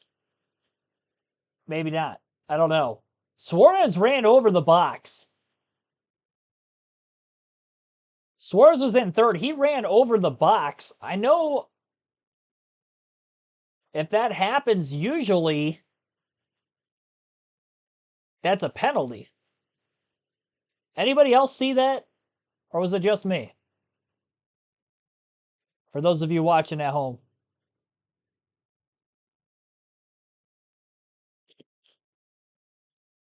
It looks like they're going to try it again. Okay. They're running it back. It might have been a late decision to give them the choose rule, and that's why NASCAR's allowing them to re-choose. Suarez will not get penalized from third place for running over the box. We're going to have a re-choose.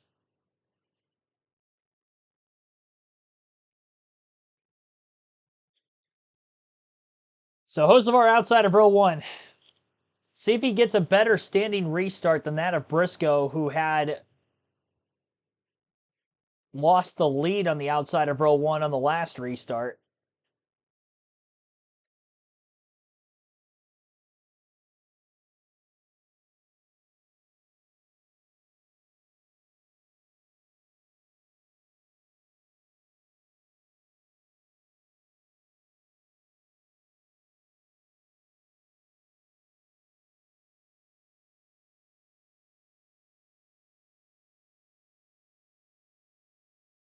Right.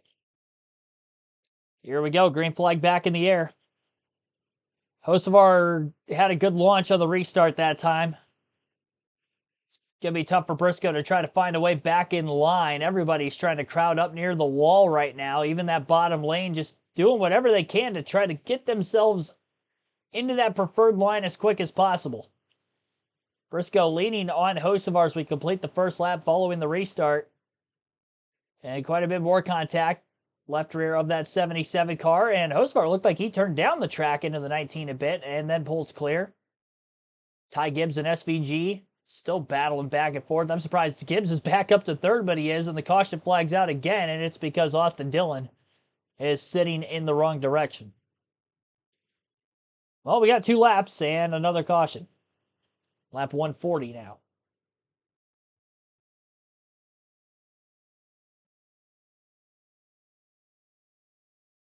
Caution again.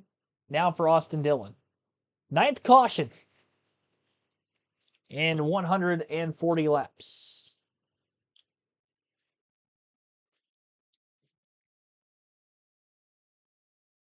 I think he got contacted by, looked like Denny Hamlin. Could be wrong on that. Looked like it was the Bob's car.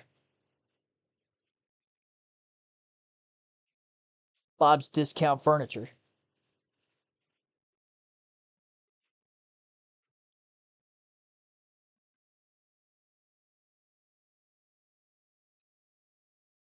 And this is probably why NASCAR wanted to keep everything green for as long as they did until they absolutely had to throw a caution for Denny Hamlin kind of parked right in front of the leaders on a spin. If you can keep it going, NASCAR's going to keep it green, I think, is the precedent they're kind of putting forward here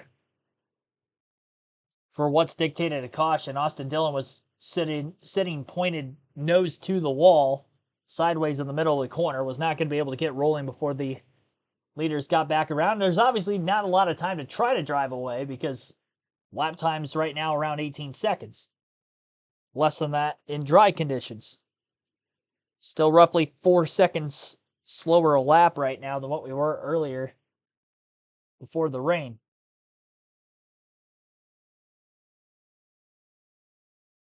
So top 10 in the running order has Carson Hocevar in the lead, Chase Briscoe in second, Shane Van Gisbergen in third, fourth is Daniel Suarez, Ty Gibbs fifth, Ryan Preece sixth, Connor Zilic seventh, William Byron in eighth, Kyle Busch ninth, and Chase Elliott rounding out the top. What if Carson wins? He may. He may win.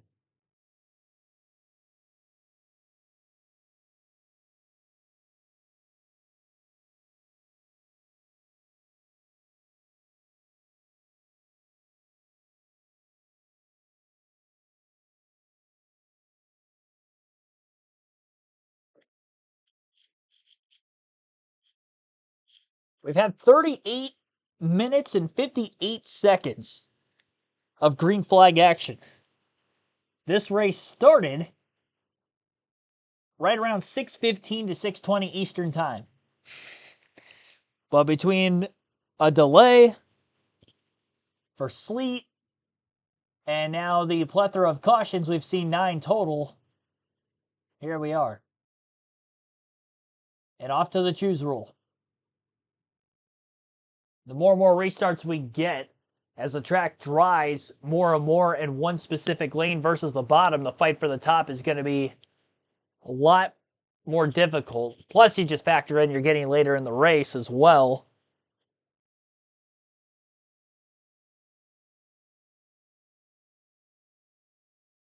Quite a few cars consecutively taking the outside. And we'll be back racing again shortly. For how long? We'll have to wait and see. Imagine with the wet weather, Shane Van Gisbergen maybe wins this race. We have an oddball cast of drivers at the front of the field that we maybe could see an upset today. Now, it's not going to be a first career win for, say, Hocevar, Ty Gibbs, Ryan Preece, Connor Zilich. They're all up in the top 7 right now because it's not a points-paying race. But Denny Hamlin, he won the 2006 Clash as a rookie before his rookie season started. You know, maybe Connor Zilich gets it done, or maybe we see somebody else get their win in the Clash before their first career Cup win. Briscoe hanging on that back bumper of the 77 of Hocevar, really stacking up the outside on the restart. And enough so that Shane Van Gisbergen was able to pull to the lead from the inside of row 1. So that time it wasn't as much the 77 slipping up it off. Drives on by. Preece and Gibbs leaning on one another. And Ryan Preece is up to 4th. Great restart for the 60. Not so much for Briscoe, who was outside of row 2. 2nd place when that last caution came out. Briscoe's now side by side with Connor Zilich. Zilich gets into Briscoe just a bit. All of them up the racetrack. 3 wide. Haley Bush to the inside of Zilich.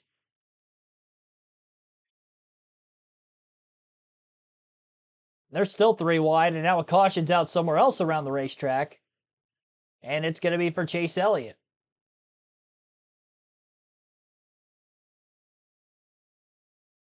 Elliott spun around in 3 and 4, bringing out our 10th caution of the night. I don't know what the record is for the most cautions in the Clash, but we've got to be close considering that we haven't had many short track clashes compared to races at Daytona that might not have garnered this many yellows, especially with half the field. Take a look to see what happened to Elliott. It's already sideways showing the camera shot. I don't know if it was Logano or Chris Buescher that got into the back of the 9. One of them got into him. Sent Elliott around.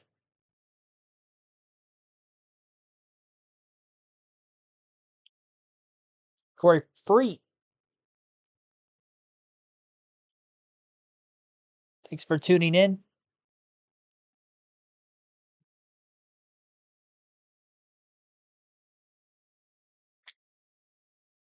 So Shane Van Gisbergen trying to win on an oval. Wet weather, but still trying to win on an oval. He did a great job in qualifying earlier today, though. He actually qualified up inside the top 10. That was in completely dry conditions. Most of the race in the dry, he was running between 10th and 12th. A little bit of damage around the left front fender, but at this point, who doesn't have damage around their fenders, both front and back?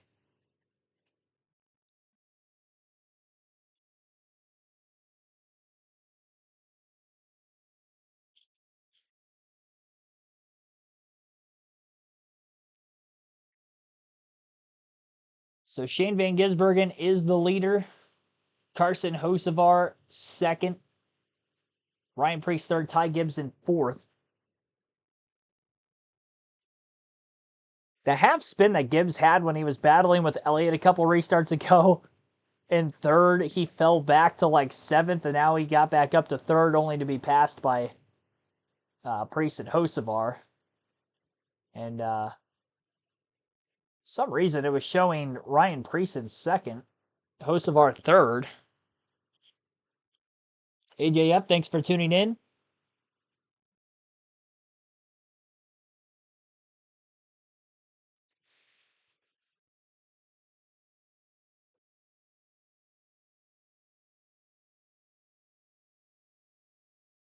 I'm very curious to see who's going to win this because we have a lot of not familiar characters with the front of the field, up at the front of the field, that we would usually not see on a week-to-week basis.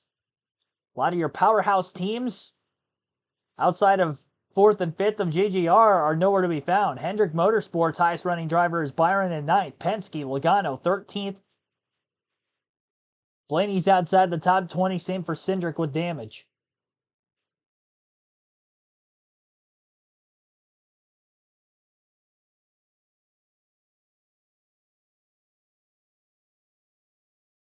Another restart, and here we go. SVG. Great launch initially. Ryan Priest hogging along the inside. Pretty tightly door-to-door most of the field through turns 1 and 2. Ty Gibbs all over the 77 of Hocevar. Who isn't all over the driver to their outside, though? Went on the bottom lane on these restarts. And we have another caution. Joey Logano and Denny Hamlin are spun around in turns 3 and 4. We got one lap further, another caution, 11 of them. We have seen 7 cautions since the lap 100 halfway break. 7 cautions over the course of 43 green flag laps.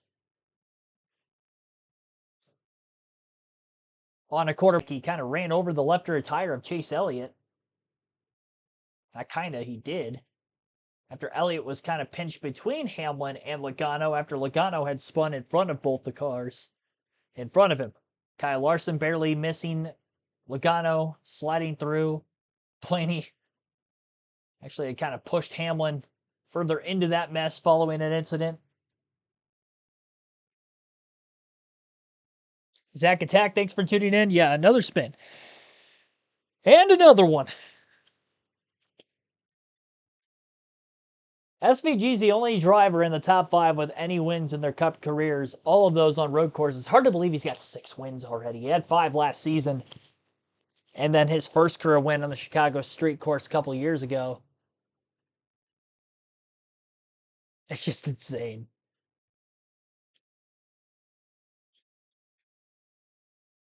And he'll be going for 7 in a few weeks at COTA. 3rd race of the season.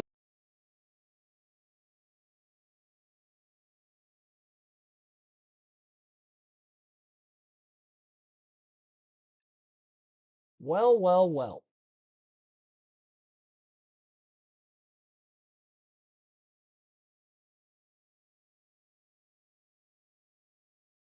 What a night. What a night.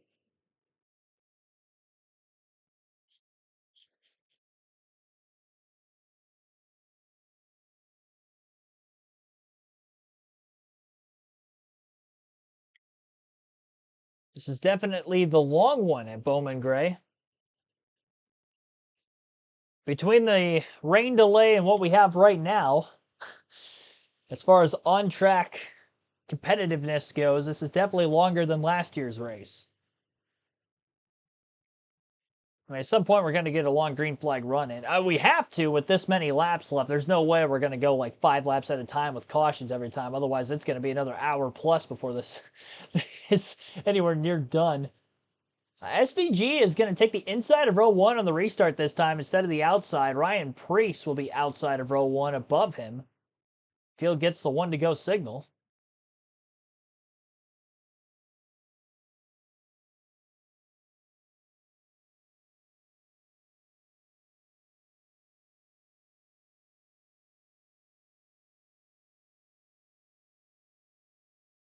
Base car pulls up. All right, 56 laps to go. Green flag is going to be back in the air. Priest and Van Gisbergen. SVG on the bottom, Priest up high. Kyle Busch kind of quietly working his way forward is up in the outside of row 4 for the restart. Van Gisbergen nearly clear into turn 3. Priest just able to get his nose on that outside of the 97 as we complete another lap at the line. Through turns 1 and 2, Ty Gibbs goes around up the front of the 88 and gets plowed into by Carson Hocevar. And caution is out again. Well, we got a little over a lap. Average Bowman Gray. Yeah, this has gotten nutty. There's quite a bit of damage on that right front fender for Carson Hocevar. I think he's going to have to bring it into the pits. Car looks all sorts of jacked up. He was the first car in line behind Gibbs after he had gotten spun, and there was really nowhere for Hocevar to go. His teammate Daniel Suarez was underneath him, and as he tried to escape to the middle, obviously, spinning 54 car kind of tail whipped him back around to that right front.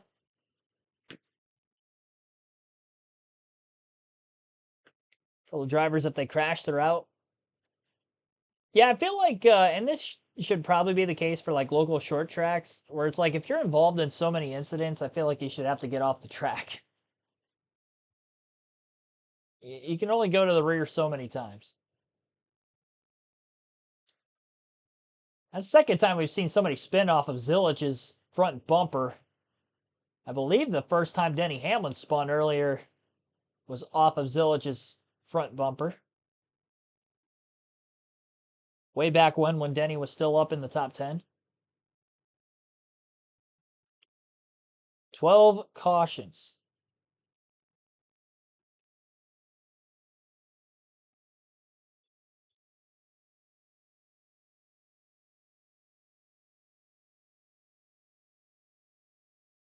Ten lead changes.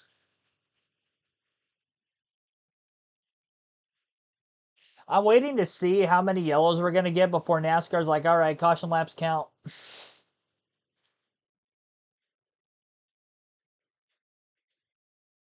On paper, not a bad idea, but we didn't know that we were going to have wet weather.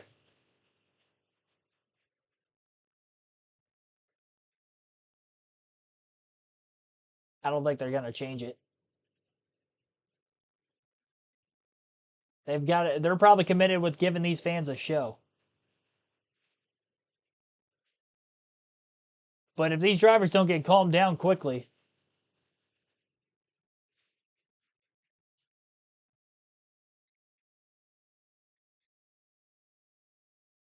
and drivers running over the box, I can't imagine they actually got the choose rule that time.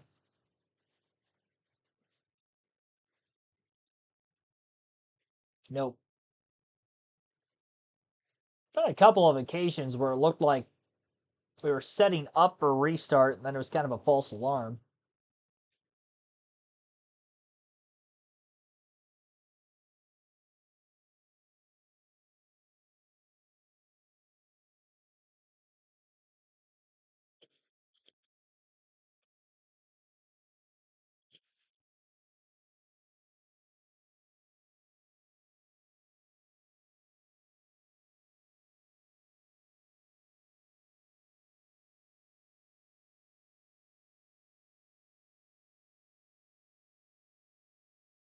Christopher Bell had actually exited the racetrack to make some repairs. Same for Carson Hocevar. They're looking to re-enter before we get to the restart. Now we're officially at the choose rule. And Shane Van Gisbergen takes the inside of row 1 yet again.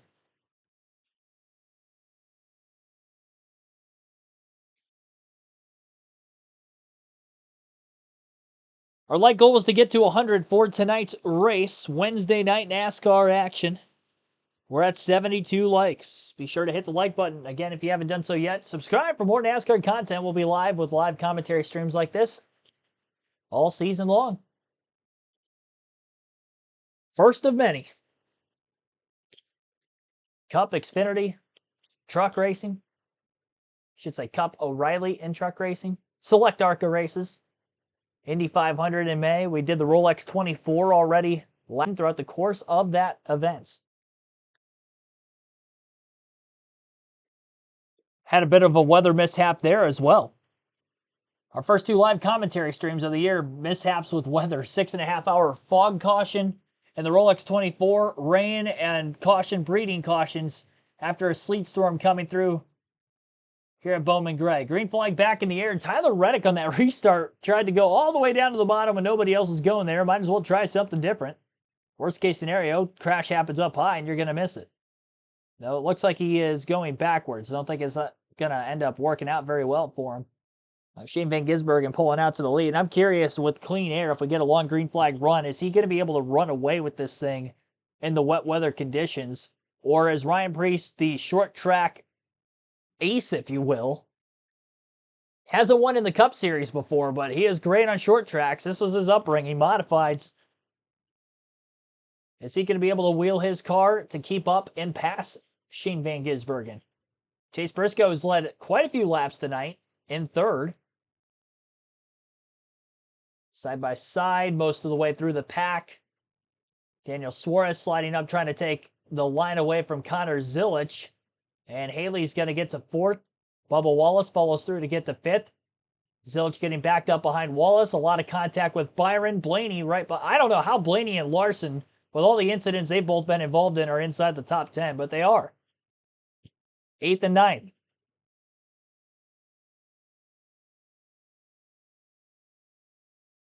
Byron has been leaning on that 88 car for a while. Who isn't leaning on anybody or hasn't leaned on anyone? And Zilich is not a pushover. He gets back after William Byron. Byron usually one of the cleaner races in the Cup Garage. Maybe even he's getting restless and knowing time is running out fast for him to try to get to the front of the field. Larson all the way around the bottom is very slow, and he's got a problem. He was not able to get off the track because of the leaders racing around the outside. Pit exit is entrance of turn 3 on the top of the racetrack. Still at the bottom and still rolling for now. He's got to get wide and get off the track, and he is not going to be able to get wide before turn 3.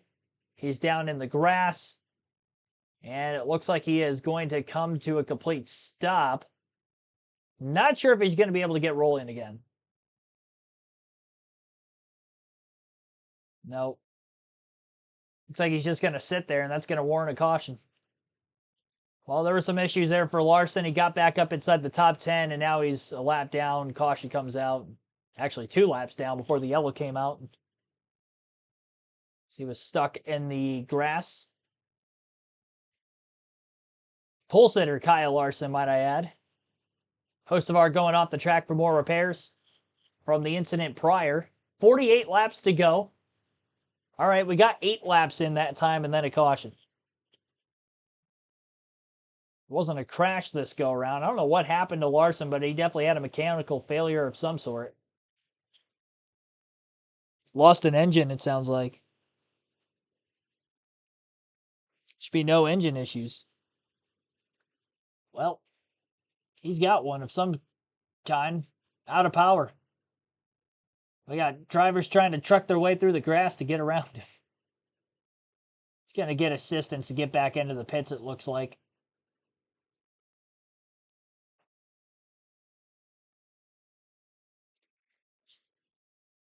Good eye there.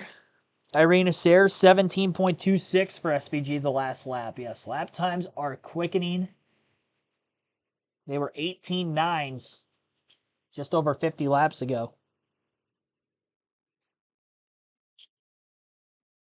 About 1.6 to 1.7 seconds of pickup.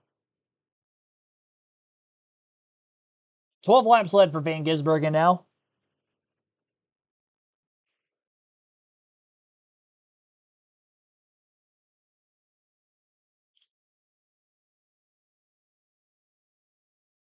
Oh yeah, gas is not going to be a problem.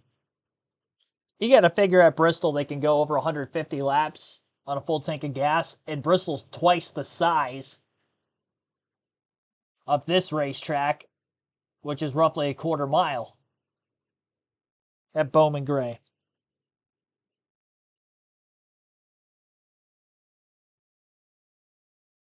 keep flashing it on Fox every once in a while. I'll catch it and regurgitate that to you. The raw feed's been down the entire night.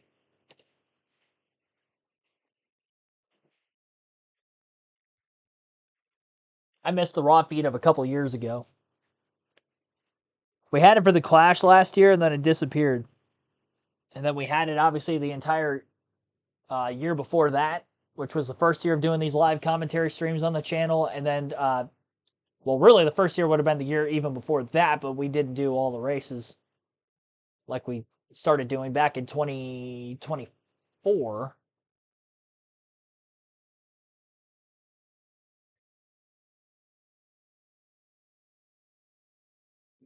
Started doing all the Cup races in 23. Started doing all Cup, O'Reilly, and truck races in 24.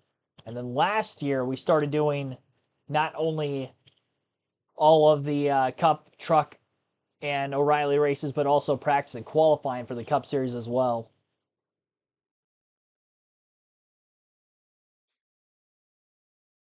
All right, well, 48 laps to go.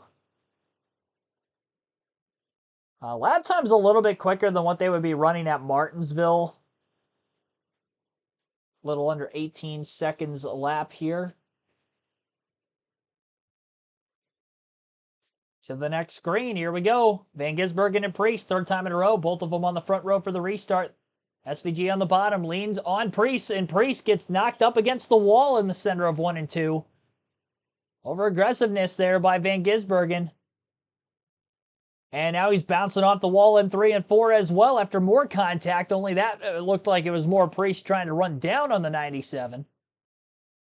Low entry point going into the corner.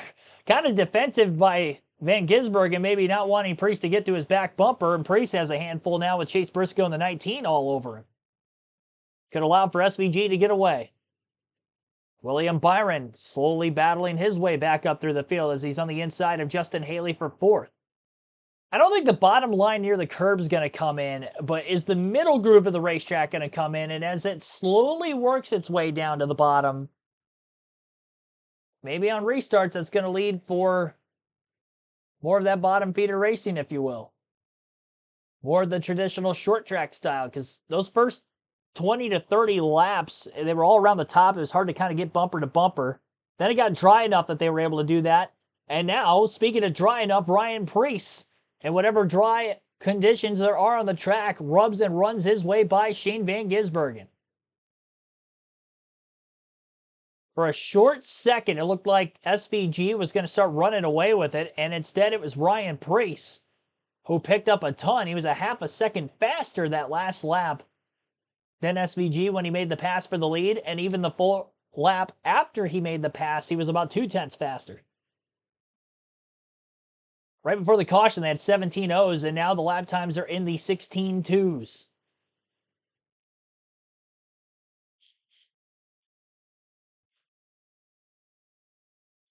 Are we going to have to worry about these tires chunking like they would on the drier asphalt on other racetracks, or is it going to be damp enough that they can actually run these tires to the end of the race?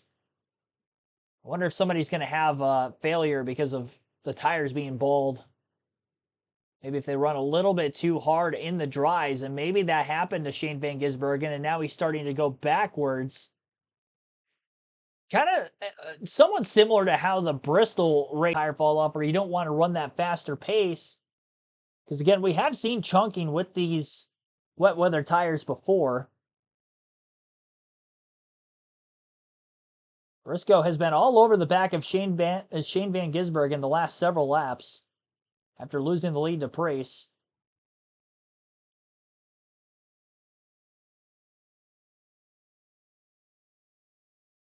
Running the middle of the racetrack, not going to be able to make the pass on the top nor the bottom. It's definitely the most preferred line. That's really where the lap time started picking up, is as they were moving away from the wall, taking a shorter route around the corner. Briscoe all over the inside of Shane Van Gisbergen. Justin Haley, William Byron closing in from behind. Briscoe washes the 97 up the track, and Briscoe's clear for second. Daniel Suarez to third. Byron going for fourth as Van Gisbergen continues to lose ground. And now more potential engine issues for Chase Elliott. Hendrick Motorsports having some problems. First Larson, now Elliott. That is interesting. They still got 2 cars in the top 10. It may not be an engine issue. He's at least rolling. Maybe Elliott had a spin. Bowman's in 10th, and then William Byron 5th when the caution came out. We're down to 36 laps to go at the time of yellow.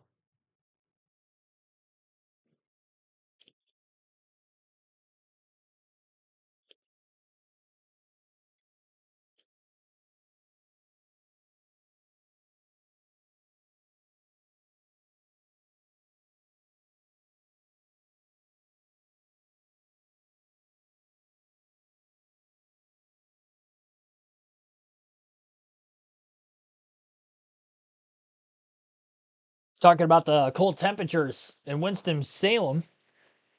Right now at my house it is 10 degrees. They're not racing here in Northwest Ohio, I can tell you that much. 10 degrees. It was 12 the last time I checked it. So it's dropping. I don't know what the wind chill's saying. What is the real feel? Like the last time they showed it on TV at the racetrack, it was 36, felt like 29, I think, is what Clint Boyer said. I want to see what that compares to where I'm at in the Northwest Ohio, Toledo area. 10 degrees, feels like 14. And supposed to get 1 to 3 inches of snow tomorrow afternoon, apparently. I had no idea. Until just now. Lucky me. Got just over 100 of you watching. Be sure to hit the like button if you haven't done so yet. Subscribe for more NASCAR content. We'll be live all season long for live commentary NASCAR coverage just like this. On the road to 7,000 subs, trying to get there by the end of the Daytona 500 in about 10 days from now. So we're under a full screen commercial break.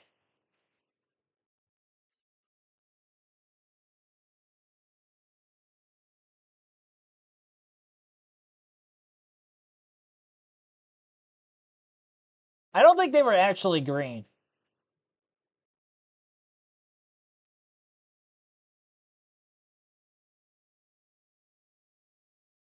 It showed they were green, but they're still on commercial, and then they went back to caution. I've noticed sometimes it'll say caution in red back to back. For us, the caution laps obviously don't count, so that's why you see red flag displayed.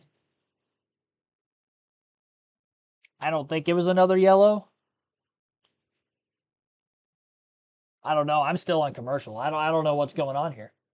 Or is this a Masked Singer? Wait a minute. Is this live? Did they move the race? I think they moved it to FS1. Let me look.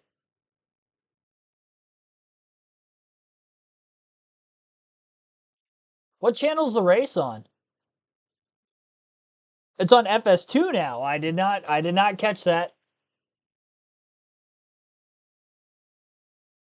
I logged out of my Hulu. No wonder I didn't know what was going on. The Masked Singer was on. All right, I got to find FS2. It's going to take me a minute. Channels. Oh my goodness. JP Racing, thanks for tuning in.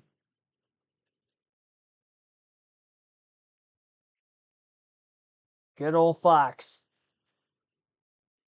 FS2. Paid programming. Not anymore. We've got some NASCAR. I don't know what happened. Somebody in the chat said something about SVG and a bunch of others crashing. I missed it. I completely missed it. I was still on Fox trying to find FS2. So if you're just tuning in for the first time, greetings.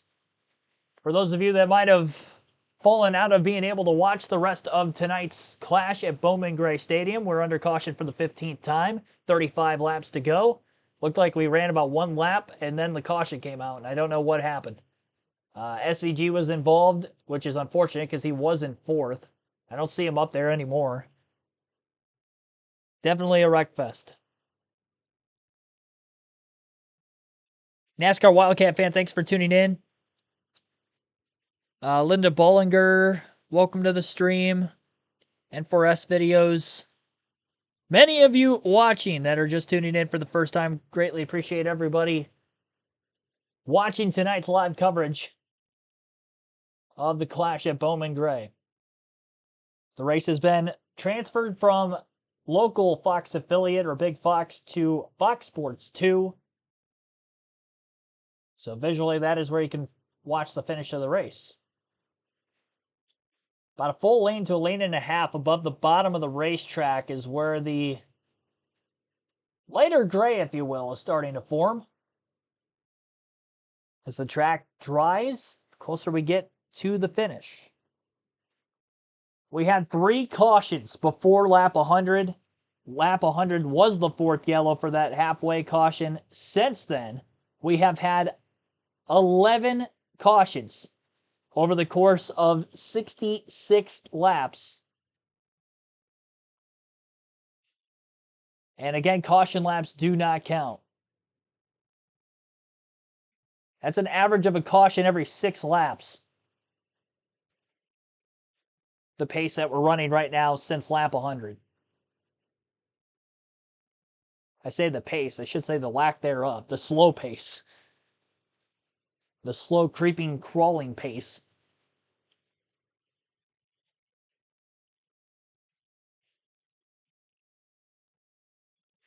Just to put in perspective, Fox just put on a graphic, caution/red laps 135.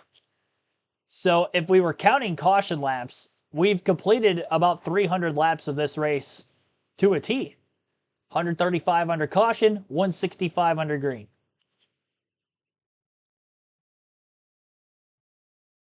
Some of that was driving around under the red or caution laps during the delay that we had.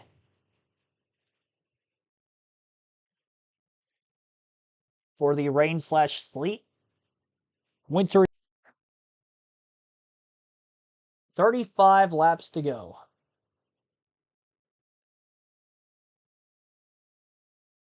Well, I definitely don't think this is going to be the last restart. Oh, cars are pulling off the track. To refuel. Okay. Cars are refueling. With 35. I was wondering why they were pulling off the track. I got scared. Okay, so cars are refueling. So we don't have any issues with running out of gas.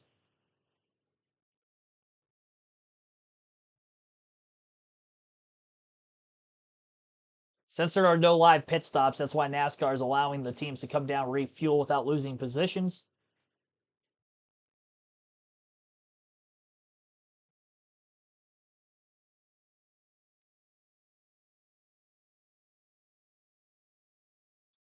Well, this is going to add some extra time to the finish.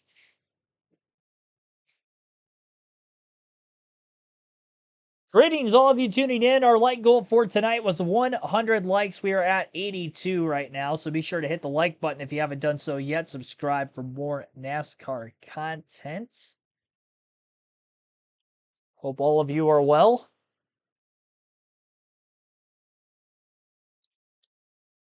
It's been a long afternoon. We went live for the LCQ at 4:30 p.m. Eastern. We are about 4.5 hours strong. We did not have the break period like usual between the LCQ and the main event. They were more tightly condensed for this evening's scheduling compared to prior years with the Clash or All-Star Open into All-Star main event. So one entire stream for tonight's race. And thanks to all of you tuning in throughout the course of all of our action. Did some NASCAR trivia to bypass the hour time or so between the LCQ and the main event.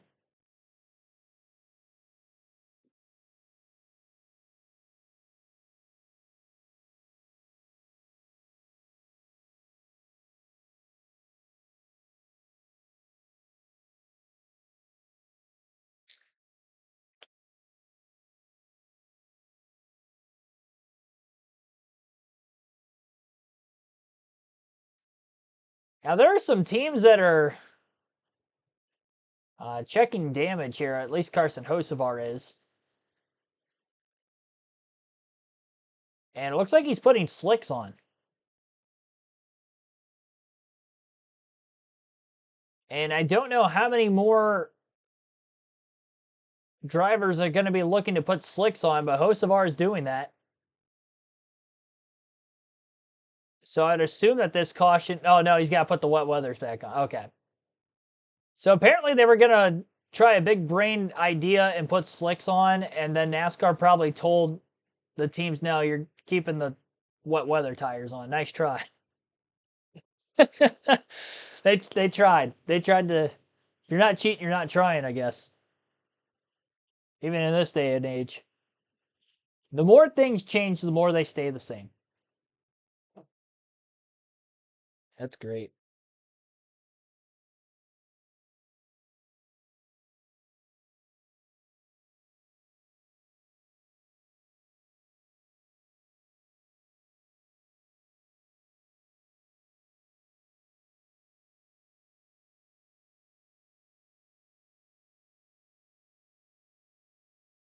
All right. Hocevar getting a penalty? I don't think so. Other than just NASCAR saying, hey, put the wet weather tires back on. I don't know. I was wondering what they were doing there because it looked like everybody else was simply just fueling the car, and I'm pretty sure that's all the caution was for. Well, the caution came out for incident first, and then they're asked to refuel the cars. And they're back rolling again, so hopefully we get back racing not too much longer from where we're at now.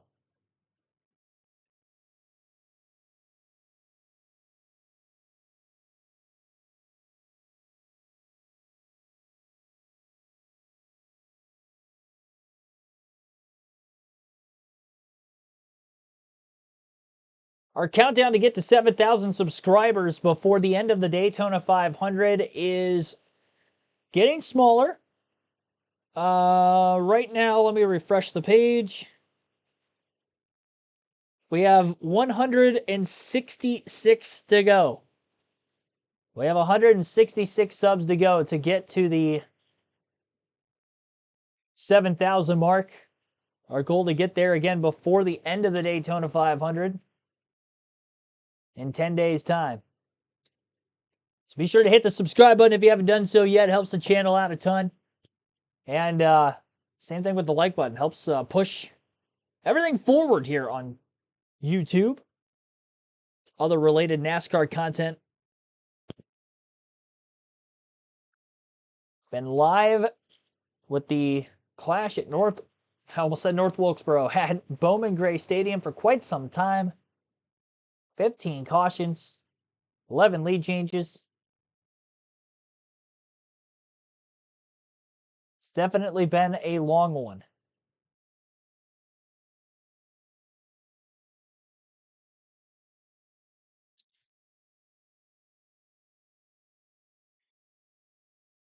Yeah, we'll go through that full field running order while we're still awaiting the restart. Ryan Preece is the race leader. Second is Chase Briscoe. Daniel Suarez. Hold on a second because this isn't right.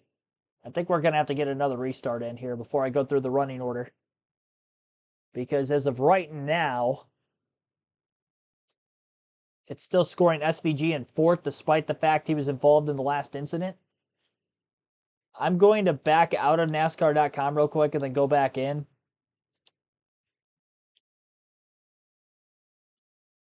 NASCAR.com. Just want to make sure I'm not too far behind.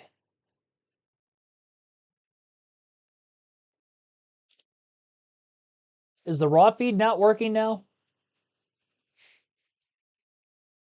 That'd be something. That'd be something if the raw feed's not working. I'm 2 laps behind on the raw feed.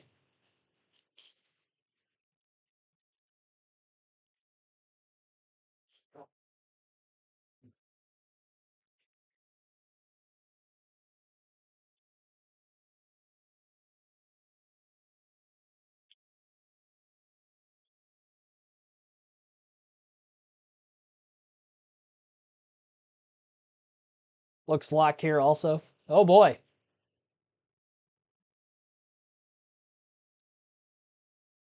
So our raw feed is apparently not working on NASCAR.com anymore.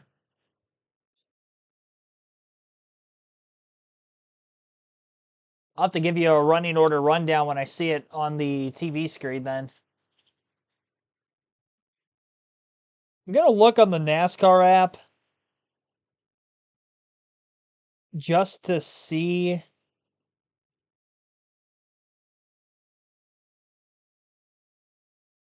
if it's working there. And main events, leaderboard. I don't know. Dillon's home track, and he said, you know.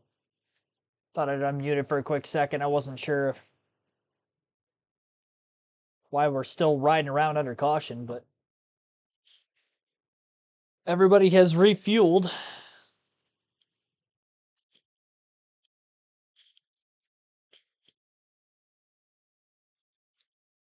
I'm ready to see him race again. I think they're getting the choose rule this time. Nope, still not. What are we waiting on? As we were talking earlier about those rain tires, what happens is they start to feather off on the right side tires, and then those notches and things that are built in to have those sharp edges, they feather off, and then they don't work very well.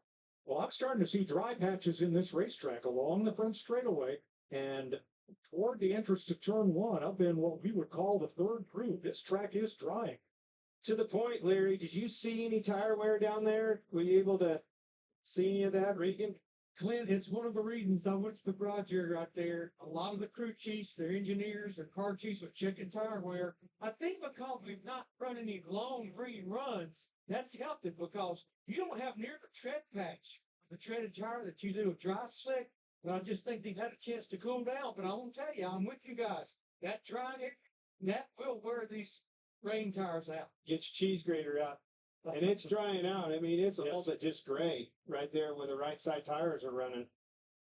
Pretty much dry. And so the dilemma becomes, you know that you can make way more speed in that dry line, but how much speed lose when the tire wears out? And this other groove. Yeah. Your groove's about a car width and a half wide, not 2 car widths. Yeah. Carson Hocevar has been penalized for the unapproved tire change. I don't know what the penalty is. We don't have a timeout. Yeah. I feeling along this line if I was guessing that's where he is, and I'm pretty sure that's the case. Okay. Still on the lead lap in 21st.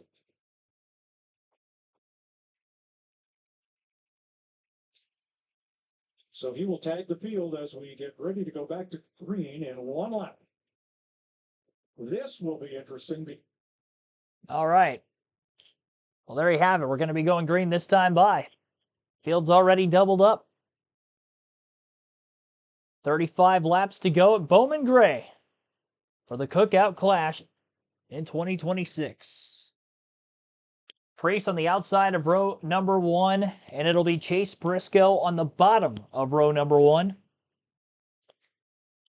And the green flag is back in the air. Here we go again. Great launch by Ryan Priest. Gets clear of the 19 car well before getting into the first turn. And he's looking to set sail early. Can anybody keep up with Ryan Priest as the track continues to dry? Ryan Blaney, who was fast earlier in the day as the track is drying out, has worked himself back up inside the top 5 somehow with all the incidents he was involved in. Speaking of incidents, he had a lot of contact with Austin Dillon on his inside. And Blaney trying to shift the 3 car forward after getting nearly wrecked himself. And Austin Dillon goes backwards. Alex Bowman will drive through. Same for Chris Buescher.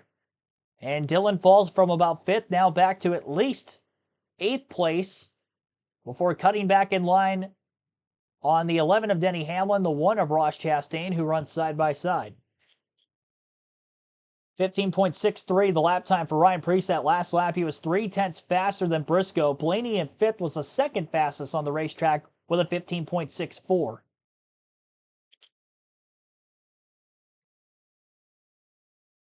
That is over 3 seconds a lap faster than the first laps that were taken with these wet tires immediately after that halfway caution. We are down to just 31 laps to go, and Priest is already out to a 1.6 second lead. Battle for second between Daniel Suarez and Chase Briscoe. Suarez is going to get the spot. Briscoe falls to fourth as Byron moves to third place. And Ryan Blaney in the 12 right there behind the 19 now. Byron looking low underneath of the 7 of Daniel Suarez in his debut with Spire Motorsports, having a great run. Trying to hold on for a strong finish, maybe even a shot at the win. And William Byron going to get past him.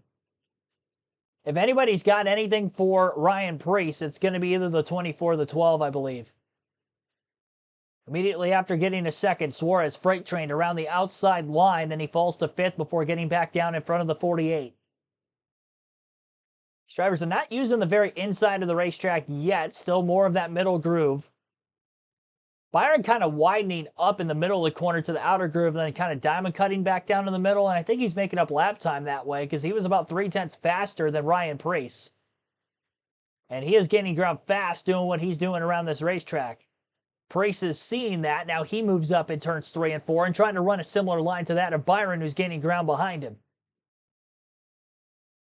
Are the tires going to start to chunk away with the wet weather as the track continues to dry? Was Preece running maybe too fast of a pace too early? If that is the case, and we see the heavy wear. We are down under 25 laps to go here at Bowman Gray. 24 this time by. Throttle as much like Priest is doing in the lead. So you see Priest is up higher than him. And some of that just goes right back to the fact of how your car is turning. And the other part is searching around and being able to go in a little bit straighter, get that thing rotated in the middle of the corner and drive it up off a little bit lower. Maximized grip, minimized wear. Talk about rotation. This 12 car is right back to where we were when we had the slicks on. We had written him off, Clint. He was in the back almost last. But look how it's rolling in the middle of the corner, is my point. That's back to his strong suit. Not all the way. Oh, Briscoe back under, but no. Blaney has the drive off.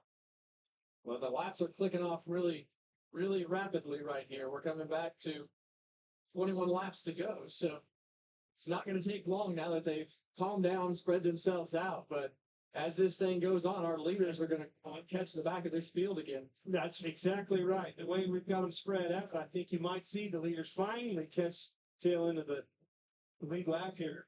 Well, Preece has picked up the pace. The last 2 laps, he was 3. Sabar. Remember what I said about paybacks? Yeah. You'll see contact from the 23 to the 77. Well, the last time around off the 4, you see contact with 77 to 23. This went on for about a lap. Oof. Little rub and bump there. Yikes. Retaliating. Oh, wow. In the middle of the straight. Sent him from the front straightaway all the way to the middle of 1 and 2. Through the grass. Didn't make it all the way to the outside wall. 20 to go. I think Ryan Preece wanted to see that. I don't know, it may have helped him. I say that not catching the tail end of the lead lap there again and getting in those lappers is beneficial to him being in the lead. And I think, he's not going to catch the back of the pack now because of the fact that there's so few laps left. But the interesting part about what was happening right here, his lap times were really inconsistent. And I just wonder if he was trying to save some of the tire to make sure that he took care of the rear tires and the front tires to keep the thing, that car underneath him as long as he could. And that was why his lap times were fluctuating. I think so, Kevin, because once Byron closed the gap to about 5 car lengths, Preece took off, and he ran a couple, right back on pace, and distanced him just a bit prior to caution. And that grew, he moved down as well. So the cars are now under the middle of the racetrack, and that wet lane on the bottom of the racetrack is, what do you think that is, Clint? 3 feet wide down there next to the curb. But if that becomes the case, they're going to creep all the way back down to the normal dry line as we get to the end of this. It's certainly widened out. I don't know that it's going to be back down to the concrete on the bottom with only 20 laps to go. But the entrance of the corners are definitely getting drier, and that tells me they'll be able to run in side by side. But the point is, you're going to have to get aggressive here. I see aggression all night long out of Priest in the lead. You know he's going to be hungry for this win. And this 12 car, we've seen a lot of aggression out of him. He's been all over the place. So William Byron, double Daytona 500 winner, will start alongside Ryan Priest with 20 to go. Yeah, and as you watch it choose, and now you look at that front row, you see Priest pick the top of the racetrack. It's a little bit of a guess, in my opinion, as what the preferred lane is with how the bottom is starting to dry down the racetrack. Look, so just look at the cars, and I can tell you the difference in driving styles. Look at William Byron's car, and look at 60 car, and look at the 12 car. If you had to describe a personality and the way a car looks, that's exactly what William Byron's car. I mean, and how he acts as a person. Ryan Blaney's wrecked 3 times, all the way at the back of the pack, and now he's in contention to win this race again. And look at Alex Bowman, who started this race last. He's going to restart 6th.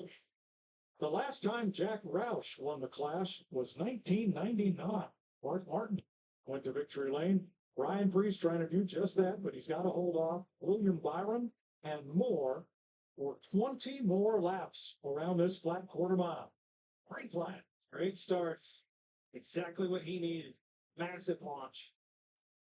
Yeah, Priest has been pretty consistent about where he's taken off just as that nose reaches the restart zone every time. Set sail, baby. Let's go.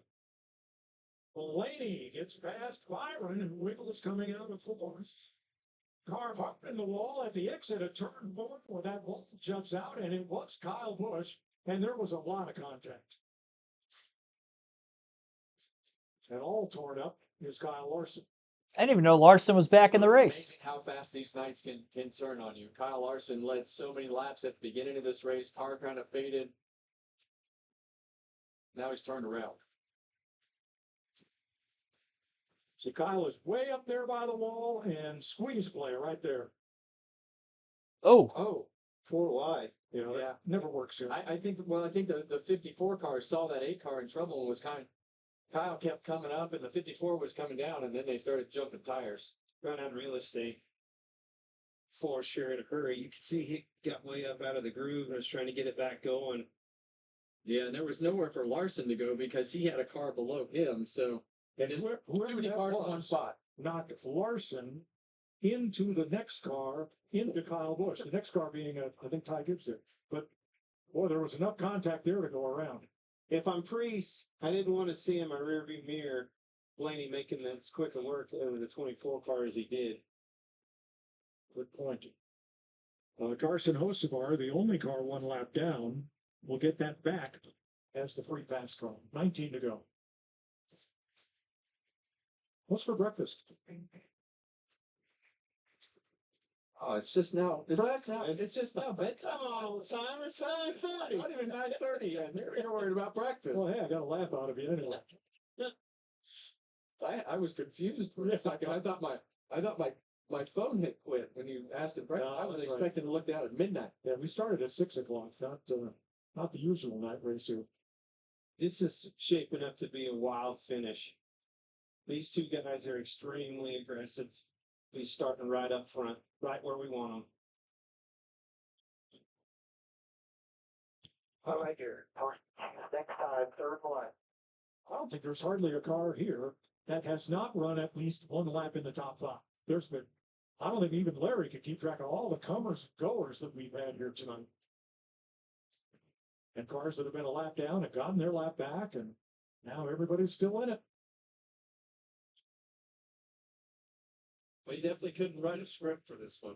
You would definitely not. You would not believe the way that this race has played out. You mean starting like last Saturday? Yeah. All right, they'll choose this time. Oh, still got some debris on the racetrack right there. Looks like a piece of a fender. At this point, I think it's just part of it. Yeah. Choose goes to the inside. Had to think about it there for a second. Got hard on it, didn't he? The juice has been a lot more even tonight in the dry than I thought it would be. In the wet was when it became really, really staggered as to, which lane they chose. It was pretty even here last year, and last year's event was all run in the dry, and we didn't see a lot of gamesmanship like you often see here on Saturday nights. Gonna hold up to pick up that debris inside of turn 4. Well, if I'm Ryan Blaney's spotter right here, and I've been paying attention, that 60 car is taken off at the exact same time every time he has led this race. So you need to pay attention to that, because I think he's going to have to mix it up at some point. He's saving that until the end, or he's going to take off at the exact same point that he's taken off every time that he's been leading. Well, and where's that spot at? He can start any time in between those two lines. Restart zone. Pretty big zone here at this racetrack. Yeah. It is, again, a little better view. Yeah, and you see right there that top lane, right? It's like an eighth of the track. It's a lot in the bottom lane, which allows him to do what he's been Maybe doing the last even couple more. times and get a really strong launch. It's like a sixth of the track. 17 caution flags. I probably don't have to tell you that Joking. it's a clash record. Yeah. Well, I've been in some clashes, and I know we're both gray, and this can happen with a rough race, but I've been in some rough ones at Daytona with not many cars left running at the end. Well, they're all running now, and except I believe most of them are on the lead lap. As we sit with Blaney inside of Ryan Priest with 19 to go. Priest launches and one green and clears. He clears it, but you saw Ryan Blaney, him squeezing Blaney down into that wetter part of the racetrack to try to make sure that he didn't get a good launch, and Blaney was leaning on it. They were smoking tires before they even got going. 3 wide out of turn 4. Austin Dillon forces the issue. Yeah, Chris Buescher didn't like that. Nope.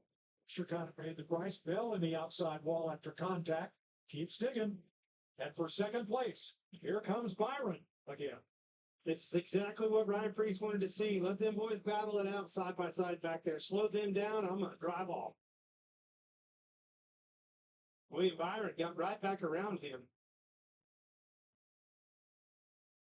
Briscoe fourth, Suarez fifth. All right, we're down to 15 laps to go this time by. Ryan Priest on the restart, able to get out and get to the lead. In second place is William Byron. Third is Ryan Blaney. Chase Briscoe in fourth. Fifth place is Daniel Suarez. Denny Hamlin in sixth. Austin Dillon seventh. Chris Buescher in eighth. Alex Bowman ninth. And Ross Chastain rounds out the top 10. Joey Logano in 11th. Josh Berry 12th. Christopher Bell 13th. Connor Zilic 14th. Ty Gibbs 15th. Carson Hocevar 16th. 17th is Chase Elliott, Kyle Larson 18th, 19th for Shane Van Gisbergen, and Tyler Reddick 20th. Kyle Busch 21st, Austin Cindric 22nd, and Bubba Wallace lasted 23rd. Surprisingly, yes, all 23 cars on the track and still on the lead lap. Ryan Priest leads. He has never won in the NASCAR Cup Series in a points-paying race, trying to win this clash here tonight. He's got to hold off some of the series best. William Byron, Ryan Blaney, Chase Briscoe, all with multiple wins last season. 2 of those drivers were in the championship 4 a season ago. And we're about to see what Priest is made of. Can his short track racing prowess be enough to hold off Byron and Blaney? Matching lap times with the 24 that last lap and vice versa. 15.27 for both. Priest had a 15.26 that last time to a 15.33 for the 24 car. It's about a 1 second lead. That's a lot at Bowman Gray. You just don't want that car from second place being within a car length or two where he can chip it down into the corner and have a shot to get to your bumper. Right now, Byron's too far back for that to be the case.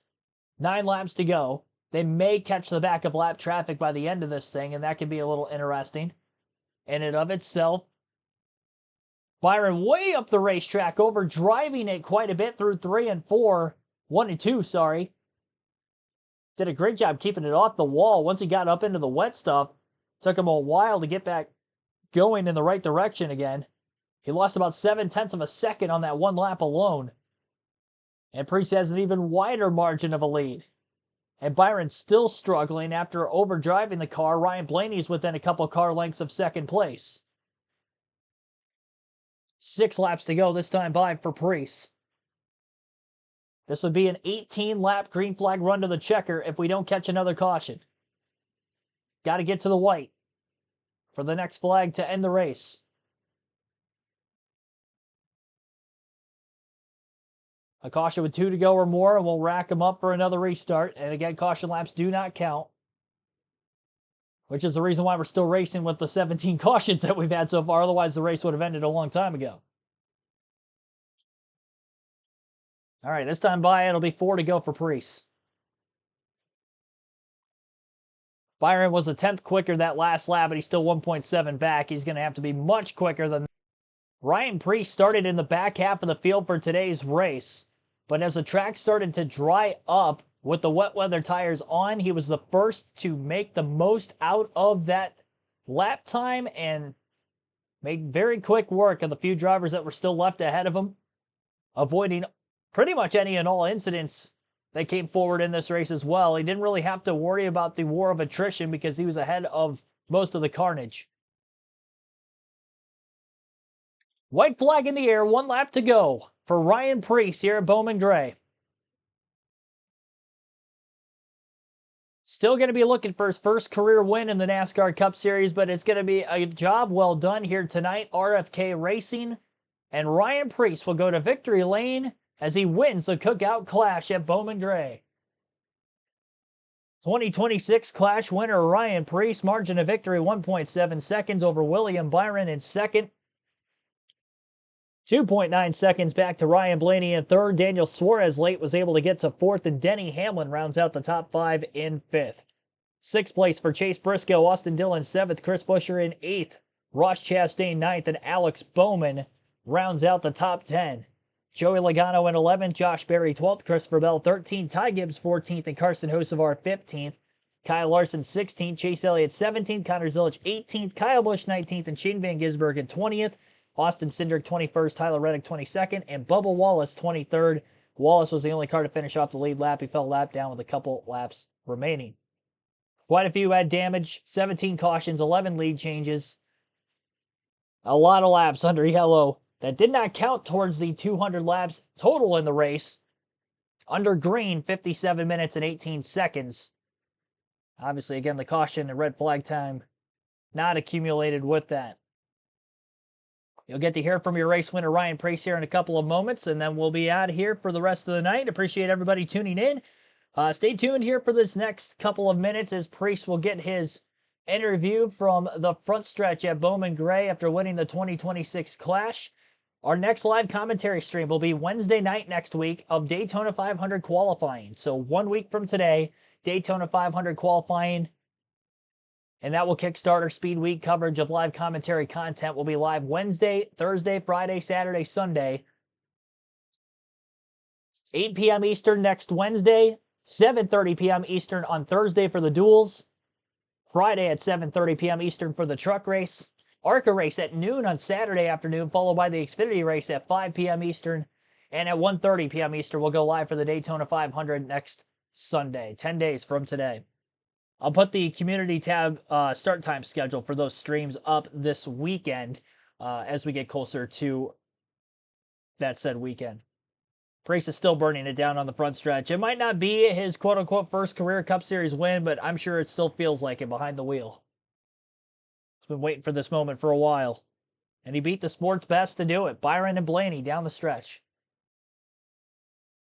Masterful job on all the restarts pretty much all day long. Got out ahead. Battle for second was behind him. That last restart, no different. 18-lap green flag run to the checker. And as they build the makeshift victory lane on the front stretch here at Bowman Gray, Priest still waiting to get out of the car. We got the lights flickering at Bowman Gray. A victorious Ryan Priest. Here he is.